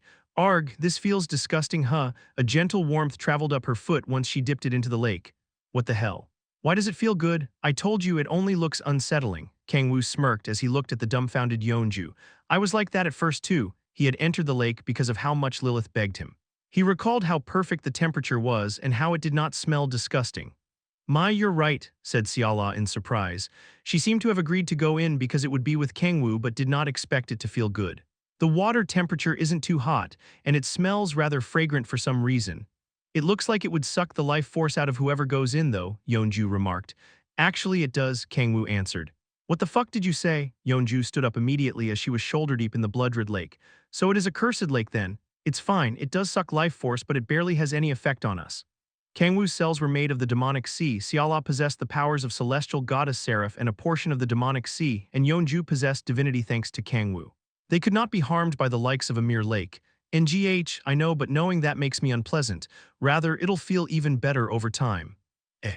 What are you talking about? Come on, get back into the lake. Yeonju reluctantly sank back into the lake to her shoulders, a comforting feeling akin to being under a blanket in the sweltering summer heat with the air conditioner blasting spread throughout her body. It feels a bit tingly. After some time, a nice feeling spread throughout her body as if she were in a carbonated spring. Kang-woo remarked, I told you it would feel good. Why do I feel this way? The lake sucking our life force gives just the right amount of sensation. It's kinda like a massage. Oh, I see. Even punches felt good if they were light enough. Hence, the sucking of their life force by the lake brought a sense of pleasure instead. It's a little tingly, but it feels good. Siala stretched out her smooth legs and leaned her head on a rock. Heya, I kind of want to take a nap like this. Go ahead, Kang-woo said, but that would be a waste of our limited time. Siala took her head off the rock and gently placed it on Kang-woo's shoulder. We barely have any private time to spend together because we're so busy taking care of the kids. Well, that can't be helped. Fufu, it's not like I have any complaints about it. Siala couldn't be happier watching her children grow every day. But spending time with just the two of us now and then is also nice. I feel the same way, darling. Excuse me, I'm here too, you know. Yeonju frowned and approached the two lovebirds stuck together. She stuck to Kang-woo's other side as if emphasizing she was also there and pinched his flank. Yes, of course, how could I forget about my lovely wife? You guys said just the two of us. It was a joke, of course. Kang-woo smiled as he massaged his pouting wife's neck. The tingling sensation from the lake added to the relaxing massage melted her pout away. Hey, my hubby's hands feel so good. They became like this because you constantly ask me to massage your legs and shoulders. Do you have a problem with that? Of course not. One of Kang-woo's little joys in life was to massage Yeonju's legs over his lap as they watched TV on the couch. Me too, please give me a massage too, Siala shouted. Yes, ma'am. Kang-woo also grabbed Siala's neck and slowly massaged it as he thought how slender her neck was. Oh, not my neck, Siala said. The shoulder then? No, not there, here. Siala smiled seductively and pulled down the shoulder strap of her bikini. Kang-woo gulped as he stared at the pale islands floating on the red water. And not many demons come here, but this is a bit. Are you saying you won't? Siala tilted her head with a sorrowful expression. She whispered, I'd love to feel your massaging skills here too. The string connecting Kang-woo's mind to his sense of reason was about to snap. What do you guys think you're doing outside? What if someone sees? Yeonju pinched Kang-woo's flank hard as he was about to sail to the giant islands like an explorer who discovered uncharted lands. The ship filled with the hopes and dreams of uncharted lands sank into the red water. Siala, why don't you practice some restraint, huh? Restraint, Yeonju scolded. I never thought.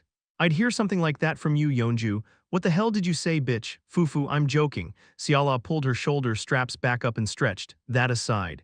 I wonder if Kang Hyun is okay. What do you mean? Balrog is a bit hot-headed, isn't he? Siala couldn't help but worry about her son who wasn't even 10 years old being taught by a massive demon.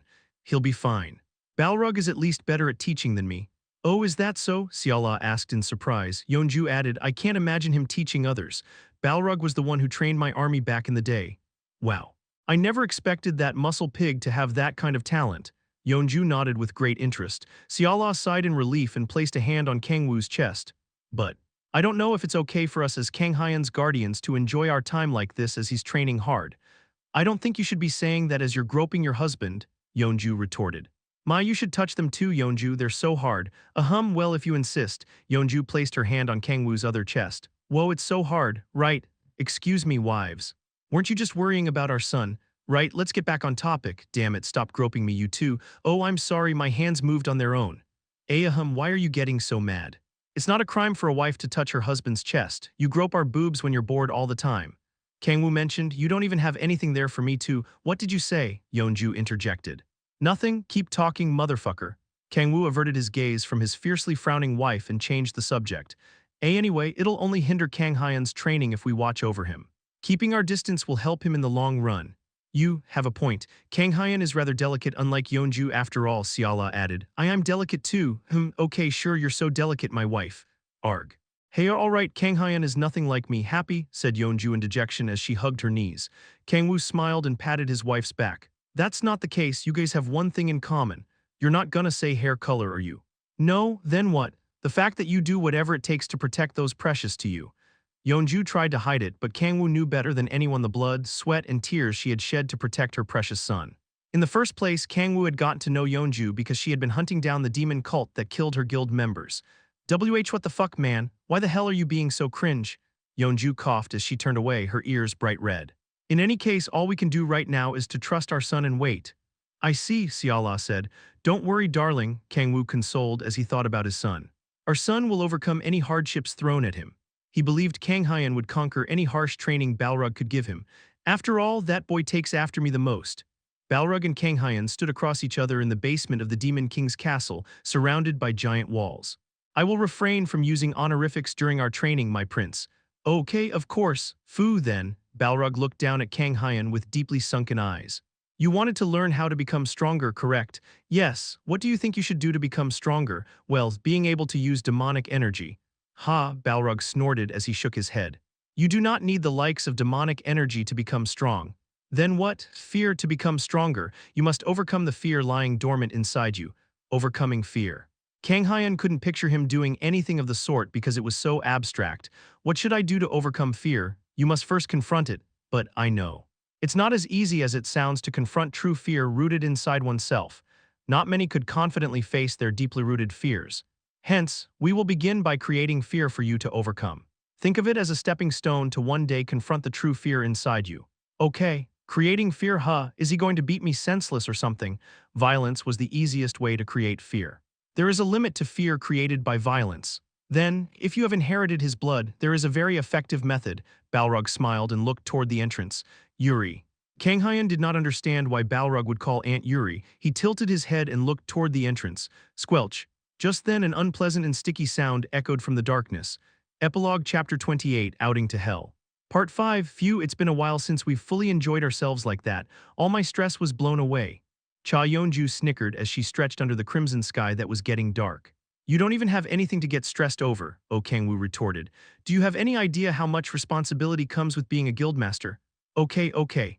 Kang-woo cut Yeonju off as she was about to boast about being a guildmaster and turned to Han Seala following them from a distance. She was blankly looking up at the darkening crimson sky. What's wrong, darling? Nothing, I was just thinking how quickly the day flew by. After they enjoyed the blood-red hot spring, they climbed a mountain made of a colossal demonic beast's bones and visited a swamp covered in mysterious purple fog that was apparently poisonous. Each of them was more like a restricted area than a tourist spot, but Seala did not care about such trivial things because she was with Kang-woo. I'm glad. There's not much to see in hell, so I was worried you'd be bored. Seala hugged Kang-woo's arm and leaned her head on his shoulder. Fufu, I'm more than happy just being with you, honey. There you guys go again. Yeonju shook her head exasperatedly. Are we going back to the castle now? There's one more place I want to visit. Isn't it getting a bit dark to go sightseeing? It's okay. It's not for sightseeing. It's not, then why are we going there? Well, Kang-woo slurred and smiled bitterly. You'll see once we're there. What? Kang-woo walked past Yeonju, tilting her head in wonder.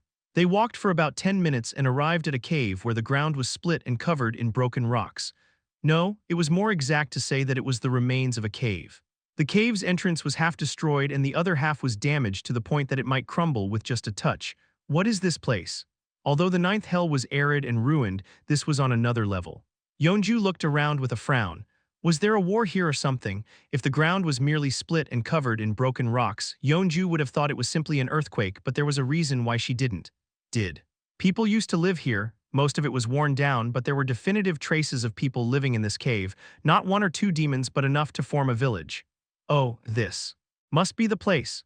Seala and Yeonju had peeked into Kang-woo's dream through Lilith's ability long ago. It was of Kang-woo's days before he became the Demon King, specifically when the Princes of Hell destroyed the village of the Haves who lived in seclusion from the demons. They recalled seeing Kang-woo wailing as he watched the Haves being killed. Yeah, it is. Kang-woo smiled bitterly and nodded. I couldn't visit because the last time I came to Hell was on my wedding anniversary with Lilith. He did not want to come to a place like this on his lovey-dovey outing with his wives. But that girl would be sad if I didn't visit this time. Let's see. Oh, here it is. Kang-woo looked around in search of something and pulled out a plant growing from the crumbling rock wall. It was the bloodlight plant commonly found anywhere in Hell. I'm sorry for not coming often, Fel, said Kang-woo as he placed the bloodlight plant in front of the cave entrance. The cave had been left unattended long enough that most of the village's traces were worn down, but Kang-woo could remember the girl's name as clear as day. Kang-woo. Seala softly bit her lip as she stared at Kang-woo, paying tribute with his eyes closed. It's where my love survived for 10 millennia. She recalled what Lilith had said. Unnice said it's where he survived, not where he lived. Seala could easily tell the difference from the sorrow on Kang-woo's face. I want to console him. She wanted to bury his face in her breasts and pat his head until his sorrow subsided. She wanted to kiss and hug him. But She wondered if it was okay to disturb his tribute. She spent moments in thought and clenched her fists. Yeah, I'm going to console Kang-woo. She stepped forward and took a step full of determination.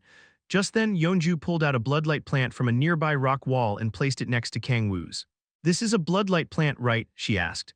I mean, I've never seen nor spoken to her, but consoling her husband by paying tribute together for a girl who was no longer with them was not asking for much. Thanks, wife, this is nothing. Right then, stop being such a downer and keep your back straight, damn it.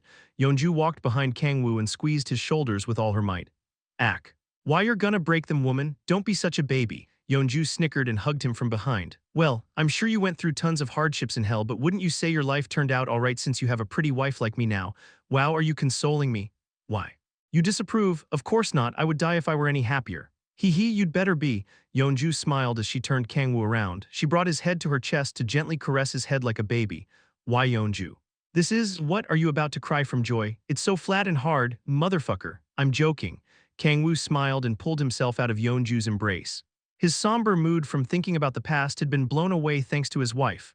I love you, my wife, he said as he yanked Yeonju toward him and kissed her. Yeonju gently pushed Kang-woo away and coughed, ahem. I told you not to kiss me when we're outside. She turned around to hide her red cheeks and noticed Seala standing still from a distance. That aside, what are you doing over there, Seala? She asked. Arresti, what did you say? I wanted to console him first. Seala bit her nails as she stared at Yeonju with lifeless eyes. Seala, why is Yeonju there instead of me? Ah, that's right, I wanted to console him first, but Yeonju cut in line. Hey, oh Kang-woo, mayday. Mayday, Yeonju quickly turned to the cave entrance in pallor, but all that was there were two bloodlight plants. Kang-woo was nowhere in sight. Where the fuck did he go? Yeonju, why did you do that? Kyahhhs, stay away. Stay away, a woman screams, horrible as one would expect to hear in hell, filled the night sky. That was close. Kang-woo noticed Seala's obsession manifesting one step before Yeonju and ran away without looking back. My dear wife, I hope you find happiness on the other side. Kang-woo turned to the direction of the cave and paid tribute to Yeonju. Right, I'll wait for them at the castle.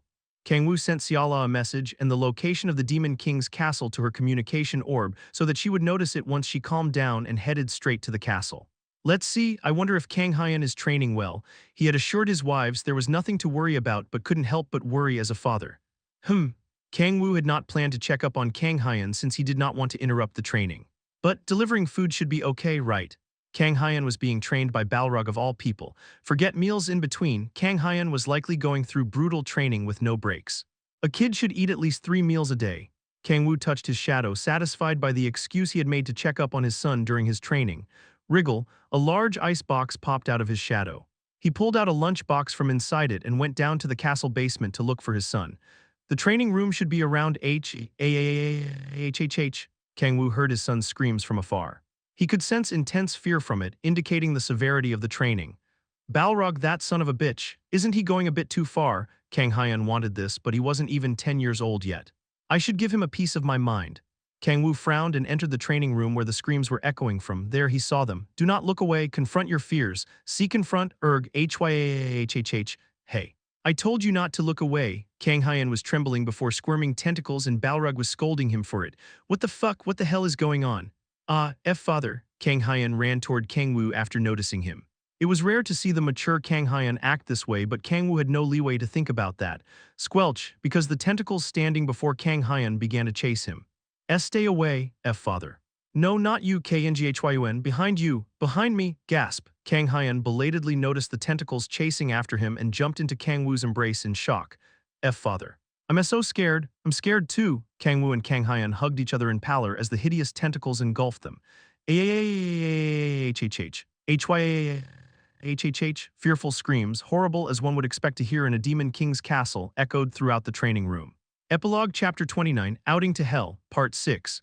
So, erect Balrog had his head lowered as he kneeled in the training room located under the Demon King's castle. He had been beaten senselessly by an enraged Kang-woo after the matter was resolved. You call this training? Why yes, Balrog flinched as he nodded. How the fuck is this training, you crazy motherfucker?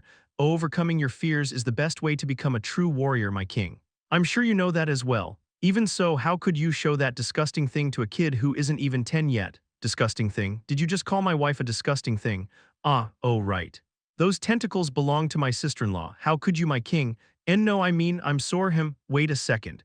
Balrog said he showed the tentacles to Kang-hyun to instill fear into him. In other words, this son of a bitch Balrog also knows we consider Yuri's tentacles hideous, right? It is hard for me to endure your insult to my wife, but I will especially let it slide as your most loyal subordinate. Where the hell do you think you're going? Kang-woo aggressively grabbed Balrog's horns as he was sneakily about to leave. Kurg, my king, you knew it all along. I apologize, Kurg. Kang-woo fiercely shook Balrog's head via his horns. Please calm down, you two, said Kurosaki Yuri with a faint smile as she approached in her human form. She had changed into a traditional Japanese kimono before Kang-woo realized it. Yuri courteously bowed to Kang-woo and greeted, "It has been a while." "Oh yeah, sure has. How have you been?" Kang-woo smiled awkwardly and waved at her. He was not close to Yuri, so even exchanging simple greetings felt awkward. "My relationship with Layla is much better." There was no awkwardness between Kang-woo and Layla since he had known her since his days in Guardians, but he rarely had a chance to interact with Yuri. First of all, she rarely comes out. She was extremely conservative, as one raised by the royal family would be, hence she mostly stayed home because she had learned that work outdoors should be done by the husband. I am sorry about earlier, I acted out of shock. Fufu, it's okay, I was once human as well, so I understand. That aside is the young master, okay? Kang-hyun is. Kang-woo sighed deeply and turned to Kang-hyun. Uerg. And no more, T-tentacles are scary. His son was curled up in tears into a ball in a corner of the training room. Son, are you okay? Kang-woo asked. D-Dad. Kang-hyun's mind was in such disarray that he called Kang-woo dad instead of father as he ran toward him. Kang-woo hugged his son and gently patted his back. There, were you scared? Sniff, I'm fine, father. Kang-hyun managed to calm down. He wiped his tears with the back of his hand and pulled himself away from Kang-woo. Hey, Anyway, that's enough for today's training. You too, Balrog, don't give me that bullshit about fear or whatever and teach him properly. Properly? Are you saying that my teaching method is wrong? Balrog stared at Kang-woo with deeply sunken eyes. I admit my method was rather strong, however, I did not feed the prince any bullshit. Balrog, I know you are aware of it, my king. There is a different reason why the prince cannot control his demonic energy. Kang-woo knew better than anyone what Kang-hyun had inherited from him and that the training Balrog put him through was the best way to help him wield that power. The opponent the prince must defeat is himself. I know, Kang-woo simply judged it was far too early for his young son to walk down that path. Father, Kang-hyun clenched his fists and stood up.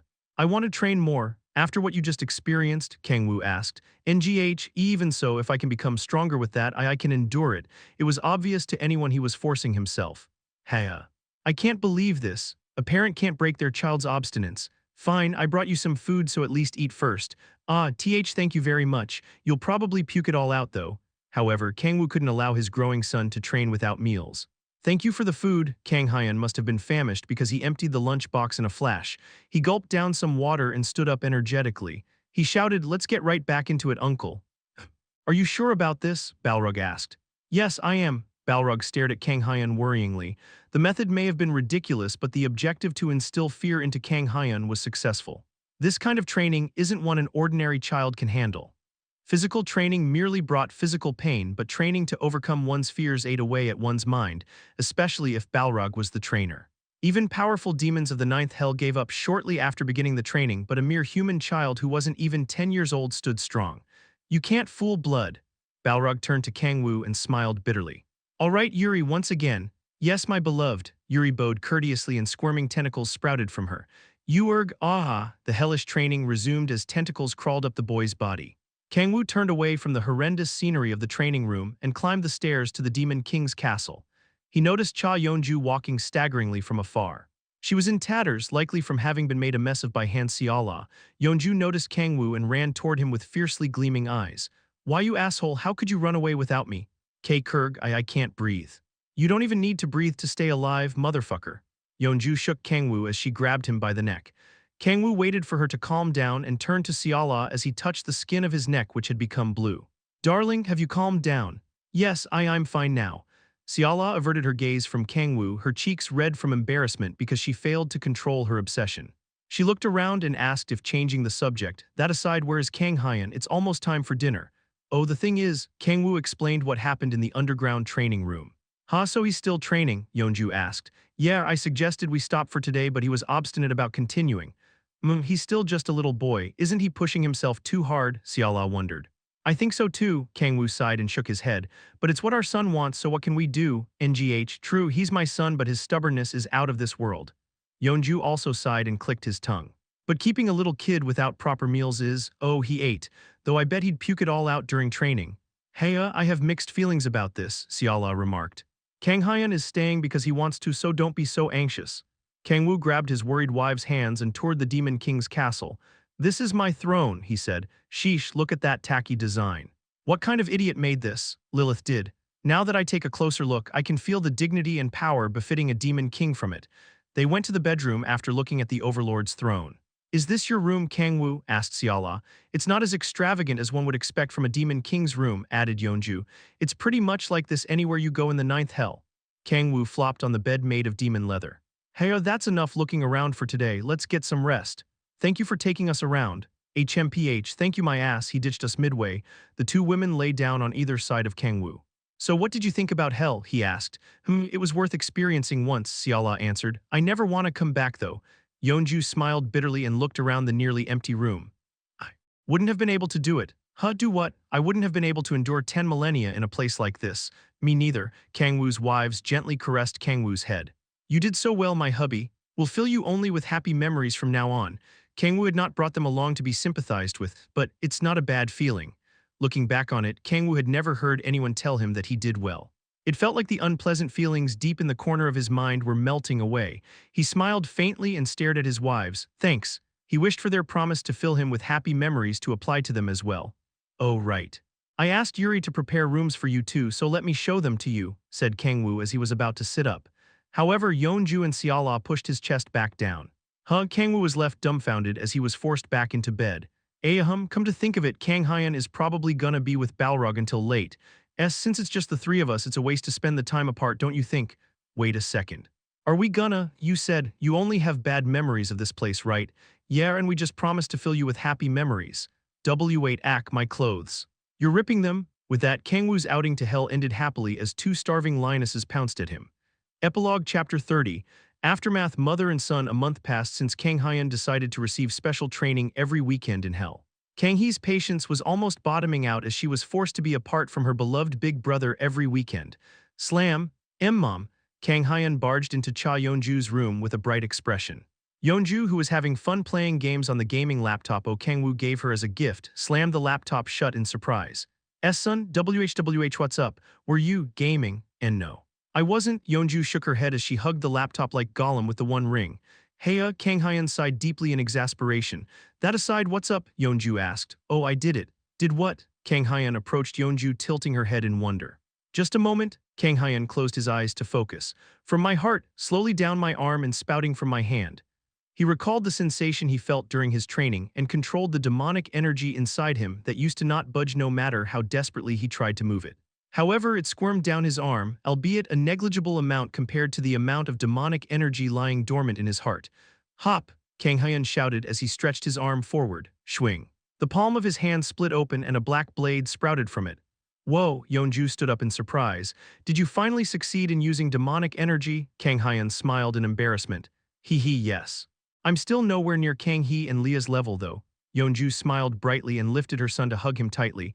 You succeeded, that's all that matters. Oh ouch, that hurts, mother. I'm so proud of you, my son. So proud. Here, take mommy's kisses. I'm good. Kang Hyun twisted around in embarrassment. More importantly, I'm holding a knife so it's dangerous. Please let go of me. You little brat. I won't get hurt from something like that. Yeonju was already taking caution not to make contact with the blade as she hugged Kang Hyun. She put Kang Hyun back down and thoroughly examined the black blade sprouted from his palm. Oh, your dad used to use this technique often. Authority of blades, was it? She rarely saw him using it lately, but it was practically the authority he used the most back in the day. Really? Kang Hyun asked. Yeah. I don't think he uses it as much now, but he used it super often back when we first met. A technique father used often. Kang Hyun smiled brightly after hearing that. Yeonju patted her son's head and smiled faintly. You did your best, my baby, you're amazing. I just did as Uncle Balrog taught me. That aside, I didn't think that ridiculous training would actually work. Kang Hyun turned pale as he recalled his training this past month. Tentacles, no more tentacles. Son, are you okay? Yeonju patted Kang Hyun's back as he trembled with her head covered by his hands. She just barely calmed him down after his trauma activated. Who? I'm fine now, for God's sake, like father like son I tell you. Yeonju giggled and messed Kang Hyun's hair. Kang Hyun looked up at Yeonju and smiled gently. I'm glad. He mumbled quietly. Glad about what? And nothing. There's no way it's nothing, come on, spit it out. It's really nothing, don't make mommy angry. Kang Hyun remained silent for a moment. He smiled awkwardly and continued, since I can use demonic energy now, you and father, won't grow apart. What does that have to do with you being able to use demonic energy? Yeonju couldn't understand why Kang Hyun would think she and Kang-woo would grow apart if he was unable to use demonic energy. She stared in confusion at Kang Hyun looking down. He answered, it might be okay now because I'm still young, but I thought you and father would grow apart if I stayed being unable to use demonic energy. What? Because? I have human blood in my veins, unlike Kang-hee and Leah. Kang-hee was the child between an angel and a demon, while Leah had pure demon blood. Unlike them, Kang Hyun was half demon and half human. He was half of what could never compare to angels and demons in terms of strength. That's why if I stay unable to use demonic energy, father might think it's mother's fault. That's why I thought I might be the reason you two grow apart from each other in the future. Kang Hyun cautiously uttered what he had been hiding deep inside him all this time. Yeonju was left speechless at Kang Hyun's unexpected statement. I never thought he would be thinking about something like that. She knew Kang Hyun was a very thoughtful boy, but she never expected him to have such thoughts. Yeonju asked, then am I the reason why you tried so hard to control demonic energy? There is another reason too, but yes, you, Yeonju sighed and pinched Kang Hyun's cheek hard. Ouch. That's hurts, mother. You cheeky brat, who do you think you're worrying about, huh? Yeonju had shown many immature sides of herself to her son, but had not lived pathetically enough to make him worry about her. You think Kang-woo will be disappointed if you can't control demonic energy. Is that how you see your dad? No, but mommy and daddy couldn't care less that you can't control demonic energy. They only wanted Kang Hyun to live happily and healthily. They did not want him to live in sorrow, desperation, or fear. We couldn't be happier as long as you live the way you want. Mother, come on man, call me mom at a time like this. That's. Kang Hyun turned away in embarrassment. Mom, are you okay with me being a half-blood who can't even control demonic energy? Half-bloods, who the hell called you that? My son is the best in the world. Haha. No one called me that. Kang Hyun simply thought of himself that way because he couldn't even use demonic energy despite being the son of the Demon King. I don't really understand, he remarked. What don't you understand? My classmates tell me their parents nag at them to study, go to cram school, and stop playing games. Kang Hyun had never heard from kids his age that their parents told them to live as they wanted. They wanted their children to study more and work harder to become better than they were now. Yeonju smiled awkwardly and nodded. Oh, I mean, I can see where their parents are coming from. Parents naturally worried about their children's futures. They were just unaware of how much pressure and stress it brought to them. Do you feel the same way, mother? I wonder. Yeonju also wanted Kang Hyun to become a better person. Since he could use demonic energy now, he might become as strong as stronger than Kang-woo through painstaking effort. He might succeed Kang-woo and become a demon king to unite the 9 hells or the guardian of Earth.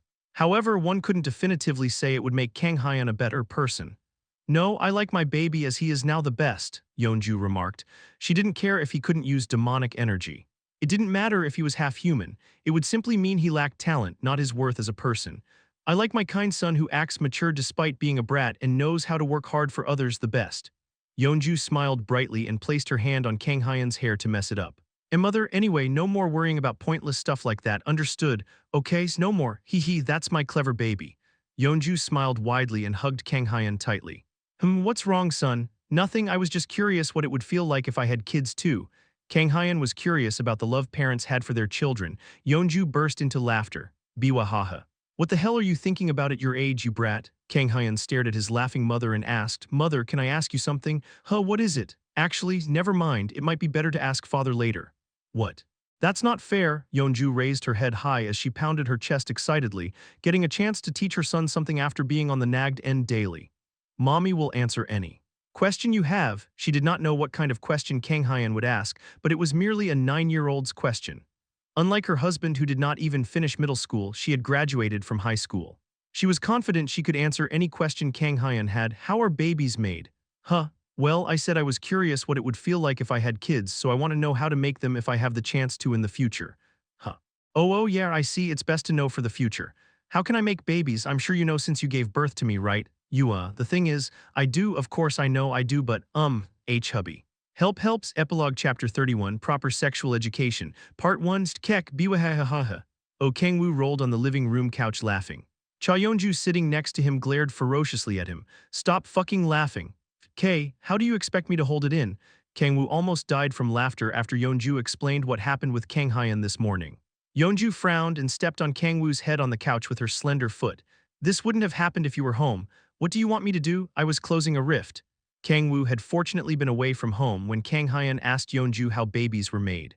So what did you tell him? Well, Yeonju averted her gaze from Kang-woo and said cautiously, K-kissing. What? I told him babies are made by kissing someone you love. Kekek. Seriously, what else was I supposed to tell him? I can't tell a 9-year-old that babies are made through sex. Yeonju stepped on Kang-woo's head on the couch repeatedly. Why not? You could have. It was up to a parent to teach their children proper sexual education. Then you do it, Yeonju shouted. That's a bit. Kang-woo's head went blank as he thought about teaching Kang Hyun, Kang Hee, and Leah how babies were made. What's wrong? I thought proper sexual education was important. WL. You can't do it, can you? As Yeonju mentioned, Kang-woo couldn't bring himself to teach his children how babies were made with great detail. This must be one of the trials a parent must overcome. It was just as hard of a question to answer as whether Santa was real or not. Kang-woo couldn't even imagine what explanation to give to overcome the trial. What are you two talking so energetically about? Yes, we could hear you laughing from the children's room. What were you talking about? Han Seala and Lilith, who were in the children's room to put them to sleep, came out to the living room. Darling Lilith, get this. Kang-woo told his other two wives what Yeonju had told him. Seala gulped and clenched her fists. It seems the fated day has come. She had known the children would ask the question one day but was not as prepared for it as she had thought. She sighed deeply and turned to Yeonju to ask, so you told him babies are made by kissing? Yeah, for now that's what I was taught too. Wouldn't it have been better to tell him a stork delivers them? Do you seriously think Kang Hyun would believe that? True. The clever Kang Hyun would likely not believe such a lie. Heya, we're out of the woods for now, but we'll have to teach him eventually. Yeah, I've read from childcare books that sexual education is best started from the children's family. Seala and Yeonju sighed with their foreheads resting against one another. Lilith tilted her head at the sight, unable to understand. Why can't we just tell them? She asked. She nonchalantly suggested they just teach the children, as one would expect from the succubus queen. I mean, that's a bit. It's uncomfortable to talk about, Yeonju remarked awkwardly. What's there to be uncomfortable about? It's natural for a man and a woman to make love for reproduction, isn't it? That's true, but it's embarrassing to tell people about it. Seala, you suck my love dry whatever chance you get, so what do you have to be embarrassed about? Yuan Nai. Seala slapped Lilith's shoulder with a face as red as a tomato. Lilith giggled with one hand covering her mouth. She clapped her hands together as if she had thought of a good idea. If it's too embarrassing to tell him, why don't I make Kang Hyun have a lewd dream? Oh, that sounds good, Yeonju remarked. I think it's a great idea, Nai, Seala said in agreement. There was no need for them to teach Kang Hyun proper sexual education if he dreamed about it. No, shouted Kang-woo, springing up as he listened in silence to his wives' discussion. Oh, what's wrong? Haven't you had lewd dreams with my help in the past? That's exactly why. The lewd dreams you make people have are ones with those sticky, squirmy things. I won't allow my son to experience such trauma. One victim is more than enough. Let's scrap the lewd dream idea. Yeonju and Seala smiled awkwardly as they stared at the desperate Kang-woo and scratched their heads. What other ideas do you have in mind? Asked Lilith. Well, we'll have to work on it. The Kang-woo family's proper sexual education discussion continued until late at night. In the morning of the next day, Kang Hyun walked to school as he recalled what his mother had taught him. Babies are made with a kiss on the lips. Thinking back on it, he often saw his mother's kissing his father on the lips. Come to think of it, father never kisses Leah on the lips. He always refused Leah's requests to kiss her on the lips, saying such an act was only done between married couples. What are you thinking about, Oppa? Asked Kang-hee, walking slightly behind Kang Hyun as she shyly grabbed his clothes, gently pulling on his clothes. Huh. Oh, I was thinking about kissing. Kissing? Kang-hee's eyes widened in surprise. Are you talking about the one on the lips, not on the cheek, right? Yeah, why all of a sudden? I heard from mother that babies are made with a kiss between a man and a woman. Are really? Kang-hee gulped as she pulled on Kang Hyun's clothes harder. Then if I kiss you, Oppa, do I have your baby? We can't do that. Why not? Because you're my little sister. Little sisters can have their big brother's baby too. I said no. Whine. Oppa, you idiot. Kang-hee pouted and let go of Kang Hyun's clothes. I'm skipping school today. Kang-hee, what's wrong? Nothing. I hate you, Oppa. You still have to go to school. Our mothers will scold you if they find out. Now, don't be like that and let's head to school, okay? Give me head pats. Sure thing. Kang Hyun patted Kang-hee's head to appease the pouting Kang-hee. Lilia sighed deeply as she stared at them. Did you just say babies are made by kissing? Lilia clicked her tongue as she shook her head and mumbled quietly, babies are made through S. Never mind, it's nothing my innocent big brother should know. What did you say? Asked Kang Hyun. Fufu, nothing at all. Leah playfully shrugged and fluidly changed the subject. That aside, I've heard you succeeded in controlling demonic energy, dear brother. Oh yeah, I'm glad your hard work paid off. Kang Hyun smiled self-mockingly. Well, it's still nowhere near the amount you guys can control. What's important is that you managed to do it. You're so cool, Oppa, Kang Hee shouted. Haha, thanks. Since you can control demonic energy now, you don't have to go to Uncle Balrog to train every weekend anymore, right? That's true, but I want to go consistently if I have the time. You can't, Kang Hee shouted as she firmly shook her head. Why, you'll inconvenience Uncle Balrog and Daddy if you go every week, right? You have a point. Kang Hyun was inconveniencing Uncle Balrog, who always left time open for him every week, and his father, who always tagged along in case anything unforeseen occurred. Okay, I'll take a break from training for a bit. Okay, in exchange, I'll teach you how to control demonic energy. You Kang Hee? Yeah, Kang Hee nodded with sparkling eyes. That's. Kang Hyun did not like that he needed to be taught by his little sister to become stronger. But now isn't the time to be prideful. He needed someone who could teach him how to control demonic energy so he could become stronger. Okay, I'll be in your care, Master Kang Hee. Why yeah, leave it all to me, Oppa. Kang Hee smiled brightly as she clenched her fists. Seeing that, Leah smirked as she said, what a relief. I won't have to hear Kang Hee's whining every weekend anymore. Whining? Kang Hyun asked. I never whined. No, but even last weekend you were, arg, Kang Hee charged at Leah before she could tattle. Kaya. What do you think you're doing? I told you to be quiet. Okay, I got it, so stop. Kang Hyun shook his head as he stared at his little sisters fighting. He said, we've arrived at your classroom, so that's enough. Oh, okay. We'll be heading inside, dear brother.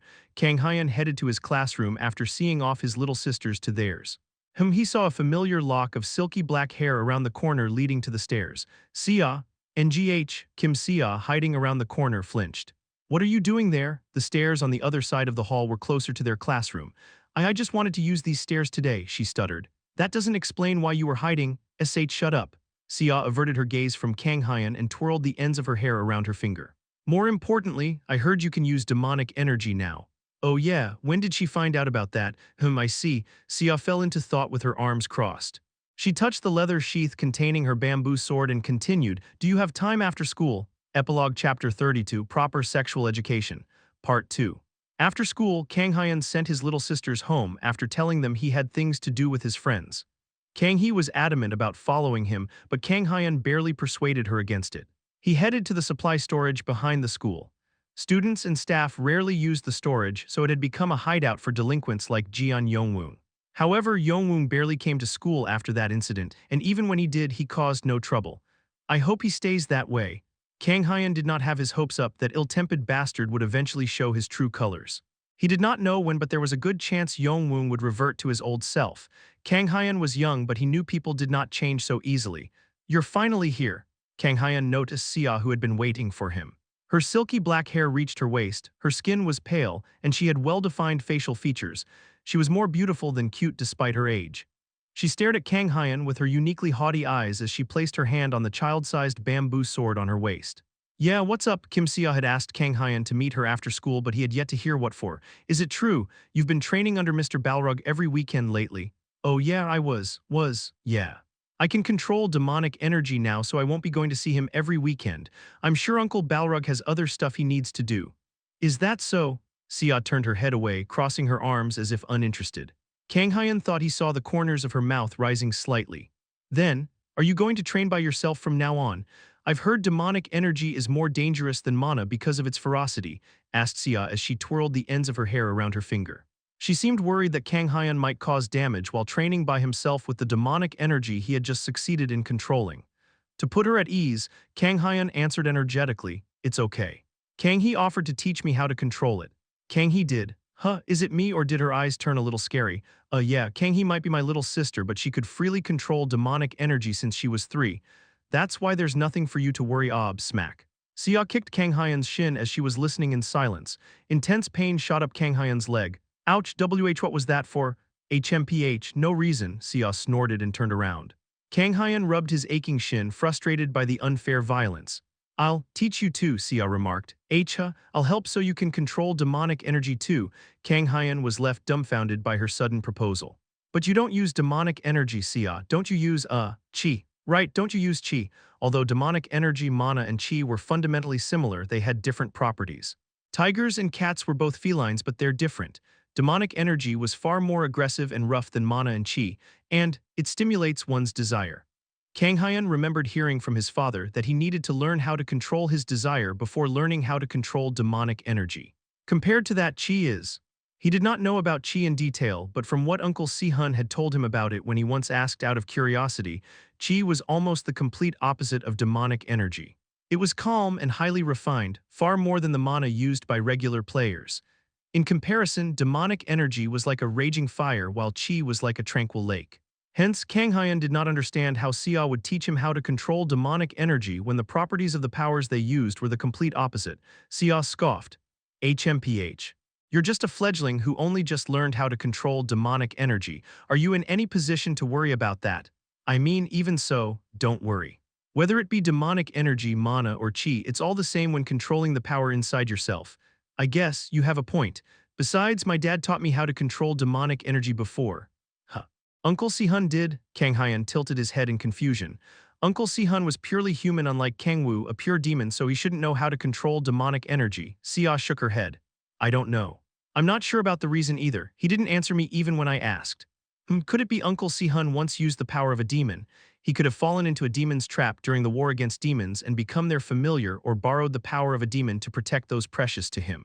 Stories of heroes sacrificing themselves while tainting themselves with the power of darkness were quite common, and they overcome that power of darkness to rise as a true hero. It was the kind of trope Kang Hyun liked the most. Si-ah interrupted him as he fantasized about scenarios boys his age would find the coolest. HMPH, get real. Do you seriously think my dad would do something like that? Haha, I guess not. Kang Hyun laughed awkwardly as he woke up from his fantasies. There was no way the martial god would become a demon's familiar or fall after accepting demonic powers. Anyway, I'll teach you how to control demonic energy, so don't learn it from your little sister, Sia said. I don't think I can do that. Kang Hee would sulk for sure if Kang Hyun said he would learn from someone else after he promised her.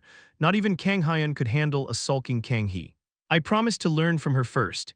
In a promise, the person one made the promise with was important, but the person one promised first was just as important. Hey, fine, you can learn from the both of us then, Sia remarked. Are you sure that's okay? Well, you'll see who's the better teacher over time, Sia expressed confidently as she pulled out her bamboo sword. Right, let's start with a spar. We're starting with a spar. I need to know the level you're at. Teaching how to control demonic energy came second. Okay, said Kang Hyun as he gulped and took some distance from Sia. He got chills as he stood before Sia holding the bamboo sword. It felt like a sharp blade was a hair's breadth away from him. So this is the martial god's daughter. Kang Hyun felt like he was suffocating with her just standing before him. Beads of cold sweat formed on his forehead. Who? He forcibly quelled the fear taking over his mind and took a battle stance as he clenched his fists. I can't win. An insurmountable wall existed between a brat who had only just learned how to control demonic energy and a girl who had trained in chi since she was little. But I might at least be able to land one blow. Fighting spirit blazed in Kang Hyun's eyes. I like your eyes. Sia smiled and lightly stomped her foot, but whoosh. She appeared before Kang Hyun in the blink of an eye and thrust her bamboo sword into Kang Hyun's solar plexus. I'm not weak enough for you to beat with just fighting spirit. Kurg. Kang Hyun was blown backward into the air. He barely managed to land on his feet and regained his balance. Use your demonic energy. Blue sword energy enveloped Sia's bamboo sword. It was nowhere near as vivid as when she stood up against Jeon Yongwoon, but it was enough to send chills down Kang Hyun's back. Kurg, he wrapped his arms in the demonic energy he drew out of his heart to block the bamboo sword. Wham! Impact closer to a sledgehammer than a bamboo sword shook his arms. Wow, you can block this, huh? Gah. Then try blocking this too. Sia's swings became stronger. Arg! Kang Hyun could only cross his arms to block his head and neck. Sia's torrent of swings barraged Kang Hyun. It hurts. He felt like he was about to pass out at any second due to the shockwaves shaking him, but managed to stay conscious because he was protecting his vital points. I can't stay getting beaten like this. Kang Hyun gritted his teeth and withdrew the demonic energy wrapping his arms to his heart. Smash! Kang Hyun was blown away by the bamboo sword after the demonic energy protecting him disappeared. Who? I've more or less figured out your level. Sia calmed her labored breathing and lowered her bamboo sword. Just then Kang Hyun, who Sia thought would tumble across the ground after being blown back, managed to regain his balance and reached for her. However, Kang Hyun was too far away to reach Sia with his hands. Now, Kang Hyun drew out as much demonic energy as he could to activate an authority, swing. His palm split open and a black blade sprouted towards Sia. NGH, Xia expressed shock as she swung her bamboo sword again. Woom, however, she failed to control her strength due to shock. Intense sword energy wrapped her bamboo sword. Oh no, Kang Hyan might get hurt by this. Arg, she managed to reduce the chi wrapping the bamboo sword significantly but could not stop the bamboo sword from colliding with the black blade. Bio! An explosive sound akin to cannon fire echoed, creating a large dust cloud. Kang Hyan, Xia rushed through the dust cloud and quickly pulled Kang Hyan's arm. Kang Hyan, who had coincidentally just managed to maintain his balance, stumbled towards Xia after being pulled by her. MMPH, the boy and the girl's lips touched. Epilogue Chapter 33. Proper Sexual Education, Part 3. A deathly silence fell for a moment as if time had stopped. Kang Hyan and Xia stared blankly at each other as if their souls had left their bodies. They wondered if they were dreaming, but the soft sensation left on their lips told them it wasn't a dream. Xia broke the silence first. Her cheeks were tomato red as she stumbled backward, breathing heavily. Her cold and confident demeanor had melted away from shock. That was, I was worried you were hurt, so she tried her best to make excuses because she had been the root cause of this unforeseen event. Uerg. However, it only lasted for a moment. She lowered her head as she touched her lips, getting teary-eyed. This is all because you're a weakling. She unleashed her temper, unable to handle the embarrassment, and turned around to run away. Kang Hyan was left alone at the supply storage. He touched his lips, his eyes still blank from shock. He recalled the spark he felt when his lips touched Xia's. His heart pounded crazily as his mind was filled only with Xia's face. This is, Kang Hyan gulped. Ding dong, a doorbell echoed throughout the large house. Oh, he's here, Kang-woo remarked. Was there supposed to be a visitor today? Asked Han Xiala, who was preparing lunch in the kitchen as she walked to the living room. I called Si-hun here because he wanted to tell me something. Tell you what? I asked him to investigate something for me. Kang-woo had asked Kim Si-hun to inform him of new information regarding the demon he had heard about during the picnic. Kang-woo wanted to see Si-hun as well, so he invited him to his house. Ding dong, yeah, I'll be right out. Kang-woo opened the front door to greet a beautiful man who could woo even fellow men, holding a fruit basket in one hand. Have you been well, Hyung-nim? Same old, why did you bring fruit? Kang-woo chuckled as he accepted the fruit basket Si-hun handed him. Haha, I didn't want to visit your home empty-handed. Come on, man. You don't have to worry about stuff like that with how close we are. You should always treat those you're close to better. For fuck's sake, if you're courteous on top of being handsome, what does that make me? Thanks, man. I appreciate it, but isn't it a bit too much? I don't think it's that much, there are 6 of you. Shouldn't it be 7? Why are you leaving one out? Are you going to be eating them too, Hyung-nim? What's that supposed to mean?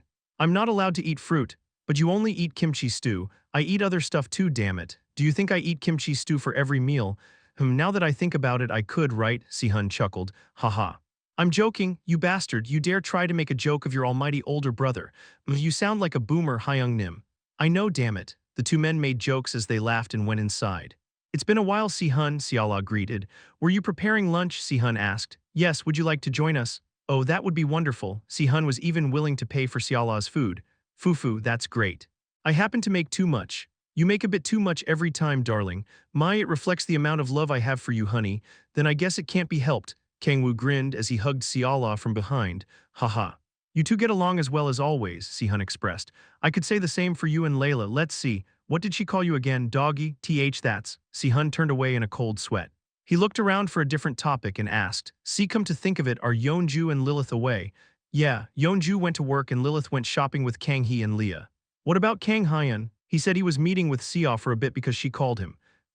Did, Si-hun expressed surprise but soon smiled in satisfaction and nodded. I was worried they would grow apart after being put in separate classes, but I'm glad they're getting along well.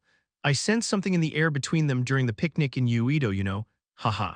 There's no such thing between elementary schoolers.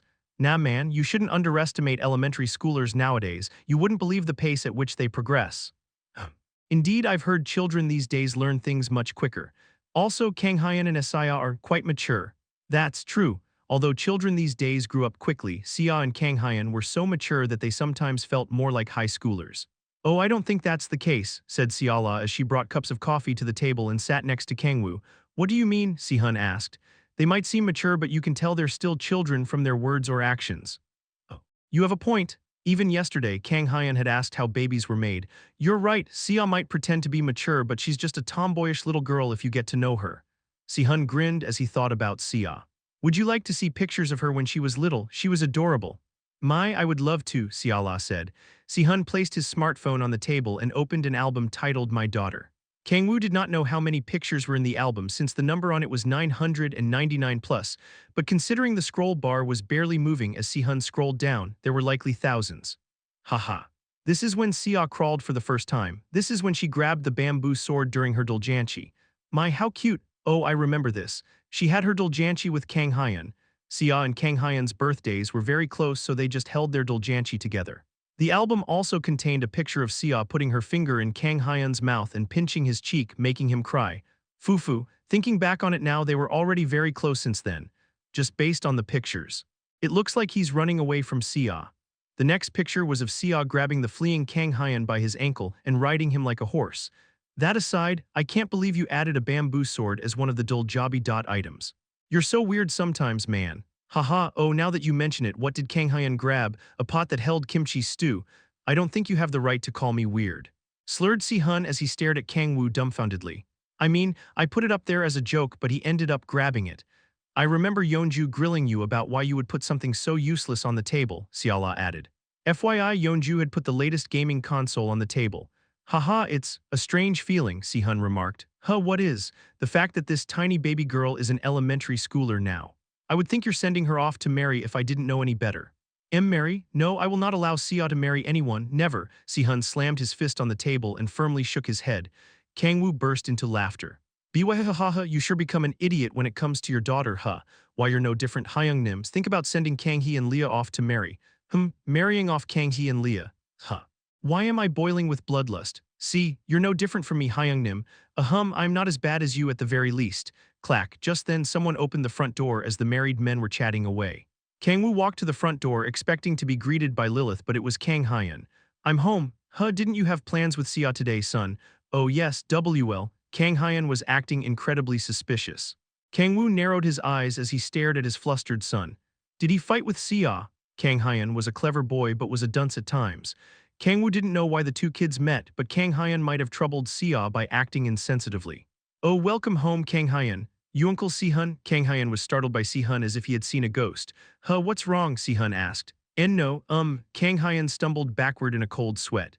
Anyone could tell he was hiding something. Kang-woo patted his son's back to calm him down. Calm down, son. If you don't want to tell us, you don't need to. Is that okay? Yup, Daddy won't ask anything.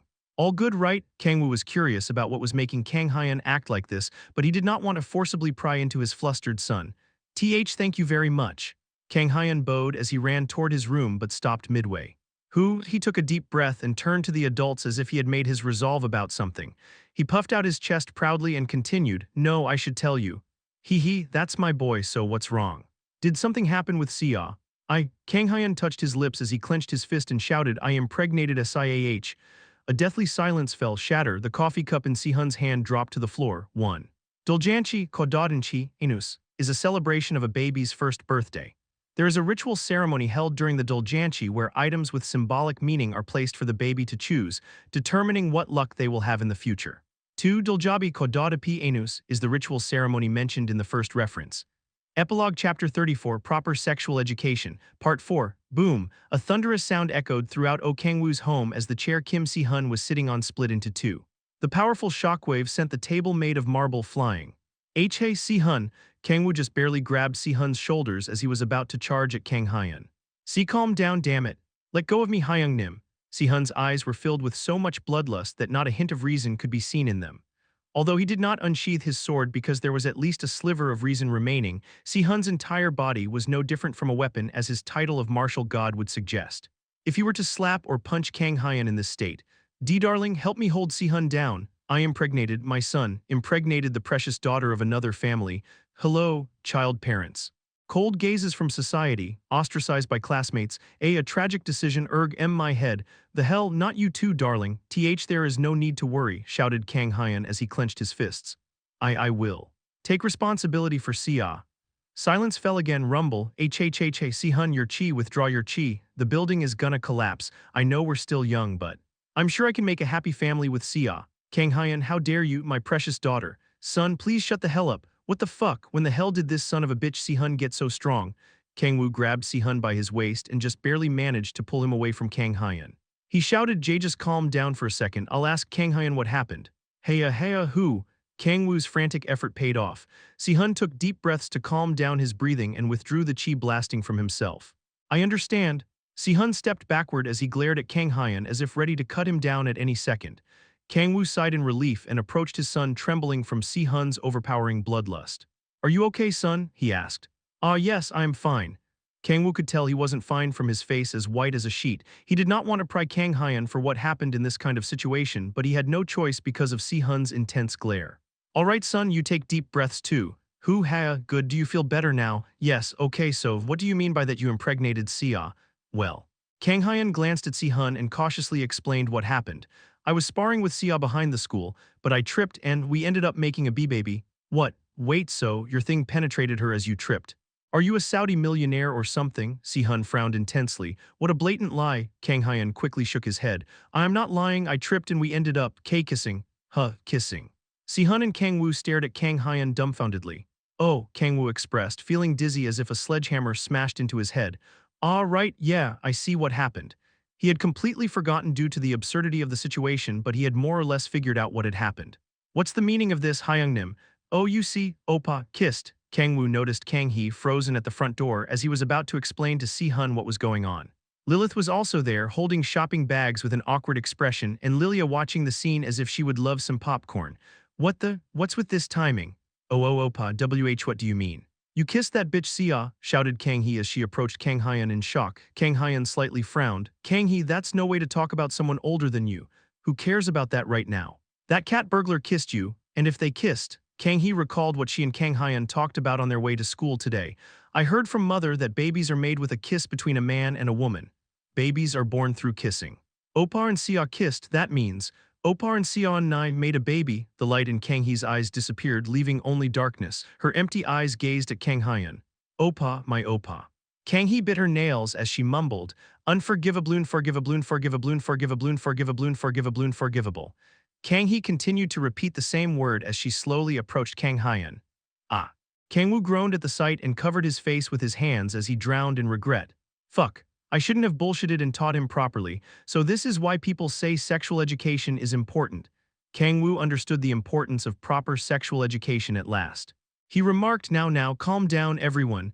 He couldn't neglect the water that was already spilled. He clapped his hands together to gather everyone's attention to him. First of all, let me apologize. Apologize? What do you mean, Hyungnim? Kang-woo placed his hand on his son's shoulder and continued, I'm sorry, son, babies aren't made through kissing. Pardon? Kang-hyun's eyes widened in shock. Then are you saying mother lied to me? Yeah, I guess so. Why would she lie about that? He shouted, teary-eyed. If babies aren't made through kissing, that means. Sia isn't pregnant. Not knowing that, he had declared to Sia's father that he would take responsibility and told him not to worry about her. Yeah. Kang-hyun stepped backward, his face bright red. He had stood proudly earlier because of the responsibility that came with becoming a parent, but after finding out it was a lie, a tsunami of shame engulfed him. What I said earlier. About taking responsibility for Sia was, Kang-hyun tried his best to make excuses as he stuttered. Kang-woo patted his son's head and smiled. No need to push yourself, son. Father. You've expressed your feelings for Sia more than well enough. Kang-hyun, unable to overcome his shame, ran into his room. Oppa. Wait for me. Kang-hee ran after Kang-hyun but suddenly stopped. Mommy. What is it? Kang-hee looked around warily and got on her tiptoes to whisper in Siala's ear. They talked as quietly as possible but was loud and clear for Kang-woo with his transcendental senses. Handcuffs, you need handcuffs. Yeah, mommy doesn't have anything like I saw them in your room before. Kang-hee. What do you need handcuffs for? Regardless, no, I won't let you have them. No fair, mommy. Kang-hee, betrayed by her mother whom she trusted most, ran into the room where Kang-hyun was. An awkward silence fell once Kang-hee and Kang-hyun went to their room. So, Si-hun exasperatedly stared at Kang-woo and asked, You taught your children babies are made through kissing. Why yeah, I guess so. Hyung-nim, I wasn't the one who taught them, it was Yeonju. I'm innocent. But you let it happen, that's. How dare he hit me with truth bombs. Let's fight fair and square with incitement and fabrication. What are you talking about, I mean? I'm sorry, I never thought things would get like this. At least it was a misunderstanding. I thought my heart was gonna fall. I thought my house was gonna fall. It was a relief that only Kang-woo's family used this entire apartment building. It would have resulted in terrible consequences if he had neighbors. Come to think of it, does Si-ah know? Kang-woo asked. Know what? Si-hun wondered. How babies are made. Of course she does. Whoa, it's impressive you taught her so soon. How did you teach her? Kang-woo asked. Layla, taught her using a visual documentary. A visual documentary, huh? I see. I expected nothing less from Layla. Hyung-nim, the earlier you teach your children about sexual information, the better. It'll only cause more chaos if you avoid it. I know, damn it. You taught your son babies were made through kissing when you knew that. I told you it wasn't me. Kang-woo sighed deeply and nodded. Yeah, you're right. Sexual intercourse between a man and a woman was nothing to be embarrassed about. There was no need to hide it anymore. I'll tell them straight up that babies are made through sex. Kang-woo imagined explaining the process to his son and daughters in detail as they watched a visual documentary. I can't, I won't. How the fuck am I supposed to watch porn with my children? Kang-woo wouldn't be able to handle his loving son and daughters asking things like, why is that unnice screaming like that? Or, father, I thought babies were made by the connection of two genitals. Why is she putting it in her mouth? What should I do? Kang-woo frantically racked his brain to think of an idea, and one popped into his mind like a lightning bolt. That's right, I can do that. Hyung-nim, Si-hun. Anyone who commits crimes should be punished accordingly, right? Oh, well, yes, of course. Yeah, it's only natural. One must reap what they had sown. Lilith. Yes, my love, prepare some visual documentaries for me. Hell yeah. I get to go home early. It was 3 p.m., a time when others were likely busy at their jobs, but Yeonju earned a sick leave for a legitimate reason. I want to clock out early because I'm the guildmaster. Got a problem with that. Then you be a guildmaster too, she hummed as she headed home. I'll do my dailies first, use up my stamina, and play a few ranked games. With that, she would close yet another productive day. Clack. Yeonju opened the front door and was met with her lovely son waiting at the door for her. Oh, welcome back, mother. Wow, were you waiting for me to come home, my baby? Rather. It was because I have something to ask you. Why you do? What is it this time? It's about the baby making. Oh, that I already answered that question, Biff. I already know babies aren't made through kissing. Are really? An uneasy feeling traveled down Yeonju's back.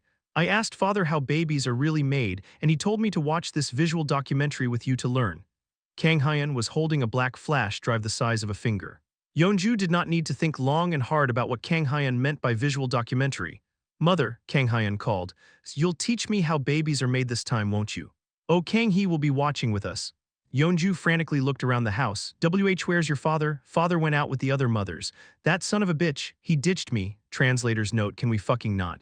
These are goddamn elementary school kids. Porn is not the only way to teach proper sex ed. Epilogue Chapter 35, Interlude in your place. Kang-woo, are you sure it was okay to leave it to Yeonju? I told you it's fine. This never would have happened if she taught Kang Hyun correctly in the first place, right? This is a punishment. Oh, Kang-woo took his other wives out after pushing the responsibility of education onto Cha Yeonju.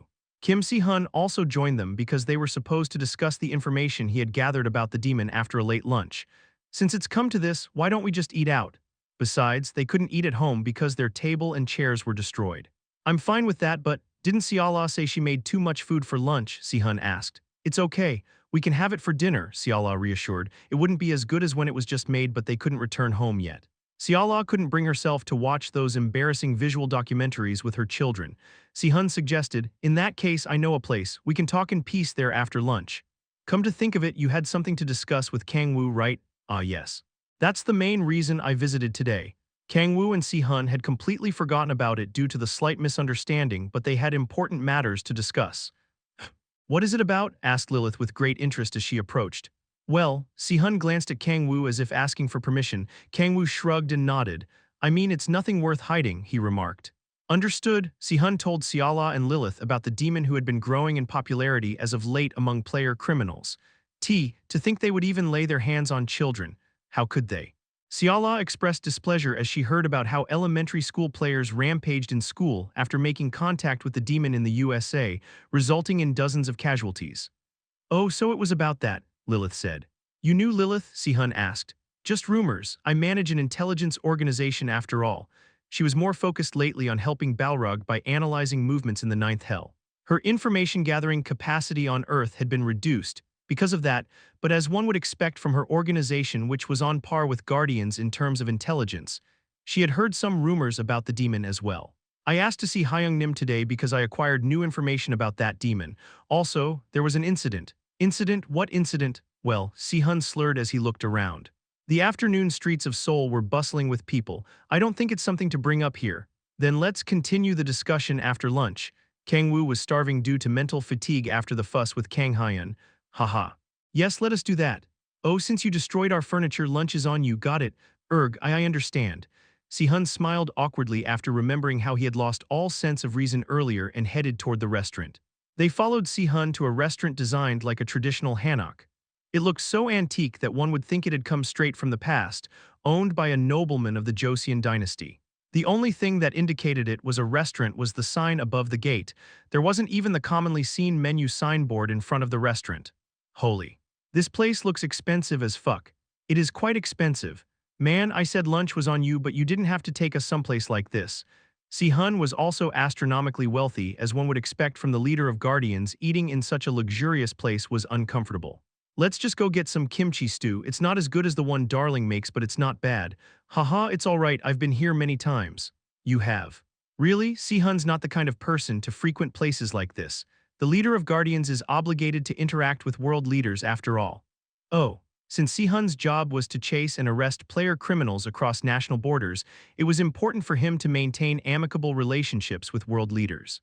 Anyway, this place is known for the taste of their food but is even more well known for its impeccable security, Si-hun remarked. Is this the kind of place where chaebols and congressmen secretly exchange bribes in dramas? Kang-woo asked. Ha, exactly. Whoa, Kang-woo surged with excitement. Despite being astronomically wealthy himself, he had gotten used to Seola's homemade food and the cheap neighborhood bars he would go to with Kang Tisu. He was not the only one who was excited. What should I do, honey? Seola stuttered. Huh, what do you mean? I should have worn something else if I knew we were coming to a place like this. Nah, what you're wearing now is tidy enough. Why, but aren't you supposed to wear stuff like made-to-order suits or party dresses when coming to these places? Oh, darling, you've been watching way too many dramas. This won't do. Let me go buy something. It'll be dinner instead of lunch by then. Let's just go inside. But Kang-woo pulled the anxious Seola by her hand into the restaurant. The restaurant was reservation only, but they were guided to the VIP room on the second floor thanks to Si-hun.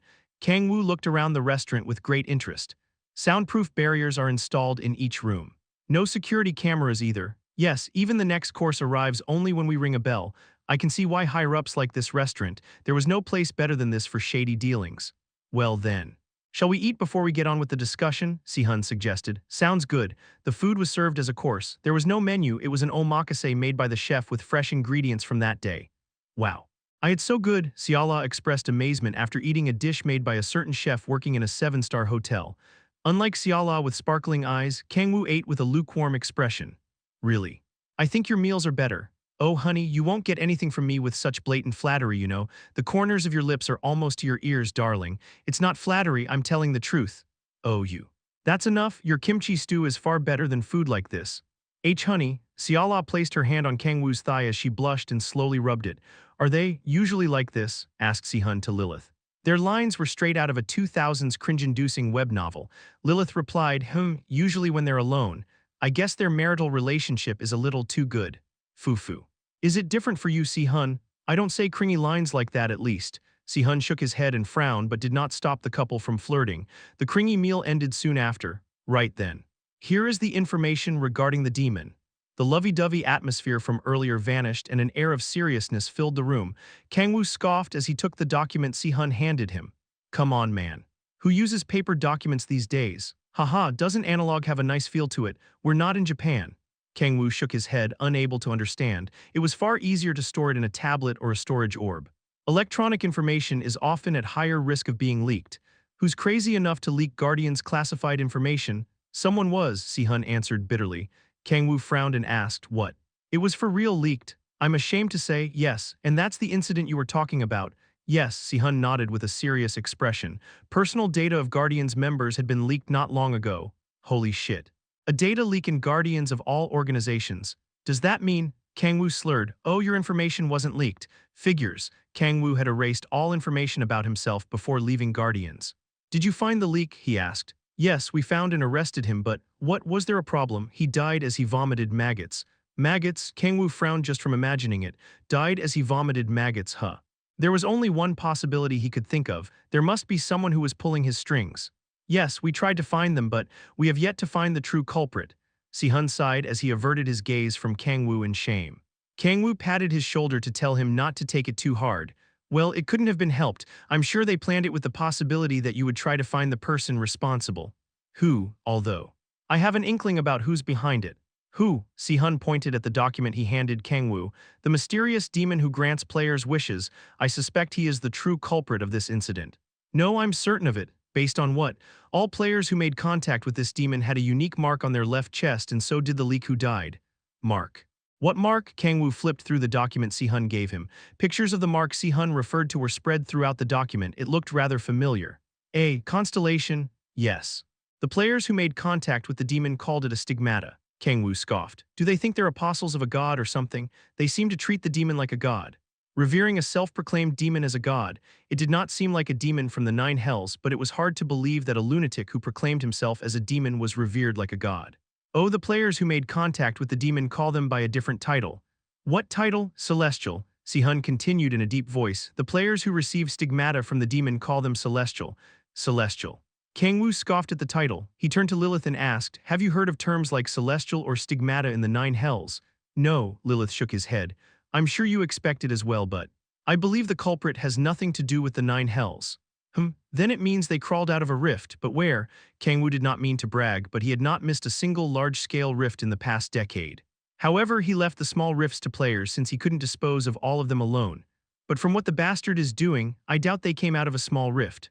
Some people mocked Guardians as Si-hun's pawns, but it did not change the fact that only the best players could enter the organization.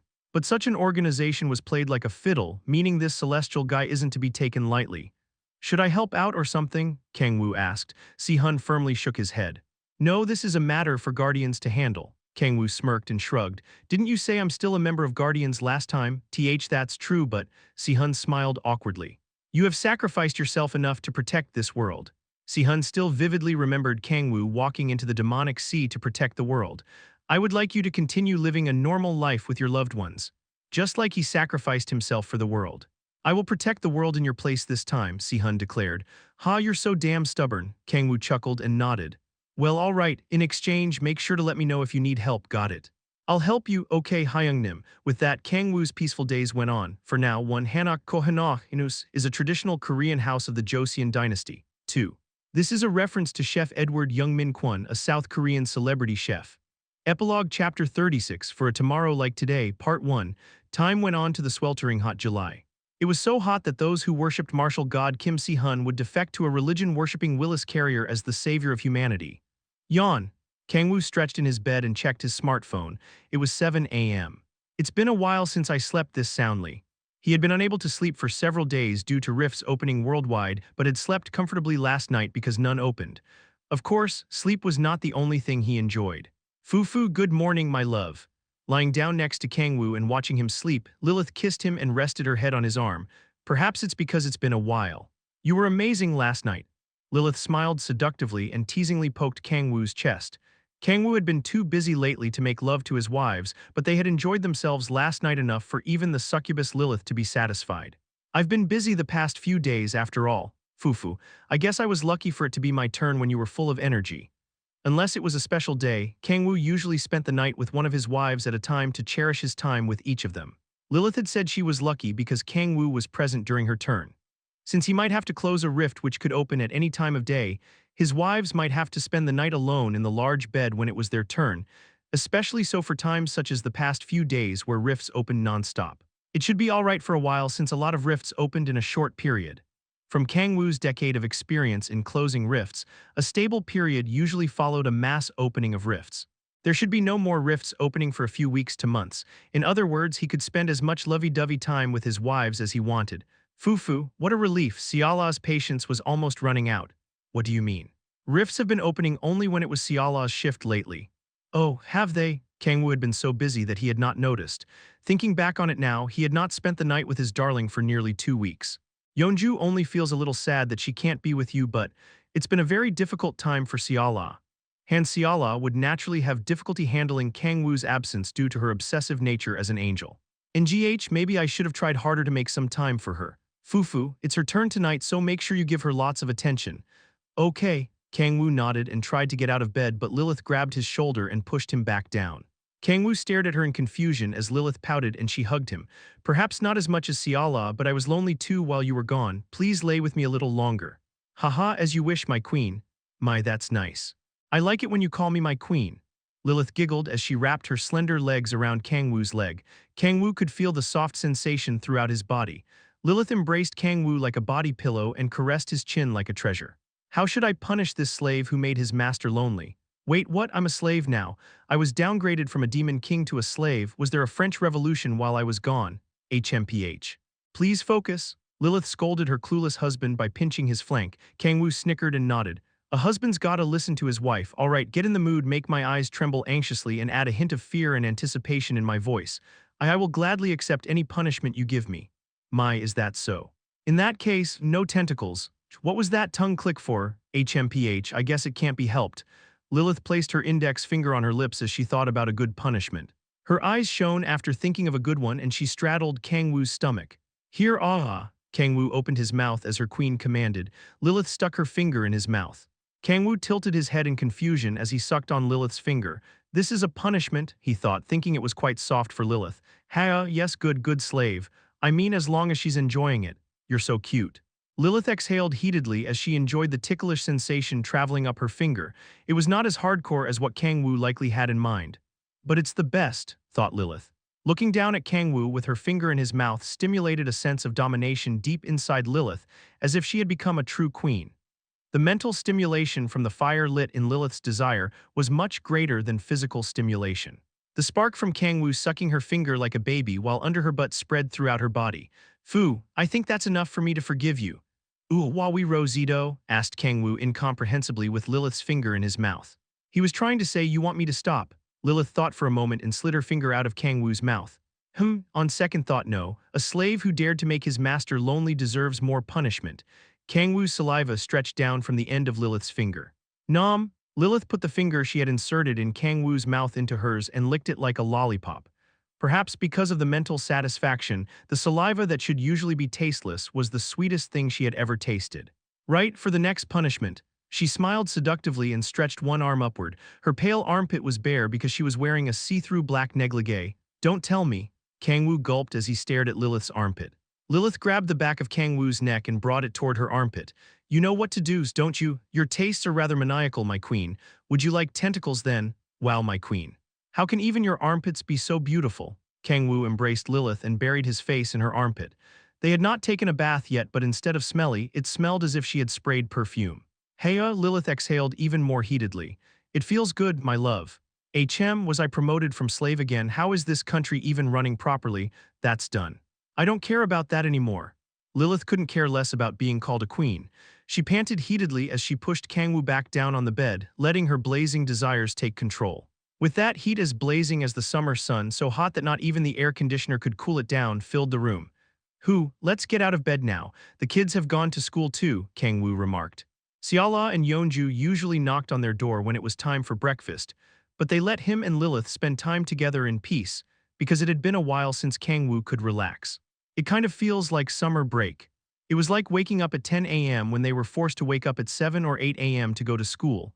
Oh, come to think of it, it will be summer break for the kids soon, mentioned Lilith as she got out of bed with a satisfied expression. Really, it's already been that long. Yes, Yeonju was talking about taking the kids somewhere for summer break. Oh, that sounds good. Where should we go? I can't think of anywhere off the top of my head. Well, it's not something we need to decide right now. There was still time until the break began. Yes, we should discuss it with Siala and Yeonju, said Lilith. Sounds like a plan. MNNGH, all right, I have business to attend to, so I will be on my way. What business? The matter Sihun talked about. Oh, the Celestial. Yes, he said Guardians would take care of it, but I feel bad just standing around doing nothing. I've brought a few succubi from the 9th Hell to act as intelligence agents. Succubus agents, just thinking about it sends shivers down my spine. Were you busy? I feel bad holding you up for so long. Foo. I could spend the whole day with you if you so desire, my love. Thanks, but I'll just take your word for it. Kang-woo had already spent more than enough lovey-dovey time with Lilith. They took a shower together and kissed after changing clothes. I'll be off, my love. Oh, Siala said she was going shopping with the kids after school, so she'll be home late. Really? Yeonju also went to work, so. Looks like you can take a well-deserved break alone. A break alone, huh? Kang-woo rarely had a chance to be home by himself after having kids. Rest well, my love. Okay, have a safe trip. Kang-woo saw Lilith off and sat on the couch. A silence akin to being in a dark theater fell. Such silence in their home was unfamiliar despite living here for the past decade. It's not bad spending time by myself like this. Kang-woo reclined on the couch and enjoyed his well-deserved break. He did not turn on the TV or music to break the silence. He simply closed his eyes and enjoyed the deafening silence. "Hey, this is nice." Clack, the front door swung open and Cha Yeonju entered as Kang-woo was enjoying the silence. "Phew, it's so damn hot outside, I feel like I'm getting steamed." Yeonju took off her shoes to enter their home and noticed Kang-woo sitting on the couch. "Oh, no rifts open today, it's rare to see you home lately." "Oh yeah. There shouldn't be any opening for a while now." "Whoa, that's a relief. I thought I'd become a widow because I haven't seen you for days."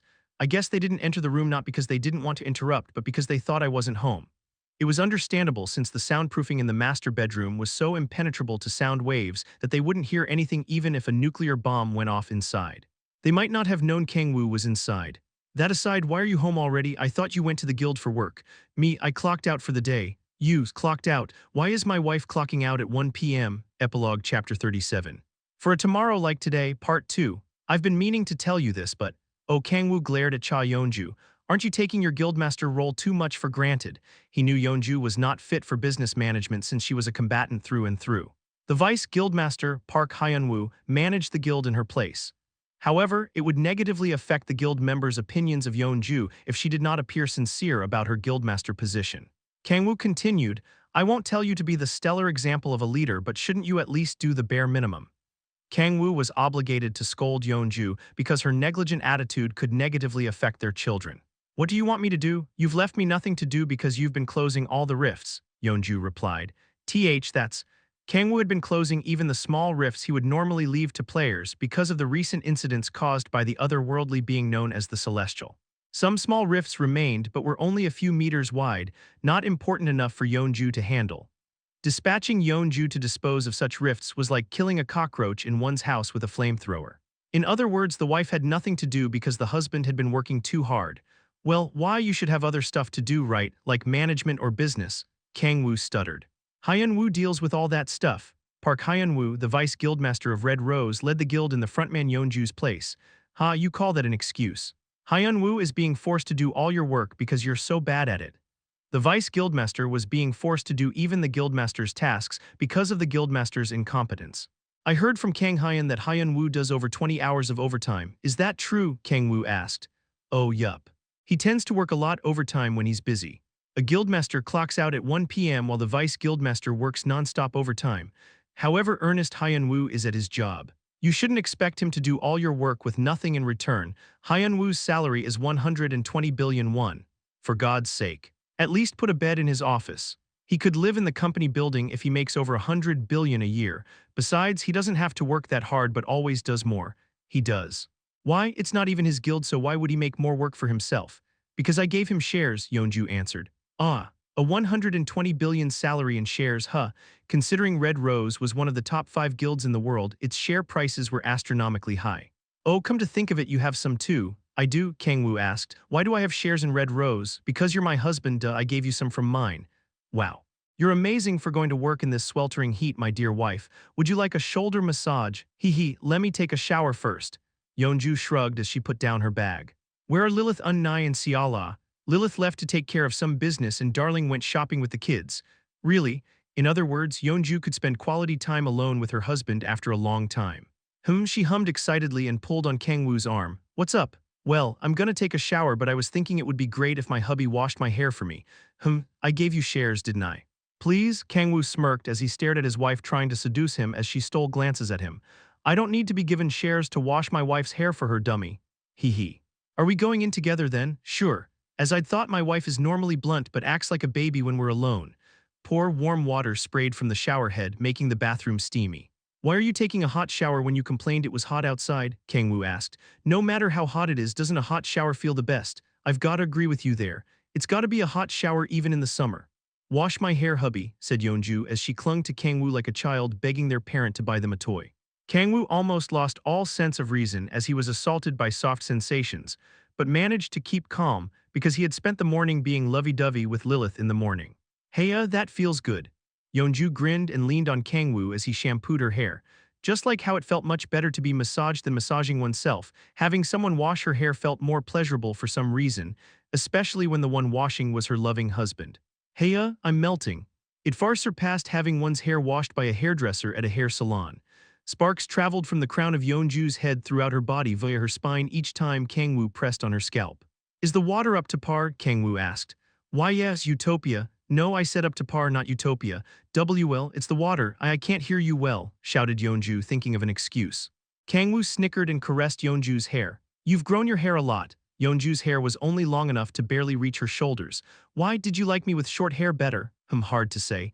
Both long-haired and short-haired Yeonju had their charms. But I'd like to see you with short hair again, Kang-woo muttered. Then I might as well cut it. Are you sure you want to decide just like that? A woman's hair was apparently as important as her life. Yeonju chuckled as Kang-woo stared at her in confusion. It only matters to me what my hubby likes. As I'd thought, Yeonju is bad for my heart when it's just the two of us. The gap between her current self and usual self is too large. Oh hubby, something is poking my butt. Hee, do you like showering with your wife that much? Do you? Yeonju grinned and alluringly shook her hips. Kang-woo gulped as he witnessed his wife's irresistible action. His sex drive, which had been sated by his time with Lilith, slowly rose again. But I have to conserve my stamina. It was Siala's turn tonight, so he had to rest as much as possible in the daytime to recover his physical and mental fatigue. Why are you staying still? Or at least I should. Hurry hubby, I should. I've been so lonely these past few days because you were gone. Did you not miss me? Fuck it, YOLO. Hey, that felt great. The husband and wife sprawled on the living room couch after a long shower, with the air conditioner blasting. Yeonju wrapped herself with a blanket on the couch like a pupa. Covering yourself with a blanket with the air conditioner blasting feels the best, right hubby? Yeah, sure does. Why are you so down, hubby? Because of you, woman. Yeonju had likely been fairly pent up based on how hard they went at it. I feel bone dry. Satisfying Lilith in the morning and Yeonju in the afternoon had fatigued even Kang-woo, who was confident in his stamina. Oh yeah, it's been a while, so Yeonju smiled awkwardly, knowing she had gone at it a little too hard, and approached Kang-woo while still covered in the blanket. Come in here, hubby. Yeonju leaned back against Kang-woo's chest and covered them in the blanket. The scent of shampoo tickled his nose and the warmth of the soft blanket helped him relax. Feels good, right? Yeonju asked. Heh, look at you getting all embarrassed. You're so gosh darn cute, my hubby. Yeonju giggled as she turned slightly to slap Kang-woo's butt. Kang-woo looked down at Yeonju with a conflicted expression. How was I reduced to this? The demon king who ruled over the 9 hells was being treated like a child as his wife sexually harassed his ass. The demons who served him in the past would pass out as they frothed at the mouth if they saw this. Well, I guess it doesn't matter. Whether he was treated like a king or a child, all that mattered was his happiness. Wanna watch Netflix? Kang-woo asked. Sure, what do you wanna watch? No idea. Nothing interesting is on there these days. Kang-woo surfed through the Netflix catalog, hugging Yeonju from behind. He chose a Hollywood action blockbuster and watched as he enjoyed his wife's warmth. Hell yeah, that's it. Kill them all, Yeonju shouted. Why are they fighting in the first place? No idea. Why would you want them to die if you don't know? Come on, that's what Hollywood films are all about. Explosions blew cars away. The protagonist and villain fought as they sprayed bullets like they were about to decimate the city. Meanwhile, Kang-woo and Yeonju still had no idea why they were fighting. Just then, the heroine appeared on a motorcycle to save the protagonist. Whoa, that's a white girl for you. Kang-woo's eyes naturally shifted to the actress's certain body part. Hey, ouch, do you love boobs that much, huh?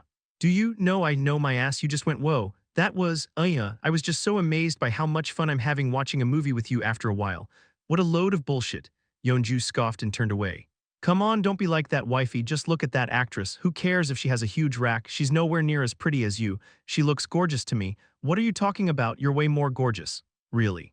Yeonju slowly turned back to Kang-woo. Are you not angry anymore? Kang-woo asked. No, I still am. NGH, then what should I stay still? Yeonju got on Kang-woo's thighs and kissed him. She leaned away from him after a long kiss and smiled as she touched her lips. I'm not angry anymore. Kang-woo was lost for words because of his wife's cuteness. Yeonju slowly placed her hand on Kang-woo's chest to push him down on the couch.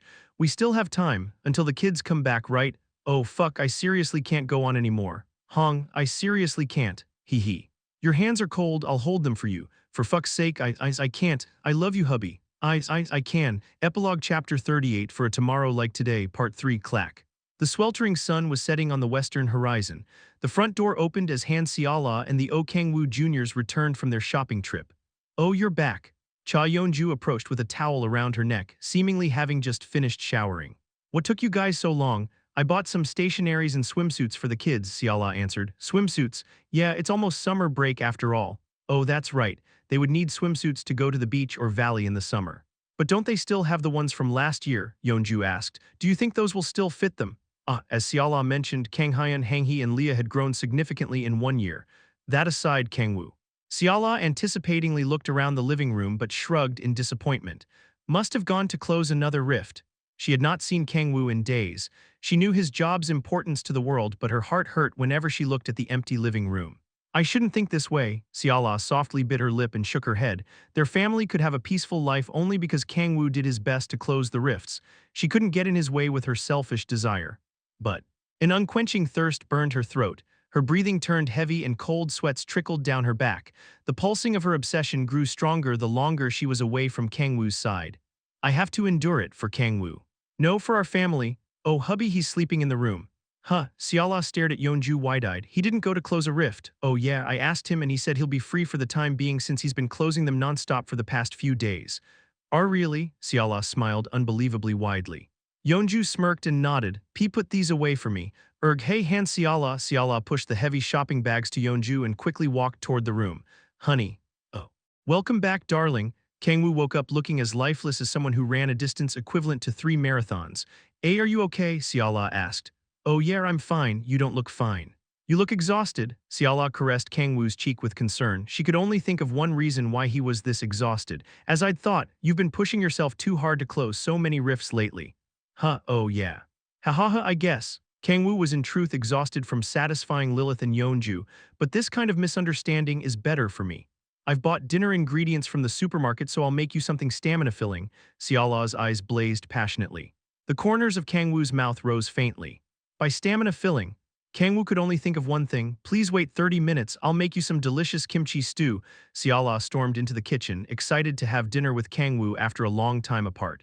Kang-woo approached his children looking at him with sparkling eyes while Siala was busy preparing dinner. How was your shopping trip, kids? Beloved father. Leah ran to Kang-woo first and jumped into his arms. I've missed you so much, father. Yeah, I've missed you too, Leah. This must be how a father feels after returning from an overseas business trip. It was practically the same since he had not spent even an hour at home for the past few weeks. Did everything go well? Kang-hyun asked. Yeah, I'll be home for a while. What a relief. Our mothers have been talking a lot about going on a summer trip, but I was worried you wouldn't be able to join us. Hee hee. It's summer break for you guys, son, right? Oh yes, it's next week. Where do you want to go? Kang-woo asked. Beloved father, the beach. I want to go to the beach, answered Lilia as she raised her hand. Please wait right here. Beloved mother, Siala bought me a new swimsuit. Lilia ran out of the room and returned with a cute swimsuit with water drop patterns she pulled out of the shopping bag. Whoa, that's cute, Kang-woo remarked. I wanted to get something sexier, but beloved mother Siala said not a chance, so I put up with this one. Thank the gods Siala was there to stop her. Isn't it unfair? She bought a super erotic bikini for herself. Darling bought a super erotic bikini. It's decided we're going to the beach this summer. Daddy, what about mine? Kang-hee also brought her swimsuit. It had a slightly mature feel to it because of its sarong cover. Kang-hee looked around cautiously and tiptoed to whisper in Kang-woo's ear, do you think Oppa will like it? Maybe? Kang-hee, a father doesn't know what swimsuits his son likes. I guess it has a mature feel to it. Kang-woo remarked. Really, it does. Kang-hee's eyes shone and she nodded. She whispered, I can beat that cat burglar with this. That's a little concerning to hear, but I'm sure the kids will take care of it themselves. Honey, dinner is ready. His darling's kimchi stew took priority over all else right now. I'll be right there. Kang-woo was drooling just from the smell. He was met with sweet and sour kimchi and greasy pork. It's been too long. The kimchi stew was so good that it made him cry. Foo-foo. Slow down, Siala smiled in satisfaction as she watched Kang-woo eating her food with such joy. Man, you sure went all out this time, Yeonju expressed. It's delicious, mother. Oppa say acha, herg. It's too much for a lady like myself. The noisy dinner ended soon after. Have you recovered from your fatigue, honey? Asked Siala as she sat next to Kang-woo, catching his breath in the master bedroom after a filling meal. Of course I have, then. Siala stared at Kang-woo anticipatingly as she placed her hand on his lap. Kang-woo could easily tell what she wanted, but I don't think I can do any more today. It was a mental issue, not a physical one. No matter how fun a game was, one would get burnt out if they played it for 20 hours straight. The problem is, how do I let darling know? Kang-woo had made Siala spend her nights alone these past few weeks. Could he tell her he couldn't get it up because he had gone at it with his other wives since morning? Not a chance. He couldn't say such a horrible thing to his darling, he would rather die. What should I? You're exhausted today, aren't you? Lie down and get some rest. As Kang-woo racked his brain, Siala smiled gently as if she understood how he felt. Darling, Kang-woo was almost brought to tears by Siala's thoughtfulness. I have something to bring from the other room, Siala remarked. Kang-woo did not know what she would bring, but it seemed he could spend a peaceful night, unlike this morning and afternoon. Haya, Kang-woo replayed the day as he lay down on the bed. All three of his wives were far more beautiful than he deserved. All three of his children were so cute that his eyes could melt just from looking at them. The kimchi stew was so good that he could never get tired of it, and the air conditioner blew away the sweltering summer heat.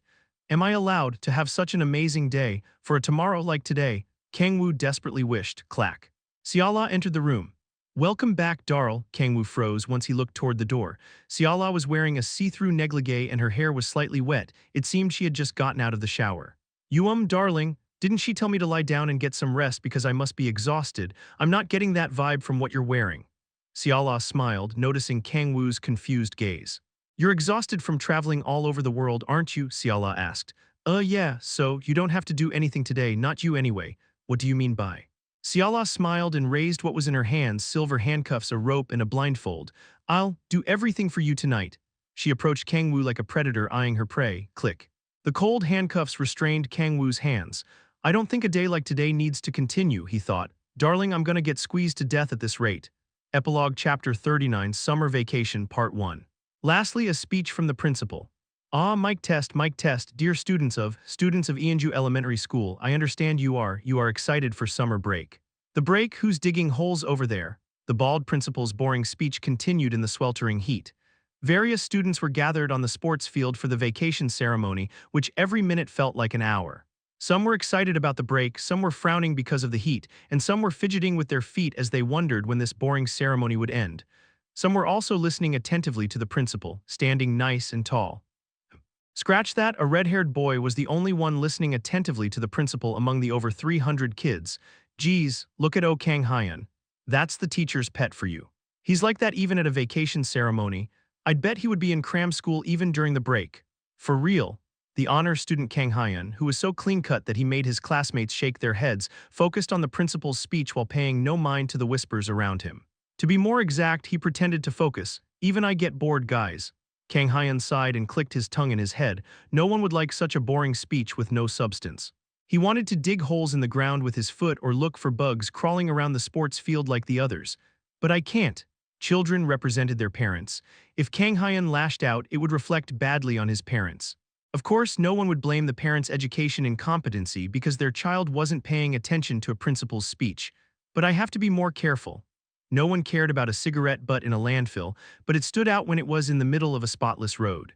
Even if Kang Hyun were just acting like the other kids, he would draw more attention because he was known as the honor student. All right, that concludes the vacation ceremony. Everyone have a wonderful summer break and we'll see you next month, WO. The deathly silent sports field suddenly roared with cheers. Kang Hyun slowly walked to his classroom behind the other kids sprinting to get their backpacks. Just then an elegant voice asked, "What about today?" Today's training, are we doing it or not? Oh, of course we are. Kang Hyun had been learning from Kim Sia how to control demonic energy about 3 days a week. Since school ended early because of the vacation ceremony, they could go for longer than usual. Do you have plenty of time, Sia? Kang Hyun asked. I'm fine, but you want to play with your classmates, wouldn't why? I don't have friends. Oh, okay. Sorry, Kang Hyun expected it but was filled with guilt after hearing it from Sia. It's nothing to be sorry about. I don't have friends because I didn't make any. Sia twirled her hair around her index finger and scoffed. Kang Hyun knew she had the habit of doing that when she was either embarrassed or lying. In the first place, I don't get why people need friends. Strangers approach you as if you're family, using the sorry excuse of friendship. Oh, I see. Even if I did have friends, we would only make jokes, laugh with each other, and hang out. They're just sugarcoating highly inefficient, unproductive acts as things that friends do. I see. I'm not like those idiots. I know swinging my sword and training chi is better for my future than hanging out with friends. That's why you don't have to feel sorry at all, Kang Hyun. Rather, I think I should be praised for having no friends. Please stop. Don't you dare think this is an excuse for me not being able to make friends. It's not because I hear my classmates mumbling, Sia looks like she'd be a bitch, or she's being so haughty just because she's the martial god's daughter. Not at all. Why yeah, I know that. Stop it. It's worse for the person having to hear it. Kang Hyun was used to Sia's attitude because they were childhood friends, but Sia was bad at expressing her emotions. Not only did others view her as cold or haughty, but she was even harder to approach because of her title as the martial god's daughter. It was only natural she would be ostracized by her classmates. But that's not what she's like. She was indeed bad at expressing her emotions, but Kang Hyun knew she was rather shy and easily frightened. He felt sorry for her, but I wonder why. Kang Hyun felt relieved for some reason to hear Sia had no friends. He was slightly happy that only he knew her true self. He turned to look at her with a smile. Then I guess I can call myself your only friend, huh? Friend, huh? You don't count childhood friends as real friends? And no, that's not. Sia stuttered as she touched her lips and looked away. Yeah, friends. I guess we're friends, she nodded, looking a little sad. Kang Hyun tilted his head in confusion and looked at her. What's wrong? He asked. It's nothing. More importantly, you'd better prepare yourself. Huh. For what? For an ass beating in today's training. What? Why? What did I do wrong? HMPH beats me, just accept it. Sia snorted and walked to her classroom. Kang Hyun dumbfoundedly followed her. The hellish non-stop spars began. They unfortunately ended up kissing during their very first spar, but it was merely in the past. Kurg ga, what the hell was that? You've got to add more strength to your hips. How the hell am I supposed to add more than arg? Don't look away, focus on how the sword is moving until the end. That's not as easy as it sounds, as Sia declared he was getting an ass beating. Sia figured out Kang Hyun's exact level after a few spars and pushed him to his limit with flawless strength adjustment. Kang Hyun, all his abilities laid bare, was helpless before the merciless violence sugar-coated as training. Sia smiled in satisfaction as she wiped the sweat off her forehead. Phew, that's it for today's training. Did I do something wrong? Nope, that was just normal sparring. But I felt like you were going a bit too hard. HMPH, it would be meaningless if I went easy on you. That's true, I guess. Kang Hyun felt like he was being beaten senselessly for some unknown reason but couldn't argue with his teacher's training method. More importantly, how's your demonic energy? Sia asked. Oh, I can use more than before. Although it was nowhere near the amount Kang Hee and Leah could use, it was an astonishing improvement compared to when he first learned to use it. Really? Yeah, it's all thanks to you, Sia, thanks. As long as you know. Sia turned away from the brightly smiling Kang Hyun. Her cheeks were so red that a white piece of paper would be dyed red if placed next to them. That aside, what about during the break? Sia asked. Huh, are we gonna keep doing this over the break too? She asked carefully, observing Kang Hyun's reaction. Kang Hyun nodded as if it were obvious. Of course we are. Really? The corners of Sia's mouth rose. Then when should we meet? I'll come over to your house after lunch. As for where, not here. My dad has a private training room. We can use that. Whoa, for real? Kang Hyun's eyes shone from the thought of the martial god's private training room. Looks like there's gonna be some special training over the break. Heh, I'll train you so hard you'll regret it. Make sure to keep up. Yes, Master Sia, what's with that? She poked his flank with a relaxed expression. Kang Hyun had no idea why Sia had been mad before, but she did not seem to be mad anymore. Oh, but I can't next Thursday, Friday, and Saturday. The hell, are you skipping from the first week? No, it's not that. We're going on a family trip. A trip? Yeah. Kang Hyun and his family were going to a beach resort for the break. Where? Sia asked. Somewhere in Gangwon, I think. They said something about a massive resort that newly opened there. Angel Wings Resort. Huh, you know about it. Of course I do. It's super famous these days. It was a luxury resort made by the guild Angel Wings. Although Angel Wings couldn't be compared to Red Rose, it was still the #2 guild in Korea.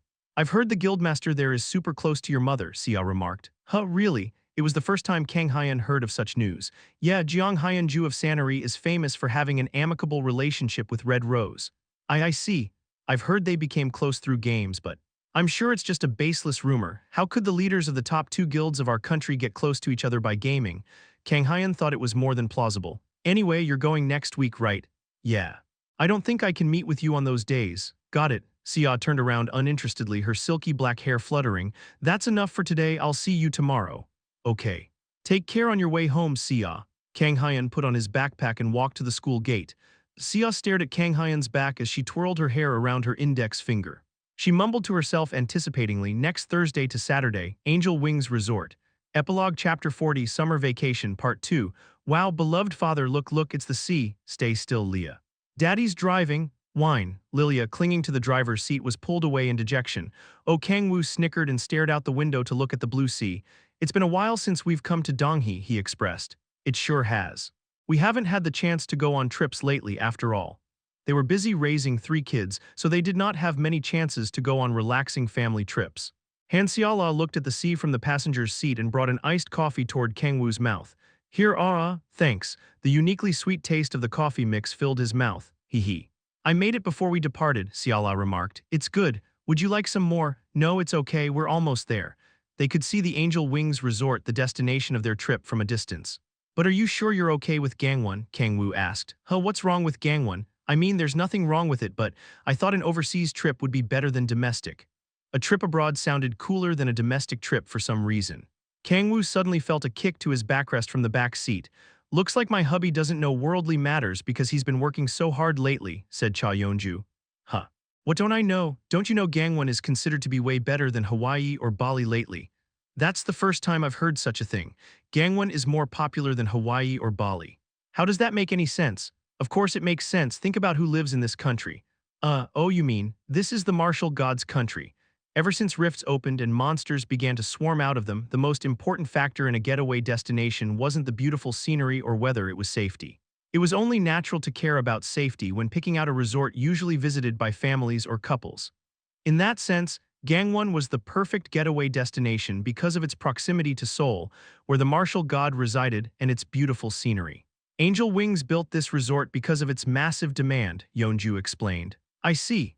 Building a resort cost an astronomical amount of money. They wouldn't have built one without meticulous calculations.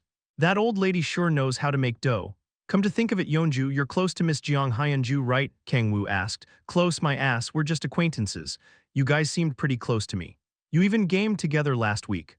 Games are just games. I asked that bitch for some tickets to the resort, but she said she'd rather die.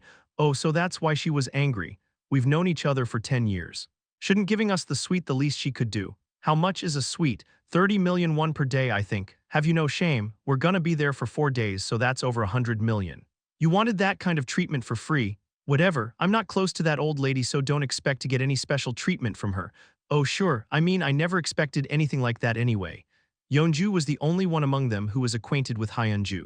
Come to think of it, Kang Hee and Kang Hyun have been silent. Kang-woo looked back, worried they did not like the resort. Oppa, I'm getting carsick. Just hold it a little longer, we're almost there. Okay. Can I rest my head on your lap, Oppa? Sure, lie down if you're feeling too dizzy. Hee hee, thanks. Kang-woo saw his daughter who couldn't be happier on her older brother's lap. He wondered if he should tell Kang Hyun that Kang Hee wouldn't get sick from a car ride since she had inherited the powers of both an angel and demon. Yeah, I didn't see anything, I'm blind from today. Oh, Kang-woo. That seems to be the parking lot entrance. Why yeah. Kang-woo turned his gaze back to the road ahead and drove to the resort. He parked the car in the underground parking lot and the family got out of the car. They headed to the resort lobby and were met with an extremely lavish interior. Sheesh, the old lady sure threw a shit ton of money into this project, huh? Father, beloved father. The swimming pool has a slide. It sure is a big resort. His wives and children looked around like bumpkins in a big city. I have to agree this place is massive. There was a pool, golf course, various amusement facilities, and a large shopping mall. It felt more like they were on a small island than a resort. Damn, we could spend the whole 4 days here, Yeonju remarked. We definitely could, Kang Hyun answered. Whoa, look at that, son. There's a waterfall. Why you're being too loud, mother. Kang-woo couldn't help but smile as his family looked around excitedly. Let's check in first, Kang-woo said. Okay, honey. Kang-woo booked 2 rooms. One was for the children and the other was, not worth explaining. Darling, I heard you bought a new swimsuit. Fufu, are you excited to see it? Siala giggled teasingly and hugged Kang-woo's arm. She whispered in his ear, I'm wearing it underneath. Would you like to take a peek? Now is a bit. It was a joke. Siala smiled with her eyes and headed to the elevator with the suitcases. Kang-woo unpacked their bags in their room and turned to his wives and kids. He asked, now that we've unpacked, what should we do first? Shall we eat first? Screw eating. We're at a resort, so we have to go swimming first. Oh, I agree with beloved mother Yeonju. Really? Then let's go to the pool first and eat once we're hungry. The first course on their travel menu became the pool because of Yeonju and Lilia's assertiveness. Kang Hyun and I will change in the other room and wait for you guys on the ground floor. Hee hee, I have a swimsuit that will knock you out, so look forward to it, said Yeonju as she confidently poked Kang-woo's side. Kang-woo chuckled and went down to the ground floor after changing into his swimsuit with Kang Hyun. Yeonju walked out of an elevator as Kang-woo and Kang Hyun waited for the others on the ground floor. Wow, is she a model? She's super hot.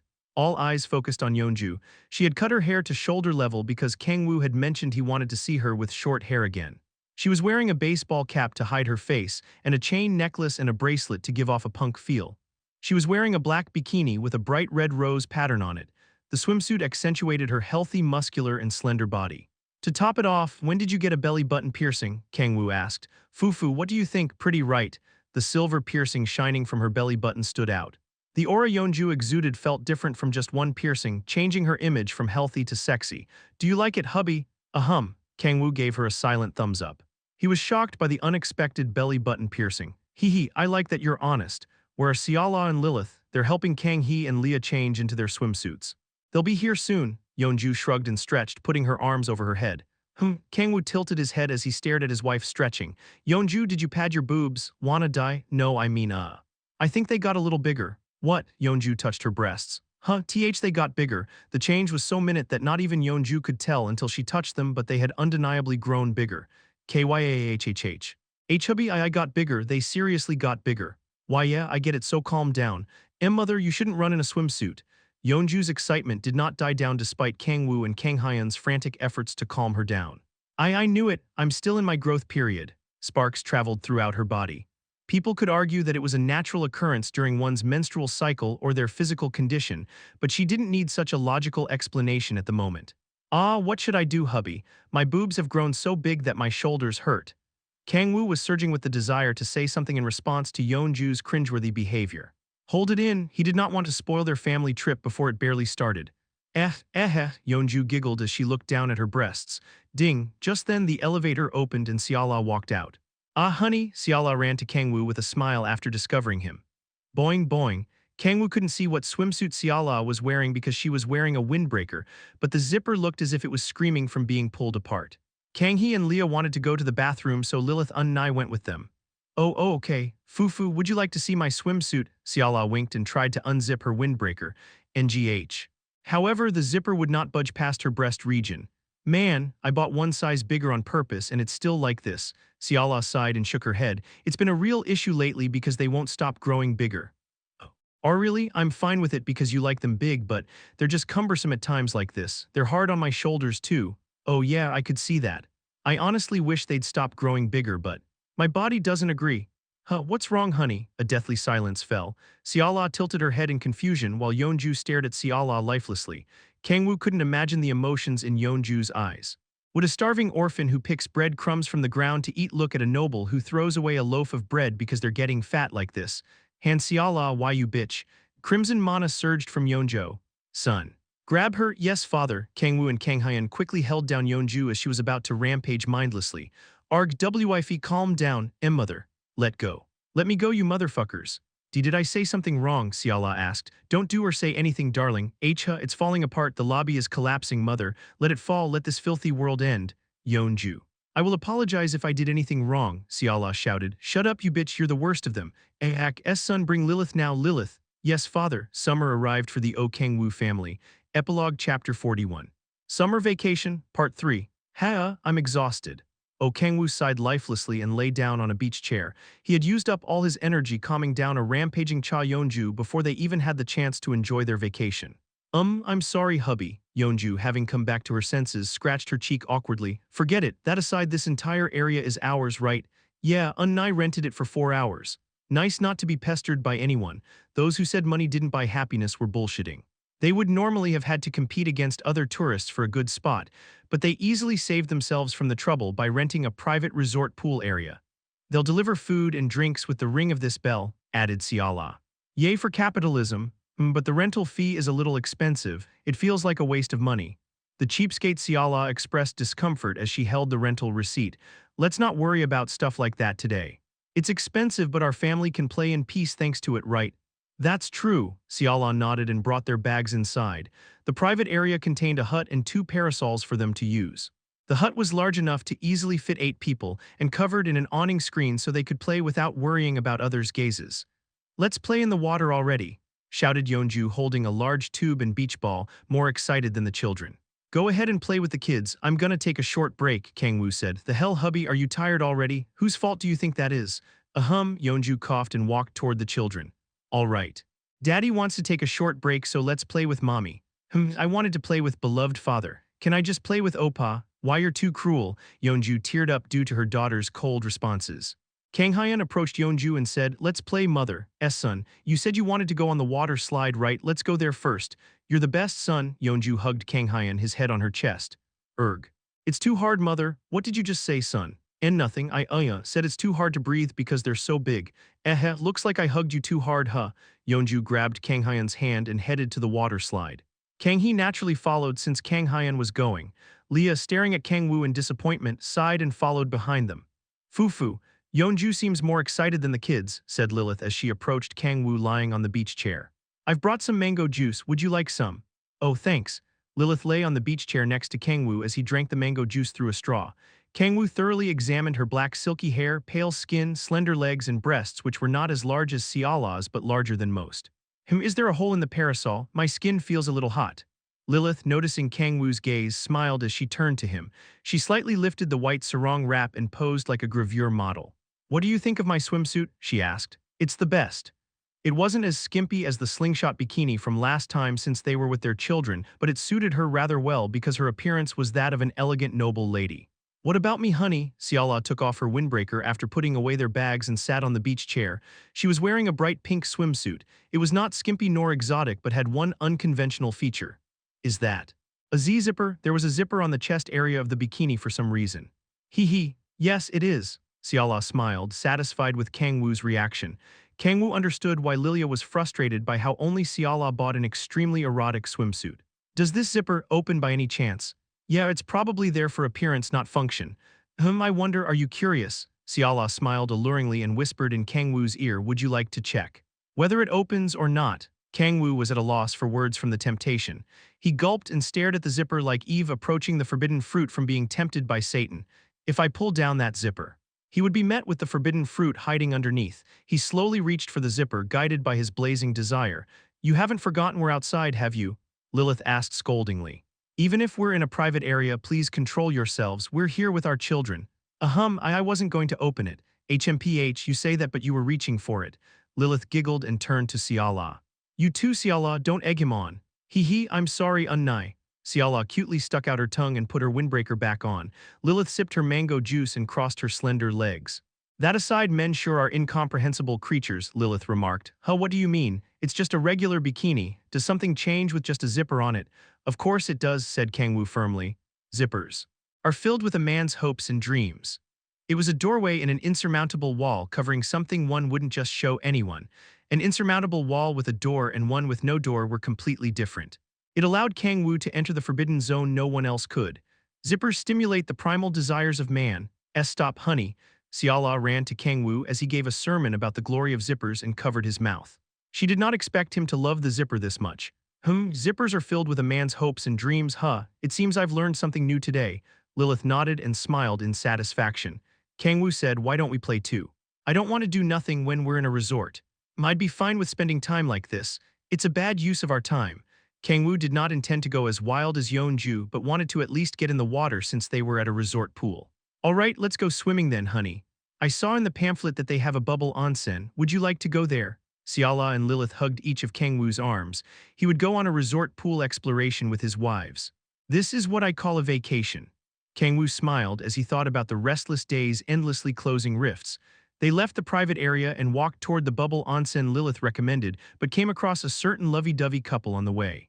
Hyung Nim, what are you doing here, Si-hun?" Kang-woo saw Kim Si-hun wearing dog ears that one would usually wear in an amusement park. Splash, Kayahaha. "It's been so long since I've been on a water slide," shouted Yeonju in satisfaction after coming down a 41-meter water slide, the Angel Wings Resort's main attraction. She laughed as she turned to her children and said, "All right, one more time, guys. I need to take a short break, mother." "Me too." "Erg," groaned Yeonju as she saw Kang Hyun and Kang Hee shaking their heads. Lilia sighed and approached Yeonju, regretfully staring at the water slide. "I'll ride with you one last time, so let's meet back with beloved father after." "Okay, let's go before the line gets longer." "Ah, beloved mother Yeonju. Please don't pull me." Kang Hyun sat on a nearby bench as he watched Lilia being pulled by Yeonju to the water slide. "Hey, he sighed. "Are you tired, Oppa?" No, I'm not tired. I'm just a little drained from having to deal with mother's energy." "Hee hee, I think I get what you mean." Kang Hee rushed to sit next to Kang Hyun and smiled as she swung her legs. "Right, Oppa. Would you like something to drink from the vending machine over there? I didn't bring my wallet." "I brought mine," she said as she took out her wallet from a waterproof pouch. Oh, then could you get me something? I'll pay you back later. No need for that, I'll buy it for you. But having my little sister buy something for me is a little. Shush, Opa, you'll be called a boomer if you say stuff like that these days. Really? The combination of boomer and elementary schooler made even Kang Hyun flinch in displeasure. Wait here for a second, Opa. Okay, Kang Hee trotted to the vending machine at a distance. He exhaled as he leaned back on the bench and closed his eyes. Tap. NGH, something cold touched his cheek. He opened his eyes and sprang up from the bench to see a canned sports drink. You're back already. Kang Hyun tilted his head in confusion as he looked at the person holding the can. It was Kim Sia, wearing a wide straw hat and a white one-piece swimsuit. Sia, what are you doing here? What's a boy like you doing sprawled out like this on the first day of your vacation?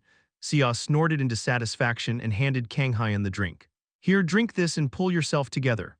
Okay, Kang Hyun took the can, opened it, and took a sip. Clatter, cans of various drinks fell to the ground. What the hell? A voice colder than the icy drinks sounded. What are you doing here? Kang Hee gritted her teeth as she glared at Sia, who had taken her place next to Kang Hyun while she was off to buy drinks. Epilogue Chapter 42, Summer Vacation, Part 4. Angel Wings Resort, the largest of its kind in the country, was filled with various attractions that families and couples could enjoy. Among them was the swimming pool so large that it could barely be called one.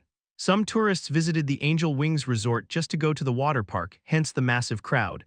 However, one swimming pool area under the sweltering heat was freezing. There you go again, being disrespectful. Didn't I tell you to call me Unnai before? Don't change the subject, what are you doing here? Oh, Kang Hee glared fiercely at Kim Sia. Sia shrugged and answered relaxedly, why else? I'm on a family trip. A family trip? Yeah, on the same day and place by coincidence, small world. Kang Hee gritted her teeth and clenched her fists. She called Opa. Hha, Kang Hyun answered. Did you tell Unnai we were coming here? I did. Kang Hyun nodded awkwardly, feeling as if a knife was at his throat. Kang Hee snorted, having expected the answer, and glared at Sia. Are you a stalker, Unnai? What do you think you're doing following someone's family on their trip? Aren't you being rude? I don't think I'm obligated to show manners to a stalker.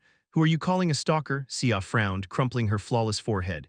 Kang Hee crossed her arms and scoffed. What are you then? I told you I'm here with my family. You're still on about that, and even if I did follow Kang Hyun here, what's it to you?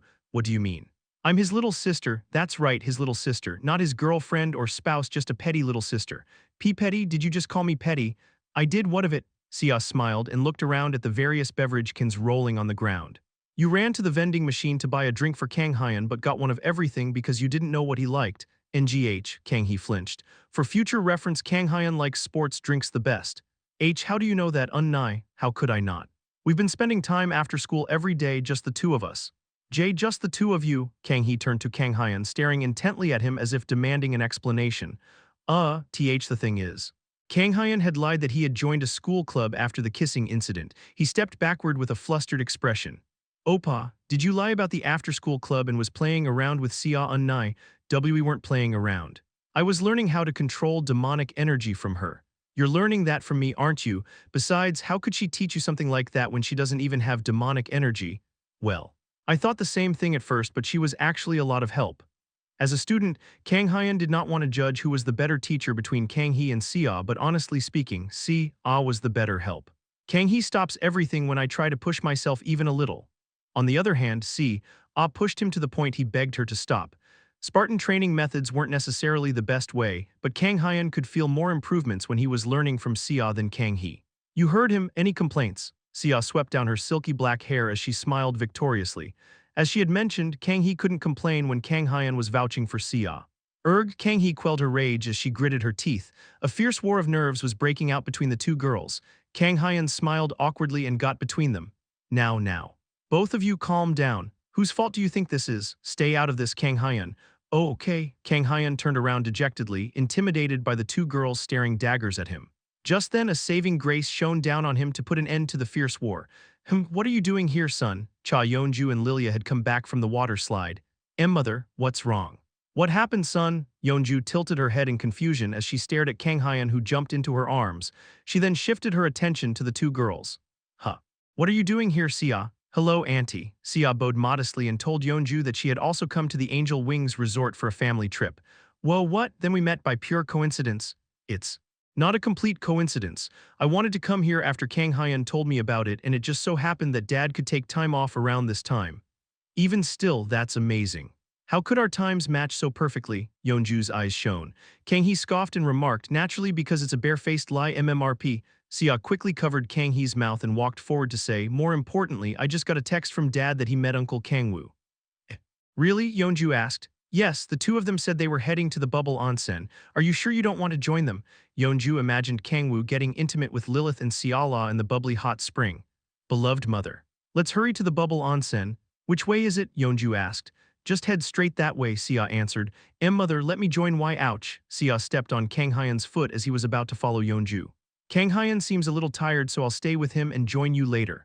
Oh, are you looking out for your childhood friend? Yes, of course. Sia smiled gently and asked relaxedly, could you take Kang-hee with you as well? Okay, sure. MMRP. MMMMRP? MRP. Kang-hee thrashed about as her mouth was still covered. Seeing that, Lilia sighed deeply and pulled Yeonju's arm. Beloved mother, Kang-hee seems to want to stay here, so let's just go with the two of us. But now, Leah pulled Yeonju's arm harder and looked back at Kang-hee. We'll be going on ahead, get along with brother and Sia on Nai. Leah winked at Kang-hee and walked away with Yeonju. W8 Leah, MMRP. Piwa, let go of me. Sia had been excited to spend time alone with Kang Hyan, but Leah had spoiled her plan. She quickly tried to grab Leah, but missed her chance because Kang-hee managed to escape from her grasp. It was the three of them once again. Kang-hee and Sia glared at each other again, and Kang Hyan felt like he was about to cry from the deathly atmosphere. Enough of this. Sia threw in the towel first. It's a waste of our precious vacation time to be snarling at each other. Kang-hee fell into thought with her arms crossed and softly nodded. Okay, let's go around with the three of us. All right, a ceasefire was established. The two girls dragged Kang Hyan by his hands as they toured the resort. One would think he was the happiest boy in the world if they didn't know better. Oh, Oppa, I see a mango-flavored shaved ice. Want to share? Shaved ice. Do you have any idea how bad sweets are during training? We're not training right now, are we? A true swordsman needs to take part in the bare minimum of body management even in daily life. My Oppa isn't a swordsman. Kang Hyan stuttered. Do you know what the first authority Kang Hyan manifested is? It's the authority of blades. He was born to be a swordsman. In your dreams, he's just using the authority of blades because it's the one that requires the least amount of demonic energy. Gee guys. That just means he needs to polish it even more.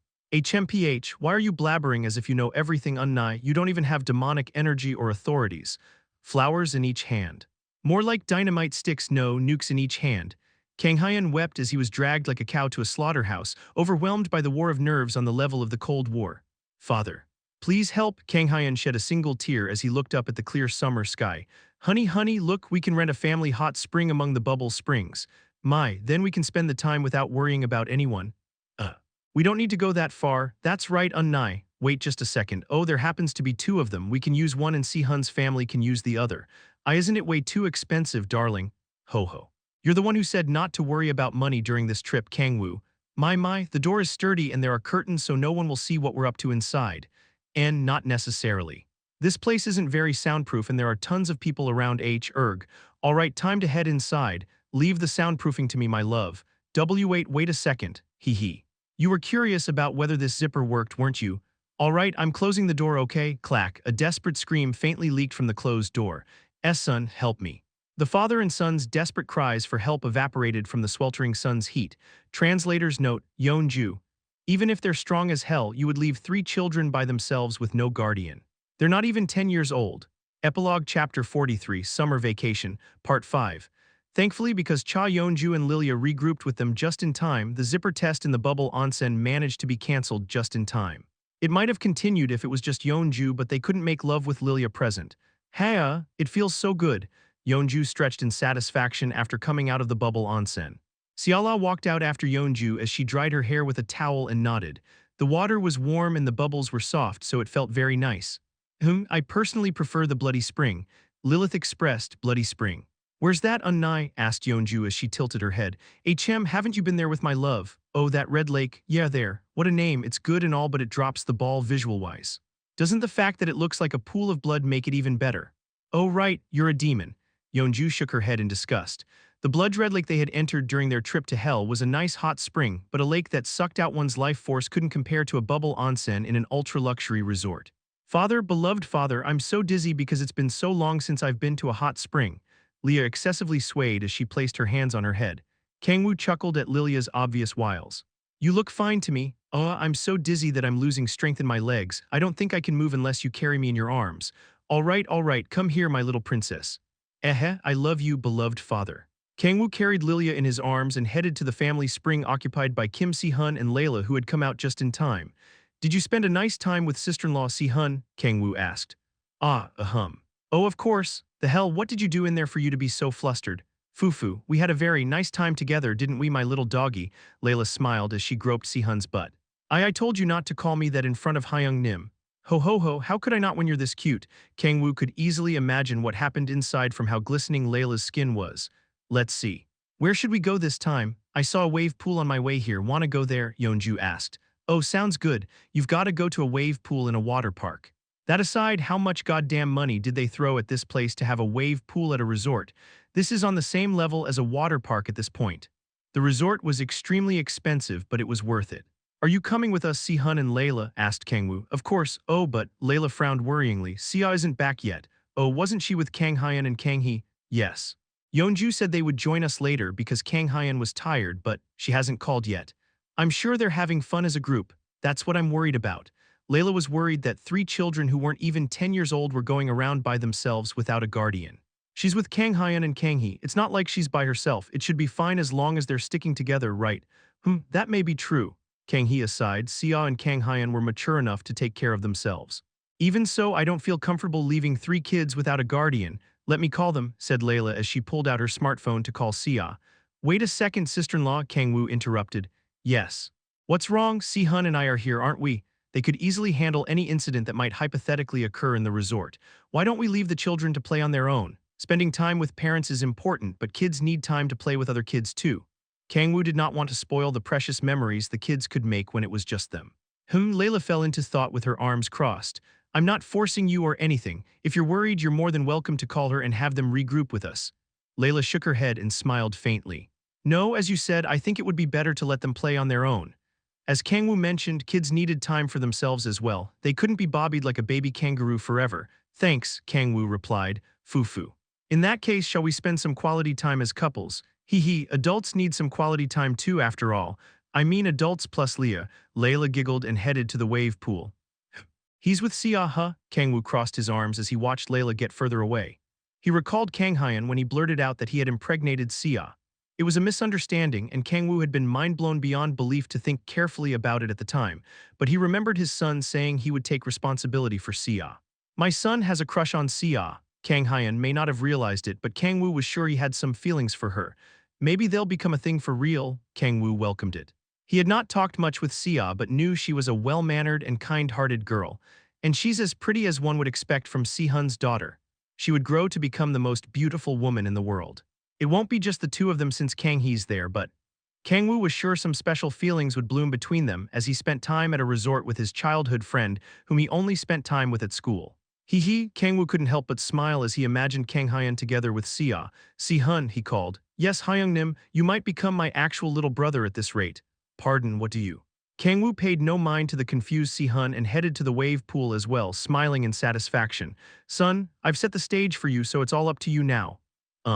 Gee guys, shouted Kang Hyun as he was dragged by the 2 girls. What? Is something the matter, Oppa? Shouldn't we go back? Oh, our parents must be worried.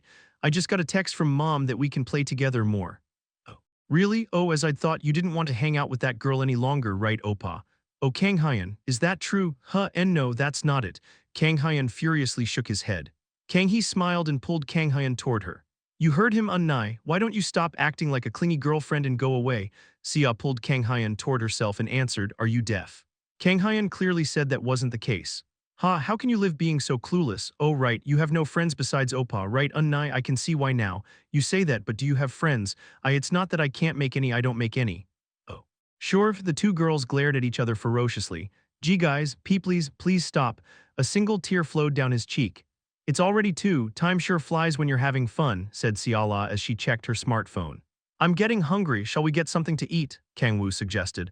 Would you like me to make something? I brought cooking utensils and ingredients just in case. We're on vacation, no need to make anything. Let's just order. Kang-woo couldn't allow his wife to work when they were on vacation. I like making your food better than eating out. Even so, let's order food for today. Okay. Kang-woo turned to Layla as they headed to the private area they had left their bags in earlier. Have you eaten, sister-in-law? No, not yet. Want to eat with us then? Darling said earlier that they'll deliver whatever we want to eat. Oh, sounds good, let's eat together. Okay, Kang-woo arrived at the private area and ordered using the tablet in the hut. First, I'll order pizza and burgers for the kids. I looked at the menu earlier and they don't have kimchi stew. Gasp, what a sorry excuse for a resort. How dare they not put kimchi stew on the menu when it's a Korean resort? Yeonju. You know the owner's number, don't you? Stop fucking around and order something else, damn it. Don't complain about kimchi stew when we've come all the way here. Yes, ma'am. Kang-woo dejectedly ordered something else as Yeonju slapped his back in displeasure. Oh, the kids are back. They saw Kang Hyun, Sia, and Kang Hee coming from afar as they were waiting for the food to be delivered. Kang Hyun, standing between the two girls, was devoid of life as if he had watched 3 horror films back to back. Haha, I wonder how much fun Kang Hyun had for him to be so drained of energy. Yeah, he looks more like he was brought back from the dead, Yeonju remarked. It just means he had that much fun. Kang-woo smiled in satisfaction and walked over to his son with his arms stretched out wide. Son, did you have fun? Father. Kang Hyun stared at Kang-woo lifelessly. Haha. You're hungry, aren't you? The food will be here soon, so you're just in time. I see. Your auntie suggested we call you guys back because she was worried about leaving you guys alone, but do you know what I said? I told her not to because children need time to play with each other. Kang-woo shouted as he pounded his chest. However, he did not notice his son's expression crumpling rapidly. Did you have lots of fun with Sia thanks to M? You told her not to, son. Why did you do that, father? Son, what's wrong? Why did you do that to me? Kang Hyun turned back and ran away in tears. Kang-woo dumbfoundedly stared at his son getting further away. What was that? What did I do wrong? Epilogue Chapter 44, Summer Vacation. Part 6, Here Oppa, Kang Hyun, you like pizza, right? Oh, Kang Hee and Kim Sia sat beside Kang Hyun and brought the delivered food toward his mouth. 2 girls pretty enough to be child models were feeding one boy. One would smile at the sight if they didn't know any better, but I am already full, so, Oppa, you're not gonna say you won't eat the food I feed you, right? HMPH, so. You won't eat it? No one could be jealous of Kang Hyun, who was being force-fed with an agonizing expression. Hee, the hamburger is good, right, Oppa? Why, yeah, it's delicious. Wow, it's way better than the pizza Unnai is feeding you. I didn't say fufu, I knew it. The little sister naturally knows more about her big brother's tastes in food, Kang Hee giggled as she slapped Kang Hyun's back. Sia's eyes turned cold as she saw that. You like burgers more than pizza, And no, I like pizza too. Oh, is that so? Then you can eat another slice, right? You can eat another slice. Right? Oh, of course. Kang Hyun forced a smile and nodded furiously in desperation. The 2 girls and 1 boy felt like they were in another world despite being in the private room where everyone was gathered. Cha Yeonju stared at them and said, Hubby, you were saying something about children needing their own time, right? Yeah, do you still feel the same way? Kang-woo averted his eyes from his son looking to him for help and closed his eyes. Hang in there, my son, I know you can do it. He more or less understood why Kang Hyun had yelled at him resentfully. Hey, my stomach feels like it's about to explode. Food tasted the best after tiring oneself out. People couldn't help but pig out when met with fast food like burgers, pizza, and instant ramen after playing in the water park. How long's it been since we've had delivery food? Yeonju pounded her stomach in satisfaction, her belly button piercing shaking cutely. Was it that good? Asked Siala as she narrowed her eyes. Yeah, resort food isn't usually worth the arm and a leg it costs, but this place is worth the price. Is that so? Siala sulked and turned away. Then I guess you can eat delivery food for the rest of your life. And no, of course your homemade food tastes way better, but it's just a change of pace, right, hubby? I don't know about that. I'd rather eat darling's homemade food. You son of a bitch, how dare you try to pull out? You were gulping it down like nobody's business. Yeonju stomped her feet in frustration. Siala smiled and put away the plates. I'm joking, Yeonju, it was good for me too. It's been a while since I've eaten food made by someone else. You say that, but you barely ate, Yeonju remarked. Oh, Siala reddened as she looked down at her breasts. I've been on a diet lately. By diet, you're not talking about your boobs, are you? Asked Yeonju as her eyes gleamed ferociously. And no, anyway, it sure is fascinating. How are they still growing when they're already that big? Kaya, why Yeonju? Yeonju approached Siala and squeezed her breasts, her gaze as serious as a biologist who discovered a new species. What are you doing? The kids are watching. Who's watching? They're all asleep. As Yeonju mentioned, the children couldn't overcome the harmonious combination of playing at the water park and eating delivery food. They had fallen asleep on the bench. They must have been exhausted. They might act mature, but they're still kids. Yeonju smiled faintly as she stared at Kang Hyun sleeping on the bench with Sia and Kang Hee sleeping with their heads on his shoulders. As for Lilia, she was sleeping with her head on Kang-woo's lap. Why don't we go back to our rooms? Kang-woo suggested. Let's do that. Oh, Si-hun, what about Sia? Should we just leave her to sleep with the other kids? Si-hun nodded. That would be nice. All right, I'll tell you our room number later so you can come get her once she wakes up. Understood. What are you gonna do now? Kang-woo asked. Layla and I are going to go for a walk along the beach. Really? Kang-woo wondered if he should do that as well, but I shouldn't intrude on their private time. Si-hun was busy enough as he could barely spend time with his family. Kang-woo did not want to intrude on the little time he managed to make for them. Okay, have fun and call me if anything happens. Yes, Hyungnim, see you later Kang-woo, Fufu. Let's go my cute little doggy. I told you not to call me that. Kang-woo saw Si-hun and Layla off and then carried the sleeping kids to their room. He laid them down on the bed, turned to his wives and asked, what should we do now? Anywhere you want to go. There was still some time left until dinner, and since the kids were asleep they had all the time to themselves for some lovey-dovey action. I don't know. Why don't we just look around the resort, Siala suggested. Sounds good. Kang-woo had been curious about the other facilities in the resort. They went to their room to wash up and change their clothes, then walked around the resort with no destination in mind. Oh look honey, it's a fountain. Want a picture with it? Hee, let's take one together honey. Kang-woo took one together with each of his wives in front of the massive water fountain. That place seems to be a shopping mall, Lilith remarked. Do you want to buy something? Yes, one. What do you want to buy unnai? Fufu, it seemed like my love liked zippers. So I was going to check if there is any lingerie with zippers on them. What? They looked around the shopping mall attached to the resort. Unfortunately but naturally, there was no zipper lingerie. Hubby, they're selling shaved ice over there. Want to get some? Sure, it looks like there's air conditioning in there, so perfect. They ate a large scoop of shaved ice. It had been a while since Kang-woo enjoyed a leisurely trip with his wives. Is that a casino? They came across a luxurious interior with various machines lined up as they were looking around the resort. Why is there a casino here? It did not seem like it was a tourist-only casino. Since they could see Koreans inside, I thought casinos in Korea were illegal except, Kangwon Land was it? That's what I thought too. Let me look it up a second. Yeonju pulled out her smartphone and searched on the internet. Fucking hell, that crazy bitch. What's up? That bitch Jeong Hyunju made a casino legal for Koreans like Kangwon Land. Oh, Kang-woo finally understood how this resort could pay for the astronomical amount of money that went into the water park like pool, shopping mall, and various other luxury facilities. She's pretty damn smart. Yeonju shook her head exasperatedly. Smart my ass, she just sold her soul for money. Casinos were a common facility overseas but were taboo in Korea, hence the reluctance. What's a casino? Lilith asked Siala as she tilted her head in confusion. I've only seen them in dramas, it's my first time coming to one. Is that so? Kang-woo answered for Siala, it's a place for gambling. You see those machines, right? Yes. You put money in them and press a button. Probability dictates whether you win or lose money. How simple. There were also table games like baccarat or blackjack, but Kang-woo avoided explaining them since he did not know the rules, he only knew them by name. It's simple but this place is made for you to lose money, Kang-woo remarked. It is? How so? I mean you'll earn money if you're lucky enough but probability-wise you can only lose. Why do humans become addicted to gambling if they know they will lose money? Even Lilith, who could confidently say she had fully grasped the human psyche, couldn't understand. Because of that, naturally, Kang-woo pointed at the large number on top of the slot machine, $1 million or around 1.2 billion won. It was the money one could win if they hit the jackpot. They're so blinded by the jackpot money that they just throw money at it. There were different jackpot levels. A mini jackpot was about $100 to $300, a minor jackpot was over $1,000, a major jackpot was over $10,000, and a grand jackpot could go over $100,000. The jackpot level depended on the machine. You sure are knowledgeable in this, my love. Have you tried it before? No, it's all from YouTube. Then, grand jackpot was it. What's the probability of winning that one? Probably the same as getting a winning lottery ticket, around 0.0001%. What about the one below it? Not sure. $10,000 is pretty big too. I'd bet it's around 0.1%. Kang-woo did not know about the exact winning probabilities because all he knew about casinos was from random YouTube videos.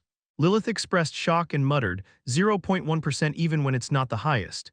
She wondered what kind of idiot would waste money on such a tiny chance. 0.1%. Just then Yeonju nodded with a serious expression after listening in silence. Isn't that a fucking steal? Surprisingly, the kind of idiot was closer than expected. Epilogue Chapter 45. Summer Vacation, Part 7. Yeonju, I knew you weren't that smart, but Lilith stared at Cha Yeonju pitifully. Oh, Kang-woo and Han Seala also stared at Yeonju as if she were a talking chimpanzee or gorilla. And no. Of course I'm joking, who the hell do you think I am? A pushover who spent millions to enhance pixelated junk, Kang-woo replied. Why you son of a bitch, what do you think you're calling pixelated junk? You have no idea how important weapon enhancements are. You literally said there's no significant difference even if you enhanced it. The weapon color changes, do you understand? It shines gold. Yeonju went off about the importance of weapon enhancements as veins bulged from her neck. Yeonju, Siala muttered as she grabbed Yeonju's shoulder. Huh, so you're saying. You spent millions of one in a game, and no, well, there seems to be a misunderstanding. What misunderstanding? Well, I'm going to ask Hyun-woo to freeze your card. What, it's my money. It's my business what I do with it, shouted Yeonju wrongfully. Considering her salary, it was technically of no consequence to Yeonju even if she spent millions on a game. However, what if the kids start following your example, Siala said. You promised me that you wouldn't use your money recklessly until the kids have grown up. That's. It's not like I'm telling you not to use your money on hobbies. I wouldn't have said anything if it was about a few 100,000 won but millions, on a game no less. Their enhancements, the packs. Yeonju continued to make teary-eyed excuses, but Siala, who had not even played games as simple as Minesweeper, couldn't understand her. Yeonju shrunk in dejection like a husband forced by his wife to sell his brand-new gaming console. Kang-woo intervened as he hugged the dejected Yeonju and said, "That's enough, darling. Yeonju has been holding back a lot these days." But Siala slurred, and though she spends money on games, it's not like she spends it on brand-name products or other extravagances, right? That's true. I agree that she shouldn't use her money so recklessly so she can be a good example for the kids, but she's using it for her hobby. There's no need to grill her so hard about that. But spending millions is too much. Yeah, I wholeheartedly agree. But I think it's fine as long as she promises it will be the last time, right, wife? Yeonju nodded furiously with her eyes shining. Why yeah, I won't wail as much on games anymore. Siala thought for a moment then nodded. Hey, fine, this is the last time, got it. Yes, don't get so happy, I'll be keeping my eye on your bank account to check what you use your money on. That's, but. I won't say anything about the money you spend on games. It's your hobby, after all, just make sure you don't get caught by the kids. Holy shit, my wife is so damn cute. Who are you calling your wife? Siala pushed away Yeonju, barraging her with kisses on her cheek. Lilith giggled with her mouth covered as she watched her little sister bickering and turned around. That aside, my love, may I try that thing called a slot machine? I'm intrigued by it. Lilith's eyes shone as she stared at the people pressing buttons with lifeless eyes as if they had become one with the machine. She was more interested in the human psyche associated with gambling addictions than the slot machines. Shall we have a go at it? Kang-woo suggested. He was also curious about casinos since he had only heard about them. Unlike Kang-woo and Lilith, Siala frowned in displeasure. Spending money in a place like this is a bit, she slurred. It's purely for the experience, don't worry about it and let's try with $100 each. $100 was still a lot of money, but Kang-woo was more than willing to spend it for a special experience he never had. Okay, if you say so, honey, I'll give it a try. Siala nodded after much thought and headed into the casino. Me too, I want to try too, Yeonju shouted. Kang-woo remarked. Yeonju, she interjected. You're not thinking of leaving only me out of it, are you? Kang-woo was left feeling anxious as he watched Yeonju staring at the slot machines with sparkling eyes. I guess I have no choice. It would be unfair to leave only Yeonju out of the experience. Let's see. Kang-woo and his wives looked around the casino and each sat across from the machine they liked. To be more exact, Kang-woo chose a machine and Lilith and Siala chose the ones on either side of him. Right here, I can smell the jackpot from here. Unlike Kang-woo and his two wives next to him who chose the most air-conditioned area, Yeonju thoroughly examined each machine and chose one based on instinct. Let's see, what the hell, I can't get a grand jackpot if the bet money is too low. Yeonju frowned as she read the description of the slot machine. The minimum amount of bet money to win a grand jackpot was $2. Anything lower, such as the dollar or 50-cent bets, could only win the player a major jackpot at most. Yeonju, you'll go broke in an instant if you run the $2 rolls. Just use $1 or 50 cents, advised Kang-woo to Yeonju sitting at a distance. Yeonju crossed her arms and clicked her tongue. PSHH, you don't deserve those balls. If you're a man, go for the grand jackpot. A major jackpot was already a massive amount of $10,000, but Yeonju couldn't help but be drawn by the shining $1 million sign. She knew the probability of winning the grand jackpot was as low as winning the lottery, but having even a 0.0001% chance felt completely different from having no chance. $2, let's go, Yeonju snorted excitedly as she mashed the $2 button, kickstarting her casino experience. That's weird. Just once, I just need one. I won't ask for the grand, a major. No, even a minor jackpot is fine. It did not even take an hour for her $100 to disappear like melting snow. Fucking stupid machine. Yeonju kicked the slot machine that ate her $100 and stood up. Hey, whatever, I guess this is how casinos are. She knew slot machines were but a void to throw your money into. She shoved aside her regrets and headed to the machine Kang-woo was using. He still had money remaining, likely because he was pulling using $1 which had no chance of the grand jackpot appearing. "How's it going?" Yeonju asked. "How do you think my money's getting drained?" "You're done already, Yeonju." "Yup, it sucked up all my money without leaving a single penny. That's why I told you to pull with $1. Screw that, it sucks up your money all the same whether it's $1 or $2. It's only a matter of how quickly you lose it all." "That's true." Kang-woo clicked his tongue and turned to Lilith sitting next to him. "What did you think about your slot machine experience?" Lilith tilted her head in confusion. "I still don't understand why humans get so addicted to gambling." Although she was earning small amounts of money, albeit not a jackpot, she lost as much as, if not more than, she earned. It's not like the process itself is interesting or has some sort of strategic factor. It's literally throwing away your money, so it's a little displeasing. "I feel the same way, Unnai," said Siala as she nodded from the other slot machine next to Kang-woo. She frowned and continued, "I don't understand why people get so addicted to things like this and lose all of their life savings."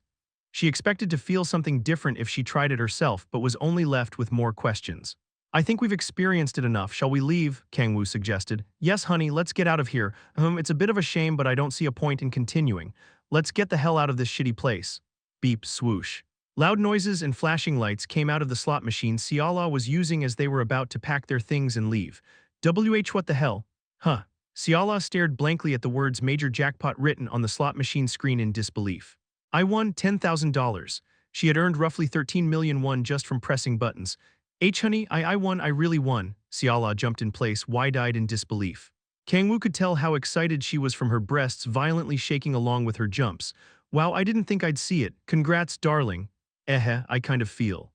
Over the moon, $10,000 wasn't chump change, but it wasn't enough to change someone's life either, especially for the Kang-woo family with astronomical wealth. So this is how terrifying gambling is.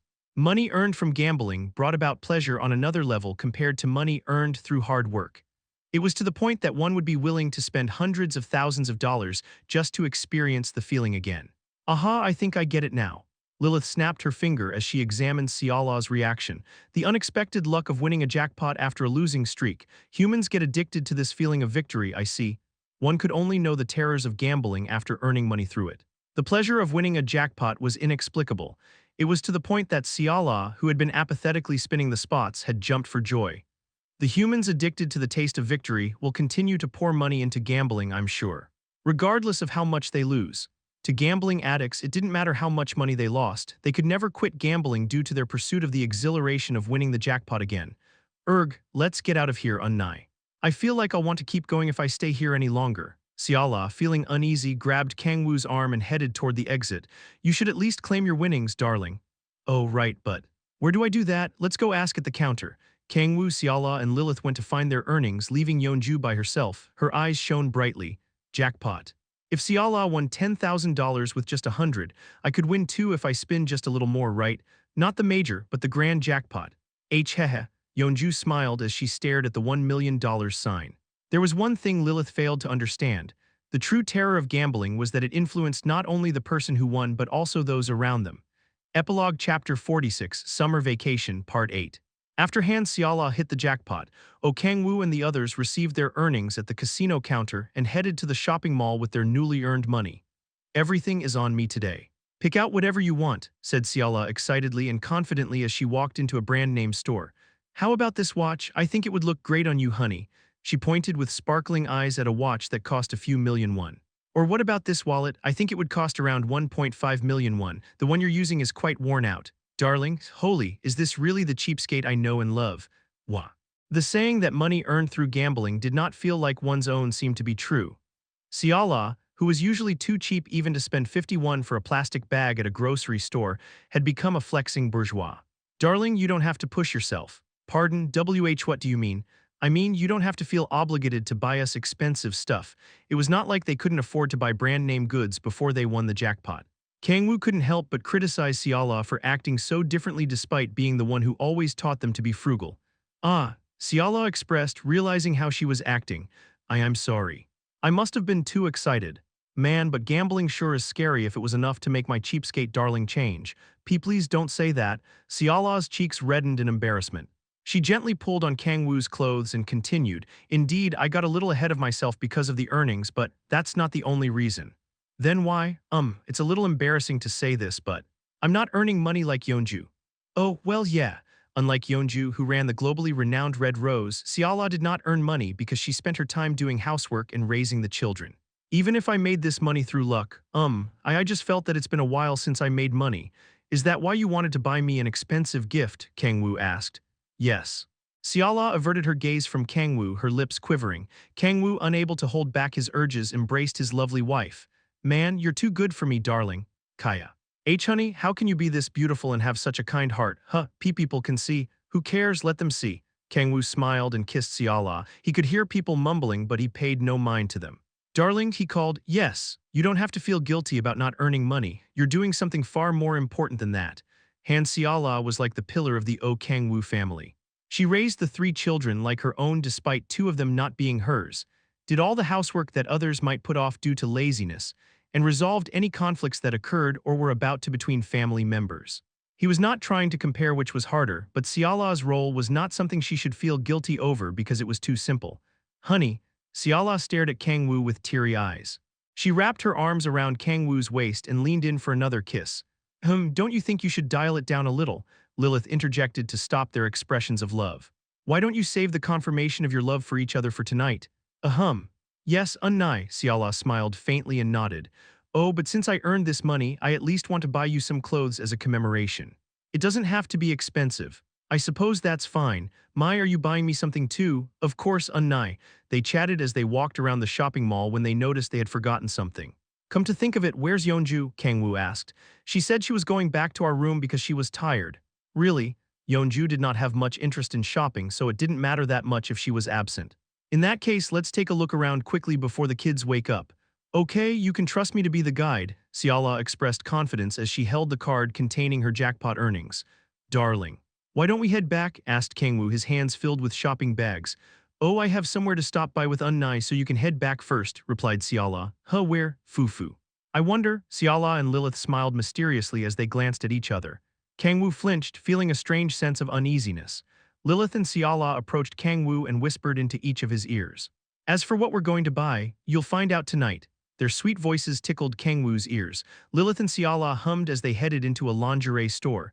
Kang-woo coughed and turned around. Then I'll head back first. Kang-woo hurried to the hotel room as if running away. He opened the door to their room and saw that it was empty. Shopping sure tires you out. He could feel his energy draining each time they entered a store. Kang-woo lay on the bed and stretched, letting the soft bed melt away his fatigue. Wait a second. Just then he felt an anomaly. Where's Yeonju? Since she had returned to their room to rest, she should be here. Don't tell me. An uneasy feeling traveled down his back. Clack. Just then the door opened and Yeonju entered. I thought you were going to rest because you were tired. Where have you been? Kang-woo asked. WL. Yeonju slurred as she averted her gaze from Kang-woo. Kang-woo's eyes narrowed. A thought crossed his mind as he stared at Yeonju as restless as a dog needing to poop. Yeonju, don't tell me. Were you at the casino the whole time we were shopping? And no, she shouted as she furiously shook her head. Then where have you been this whole time? WL, the thing is, you were at the casino, weren't you? Yeah. Yeonju answered quietly as Kang-woo demanded an answer. I knew it. His uneasy feelings were always on the mark. He sighed deeply and glared at the restless Yeonju. And no, hear me out, what happened is. Yeonju stuttered, it's Siala's fault. The bitch was all happy-go-lucky because she was the only one who won something. I couldn't stand for it. She blamed Siala for no reason. So how much did you lose? Kang-woo asked. You heard me. He could tell from her demeanor that she had not won money, so it all came down to how much she lost. We spent about an hour shopping.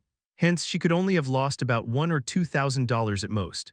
At first, I was only going to put in another $100, but stop stuttering and speak clearly. Lars, how much? 12,000. What? She spent 15 million won in just 1 hour. The thing is.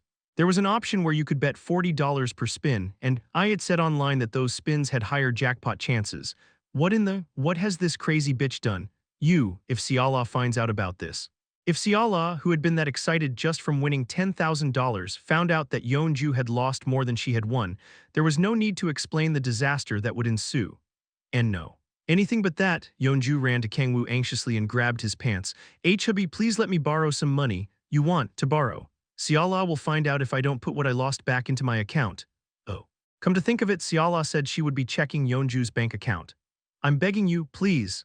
Yeonju looked up at Kang-woo teary-eyed. She might lose her right to spend money on games if Seala found out she had lost 15 million won to gambling. I mean, that's not a problem, Kang-woo remarked. Alright, you're rich, aren't you, hubby, but you lack sincerity. Money earned easily could also be lost just as easily. Yeonju might spend it all on gambling again if he gave her what she had lost. I swear I will never gamble again, I promise. Verbal promises don't mean shit. Erg. Then what do you want me to do? Asked Yeonju nervously. I wonder. Kang-woo thought deeply and smirked after some time. Come to think of it, I've seen this 02 dance that's been trending on YouTube lately. Z02, Yeonju flinched. She had seen it many times because it had spread throughout all social media. It was a humiliating dance where the dancer placed both hands behind their head and shook their hips from side to side. Why you want me to do that dance? Not just the dance, I'll be filming too. Kang-woo smiled and switched his smartphone camera to video mode. If you break your promise and go to the casino again. Are you going to show the video to Seala? Nah, of course not. Haha, right, you're not that kind of person, right? Of course, it's a precious video of the Red Rose Guildmaster after all. Kang-woo smiled widely and continued, it should be shared for all the Red Rose Guild members to see, wouldn't you agree? Yeonju's expression hardened. Why you crazy son of a, why you'd leak it to the guild members? A video of me doing the 02 dance? Yup, if you break our promise that is. I won't fucking do it. I'd rather die than do the 02 dance, shouted Yeonju as she turned around. It's okay, it will never see the light of day as long as you keep your promise. NGH. Kang-woo approached Yeonju and whispered, don't you need money? Yeonju trembled, shaken by the demon's temptation, and turned toward Kang-woo. You damn demon. Yup, I'm a demon. Kang-woo smiled and sat on the bed. Right, shall we begin? Why you'd better not send that to anyone, got it? Yeonju stood up, interlocked her fingers, and put her hands behind her head. She shook her hips from side to the beat of the music coming from the smartphone. Good, that's it, Kang-woo cackled as he filmed his wife's humiliating dance. A boy woke up from his deep sleep. What time is it?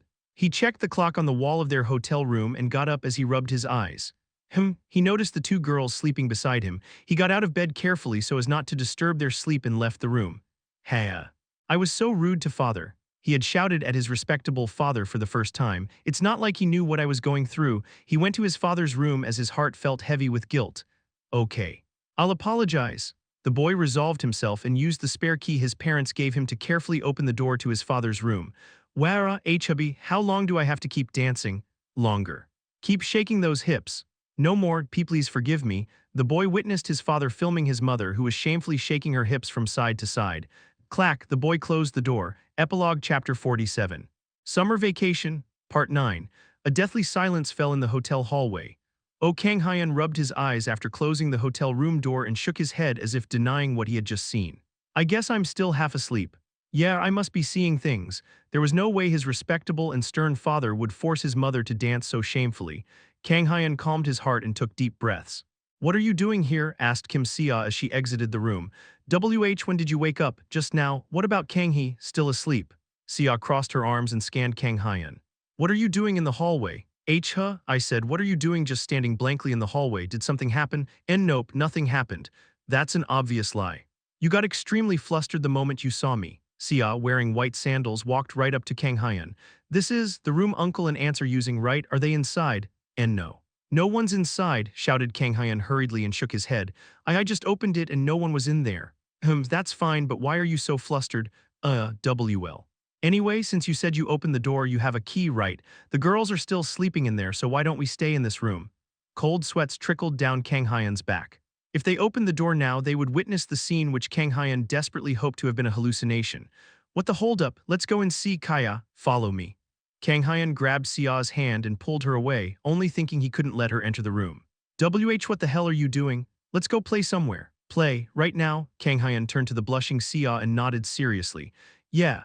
Sia turned away to avert her eyes from Kang Hyun's blazing gaze and tapped the hallway floor with the end of her foot. I thought you didn't want to be with me. She recalled Kang Hyun's deathly expression when they were going around the swimming pool. No, I do. NGH, Sia flinched. She could feel the strength of his grip, his callus-covered palm, and see the veins on his forearm. She had seen his hands many times as they trained, but after holding hands with him, the fact that Kang Hyun was a boy popped into her head. Just the two of us? Sia asked. Of course. Really? Sia grinned as she twirled the ends of her silky black hair around her finger. Let's go, Kang Hyun stated. Sia nodded and followed behind Kang Hyun as she gripped his hand tightly. Phew, I managed to stop her from entering somehow.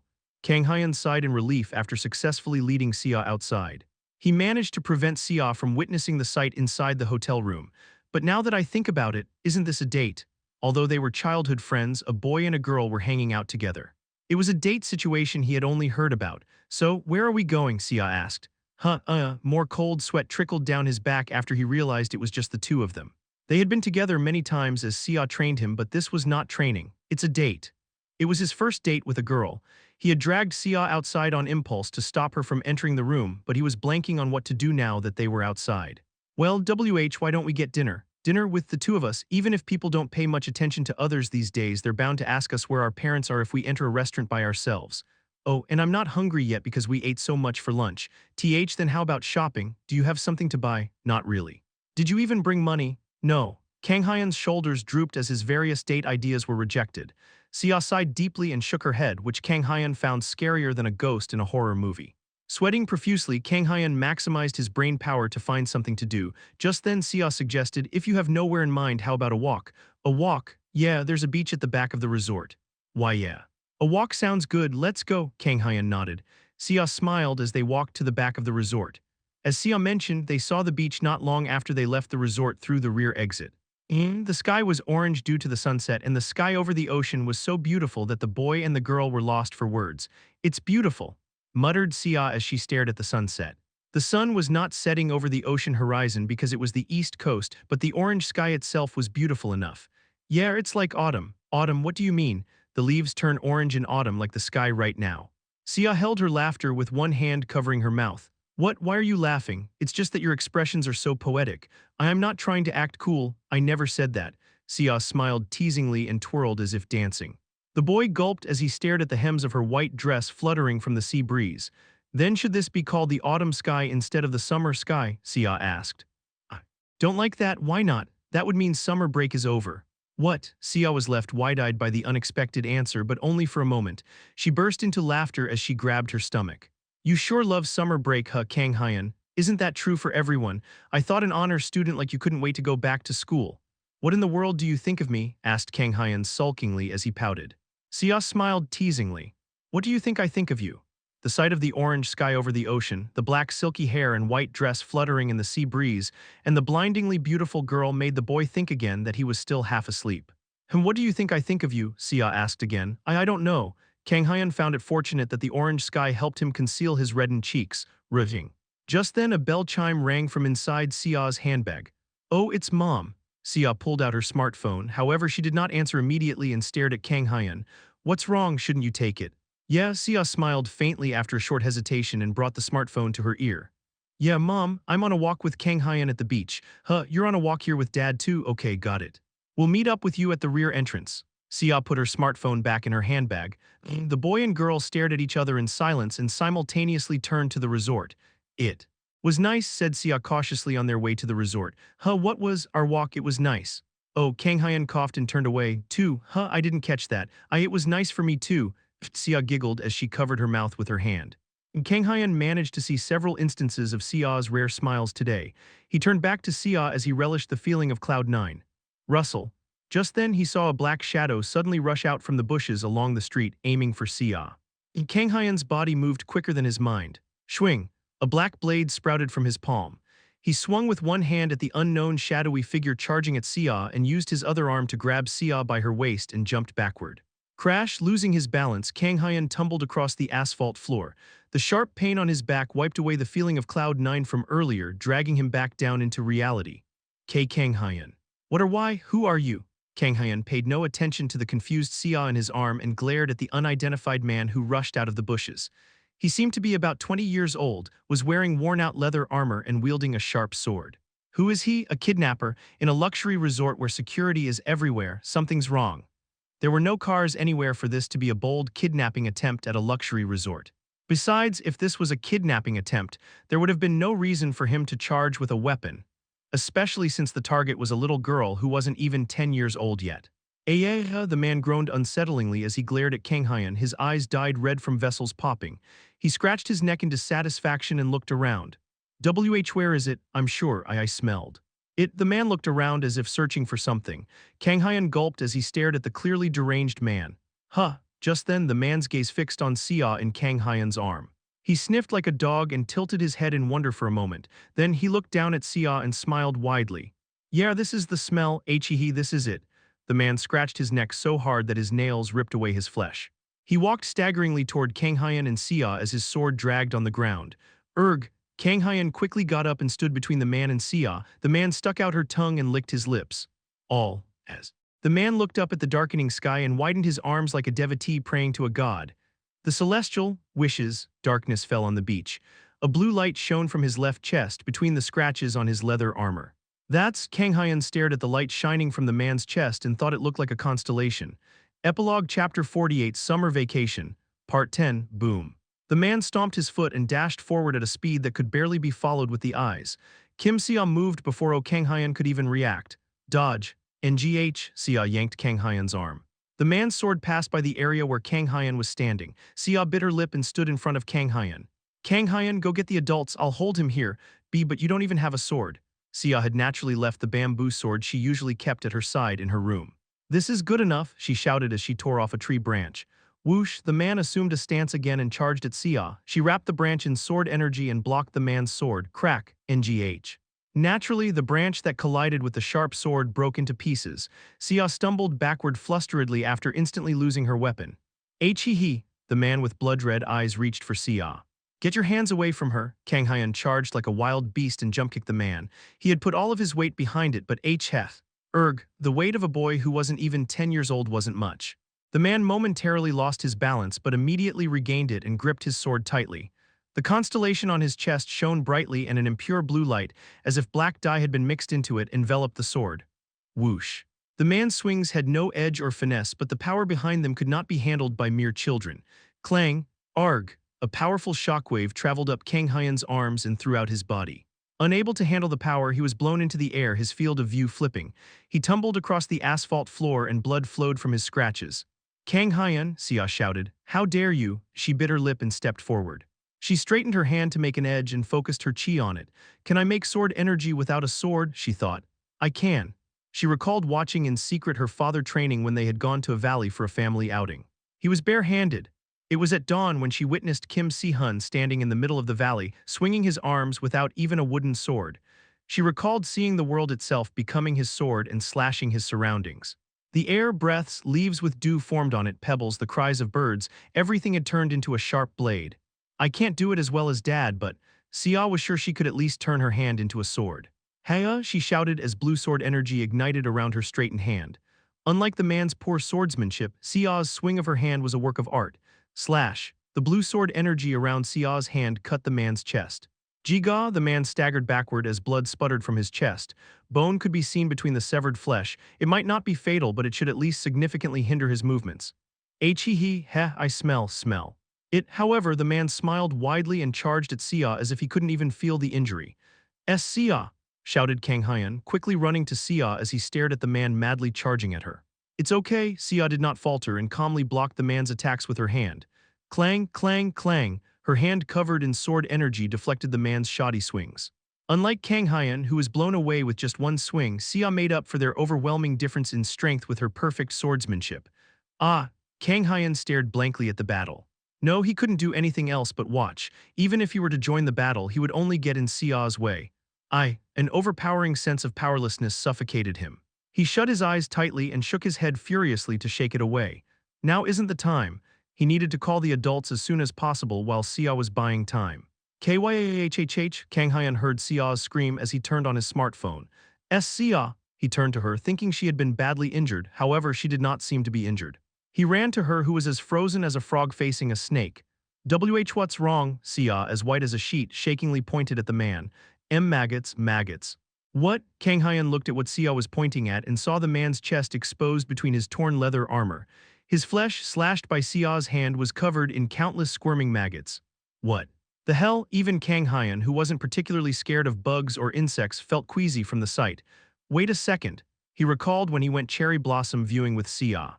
She had been so terrified by one caterpillar on her shoulder that she couldn't even move or scream.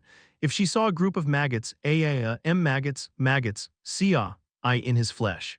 Kim Sia, Kang Hyan grabbed her shoulders and shouted, however she couldn't hear him because she was struck with panic. Damn it. He made another black blade with the authority of blades and stood before the man.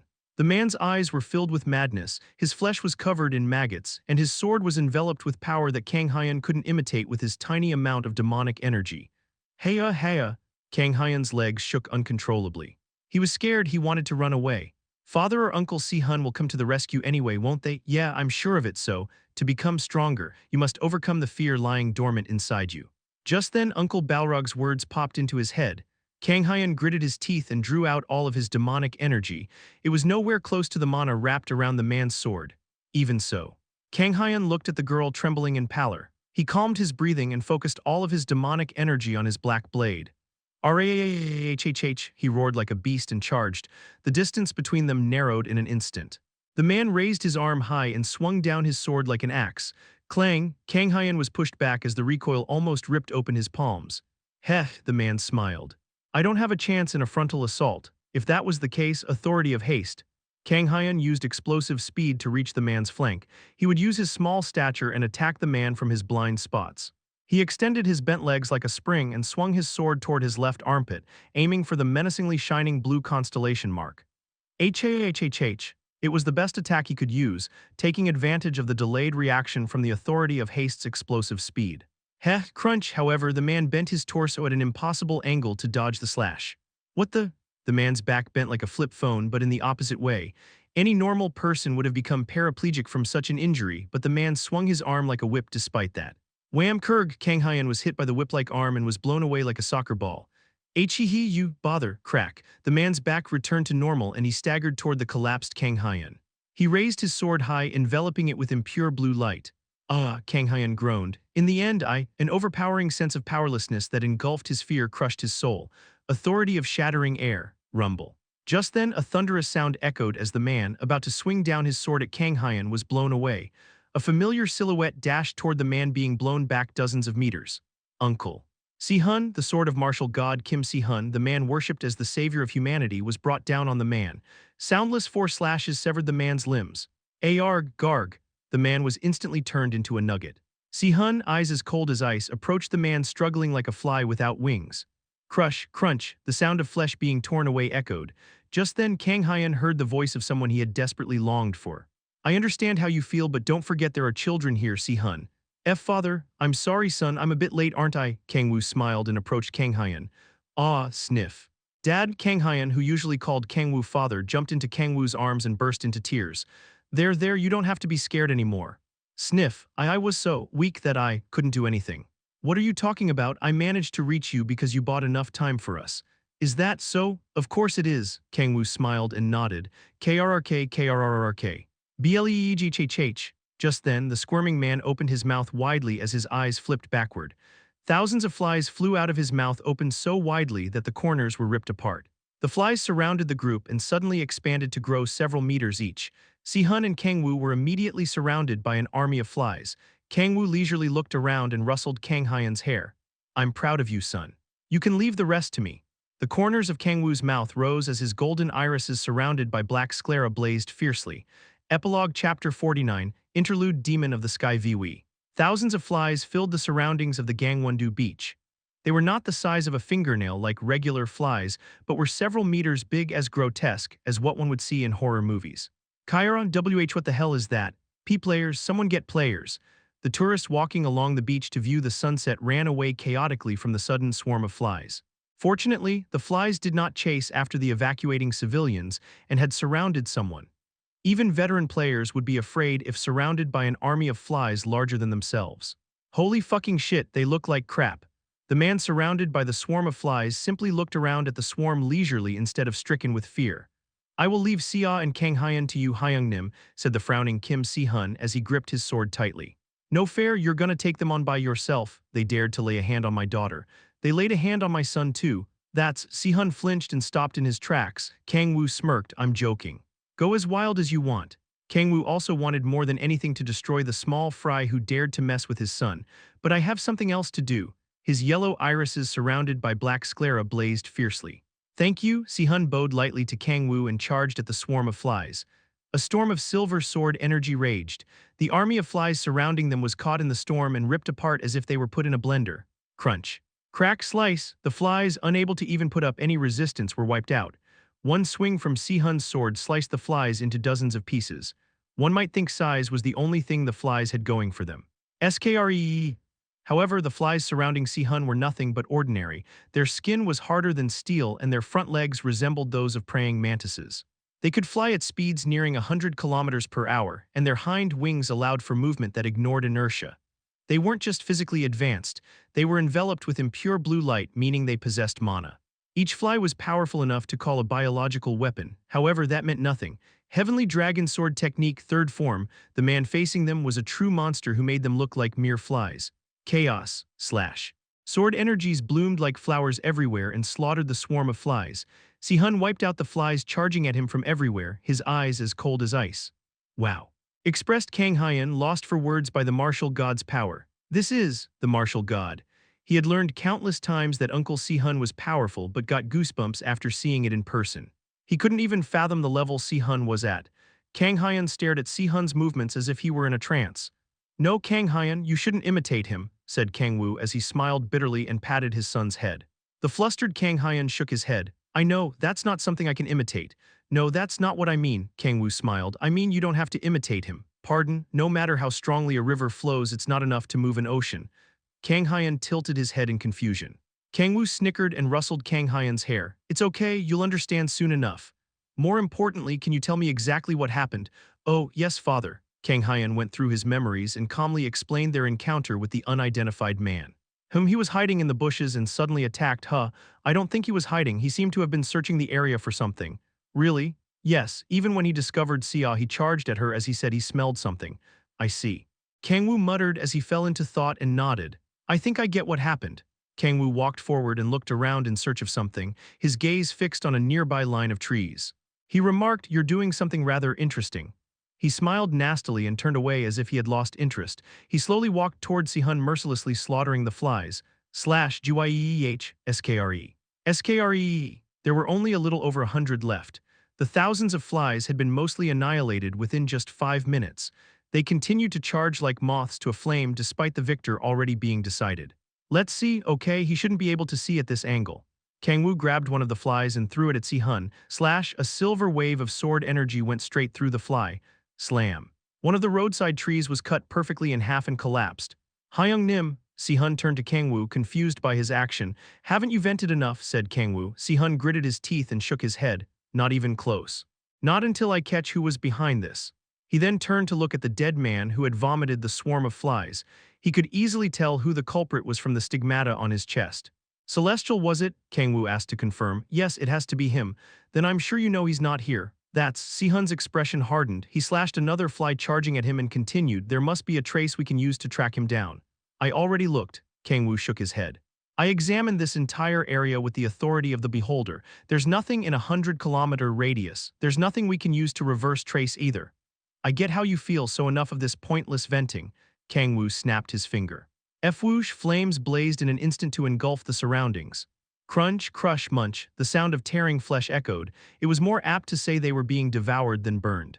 After confirming every fly in the area had been wiped out, he sighed deeply and turned around. "Are the children okay?" "They're fine." Sia had fainted from seeing the swarm of flies pouring out of the man's mouth, but she had no injuries. Kang-hyun only had a few abrasions from the asphalt. Since he had inherited Kang-woo's blood, such injuries would heal within 10 minutes. I don't understand. Why would he suddenly aim for the children? They weren't the targets."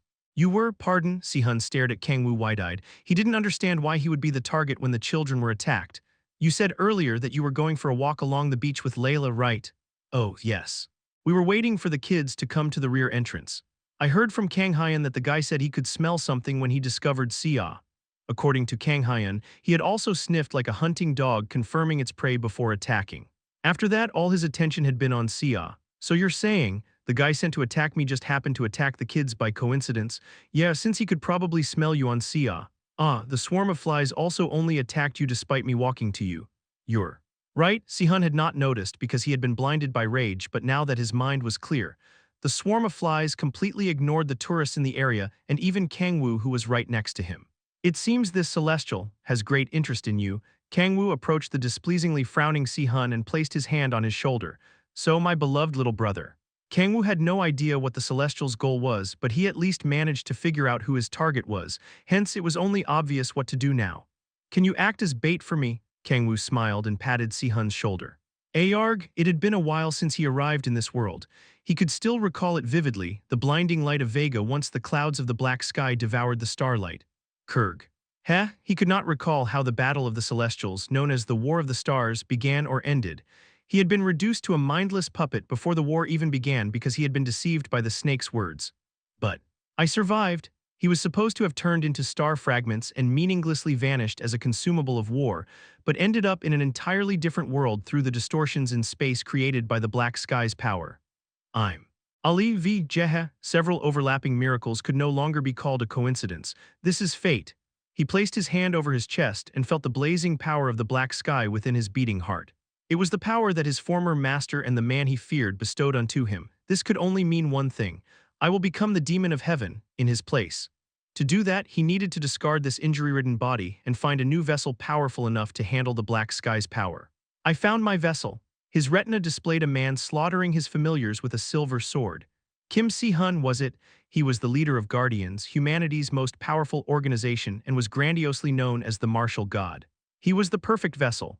Hehe, hehe. Muse, the Celestial of Muska, stared greedily at Si-hun fighting the swarm of flies. Just then, he noticed the man who arrived with Si-hun staring at the roadside tree where his familiar was hiding. What? Muse's vision was linked to a familiar he had specially created for reconnaissance. In appearance, it was only an ordinary fruit fly, so it made no sense that the human had noticed it. Was it a coincidence? The human, looking in the direction of his familiar, turned around and slowly walked toward Si-hun. Muse examined the human's back thoroughly. He soon focused all of his attention back on Si-hun. Time was better spent examining his new vessel than an irrelevant human. How can I make that body mine? Muse examined all of Si-hun's movements with great detail. No, he tried to slam. The sword energy wave Si-hun fired coincidentally cut the roadside tree and Muse, familiar with it, disconnecting the vision link. Epilogue Chapter 50, Back to School, Part 1. The short month-long summer vacation ended and the sweltering sun that felt like it would melt the world died down a little. The dreamlike summer vacation ended for the children and the time to return to school arrived. Kang-hyun finished getting ready early in the morning and approached his half-asleep sisters. Are you guys ready to go back to school? He asked. I'm so sleepy, Oppa. Can I sleep a little more? You can't. We have to go to school. Can't we just skip the opening ceremony? There's no class after anyway. Nope, Oppa, you meanie. Kang-hee pouted in displeasure but did not let go of Kang-hyun's arm she was hugging. I can't believe summer vacation is already over. I still haven't fully recharged myself with our beloved father's energy. What energy? HMPH, pure energy that can't be charged from a little brat like you, dearest brother. Who are you calling a brat? You're younger than me. Kang-hyun softly hit Lilia's head with his fist. They got dressed and lined up in front of the front door. We're off, Mother Siala, said Kang-hyun as he bowed lightly. Han Siala expressed worry as she fidgeted her feet restlessly. Are you sure you're fine to go by yourselves? I could go with you. No, it's okay. We'll be back as soon as the opening ceremony is over. Even so, Siala anxiously placed her hands on Kang-hyun's shoulders. Dangerous people might come for you like last time.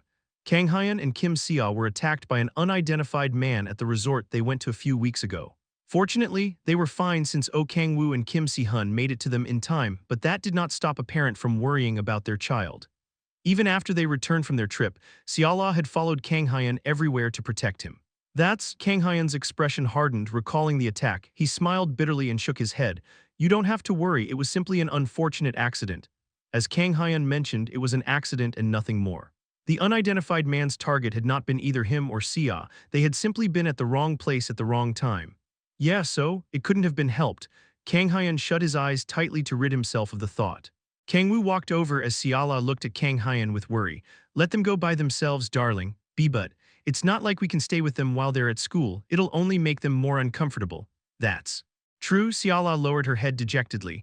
Lilia, to lighten the mood, said brightly, Oh, I would love it if our beloved father were to accompany us to school. No way, Daddy's busy, Kang-woo replied. Whine. You haven't been playing with me at all lately. Leah pulled on Kang-woo's arm and whined cutely. Kang-woo smiled and kissed her forehead. Kaya! Leah screamed happily as she placed her hands on her cheeks. Kang-woo gently pushed away Leah, who clung to him as she begged him to kiss her on the lips as well. Then he turned to Kang-hyun. I'll leave your sisters in your care. Okay, why are you so down? It's not like you, Kang-woo smiled as he rustled Kang Hyan's hair. Don't forget, pardon, don't forget what? The fact that you're my son no matter what anyone says. Kang Hyan's eyes widened. His lips quivered as if trying to say something, but he smiled faintly and nodded instead. Yes, father. He gently bowed to Kang-woo and left through the front door with his sisters. Clack. The house fell silent once the door closed. Heya Siala sighed deeply and stared anxiously at the front door. Are you sure it's okay to let them go by themselves? Are you worried? Of course I am after what happened. Siala's heart fell when she heard Kang Hyan was attacked by an unidentified individual. Even so, we can't coddle our kids forever in our pouches like a kangaroo. We could at least until they become adults. Do you think they could become independent if they're raised that way? That's. Siala slurred as she averted her gaze from Kang-woo and bit her lip. Even if that's the case, they're still too young. We have to protect them. The children weren't even 10 years old yet. Independence and overprotection were things to be considered far in the future. That may be the case if you only consider their age, but do you think Kang Hyan is an ordinary 9-year-old boy? Even Kang Hyan has childish sides to him. You're right, but only superficially. He's far more mature compared to kids his age. Kang Hyan's mental age was around that of a middle schooler in puberty, and boys that age, it's important that Kang Hyan learn how to stand on his own instead of relying on his parents. Puberty was a crucial formative period of one's life. If parents meddled too much with their child's life, they might live forever under their parents' shadows. If that were to happen, the talent lying dormant inside Kang Hyan may never bloom and be extinguished. Or he might be controlled by it. Kang-woo is not a fan of either. The best we can do right now is to watch over them so they can gradually learn to stand on their own. Siala, still worried, poked the floor with the end of her foot in silence. Kang-woo smirked and gently embraced her from behind. Don't make that face. Even if the worst-case scenario you're thinking of were to happen, I've already made the bare minimum arrangements so that Kang Hyan will be safe. Really? Of course, have I ever lied to you? You said you would look at the new lingerie I bought at the resort, but you still haven't. Siala smiled teasingly, her worries slightly reduced, turned around to hug Kang-woo and squeezed her breasts on his chest. I mean, that was because the situation didn't call for it. Naturally, their trip planned for 4 days and 3 nights was cut short due to the attack on Kang Hyan and Sia. They couldn't enjoy their trip as if nothing happened when something like that happened to their children. Unfortunately but naturally, his sexy times with his wives which were included in the trip were also cancelled. Kang-woo was also barely home even after they returned because he had been busy investigating the Celestial. Fufu, I'm joking. Siala wrapped her arms around the flustered Kang-woo's waist and kissed him.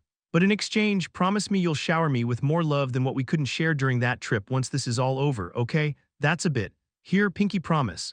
Siala smiled and extended her pinky finger. The love they made normally was so wild that Kang-woo had to fight for his life to prevent his soul from getting sucked away. But more than that, Kang-woo stepped backward in pallor, but Siala grabbed his butt with her other hand and pulled him toward her. You'll promise, won't you? No husband could defy their wife after hearing that. Kang-woo nodded teary-eyed and interlocked his pinky finger with hers. She giggled as if she were the happiest woman in the world. What the hell are you guys doing, clinging to each other so early in the morning? Asked Cha Yeonju as she came out of their room, her hair disheveled. It seemed she had just woken up. Oh, good morning, Yeonju. Morning. She stared at Siala, grabbing Kang-woo's buttcheek tightly and smiled as she grabbed the other buttcheek. That's my hubby for ya, strong buttocks. Let me ask your question right back at you. What the hell do you think you're doing first thing in the morning? I saw Siala doing it, so I felt like doing it too. Yeonju groped Kang-woo's buttcheek and continued, that aside, Celestial was it. Have you found where the bitch is hiding? Not yet. Kang-woo had been working with Lilith to find traces of the Celestial but came up with nothing. He continued, well, I have a hunch about a place, but it's not somewhere I can just go willy-nilly. Where? The breach between rifts. Breach between rifts. I thought rifts were the breach between dimensions. You can think of it as something similar to the open space between subway train cars. Oh. I think I get it, Yeonju nodded, but why can't you enter it? Because it'll collapse if I'm not careful.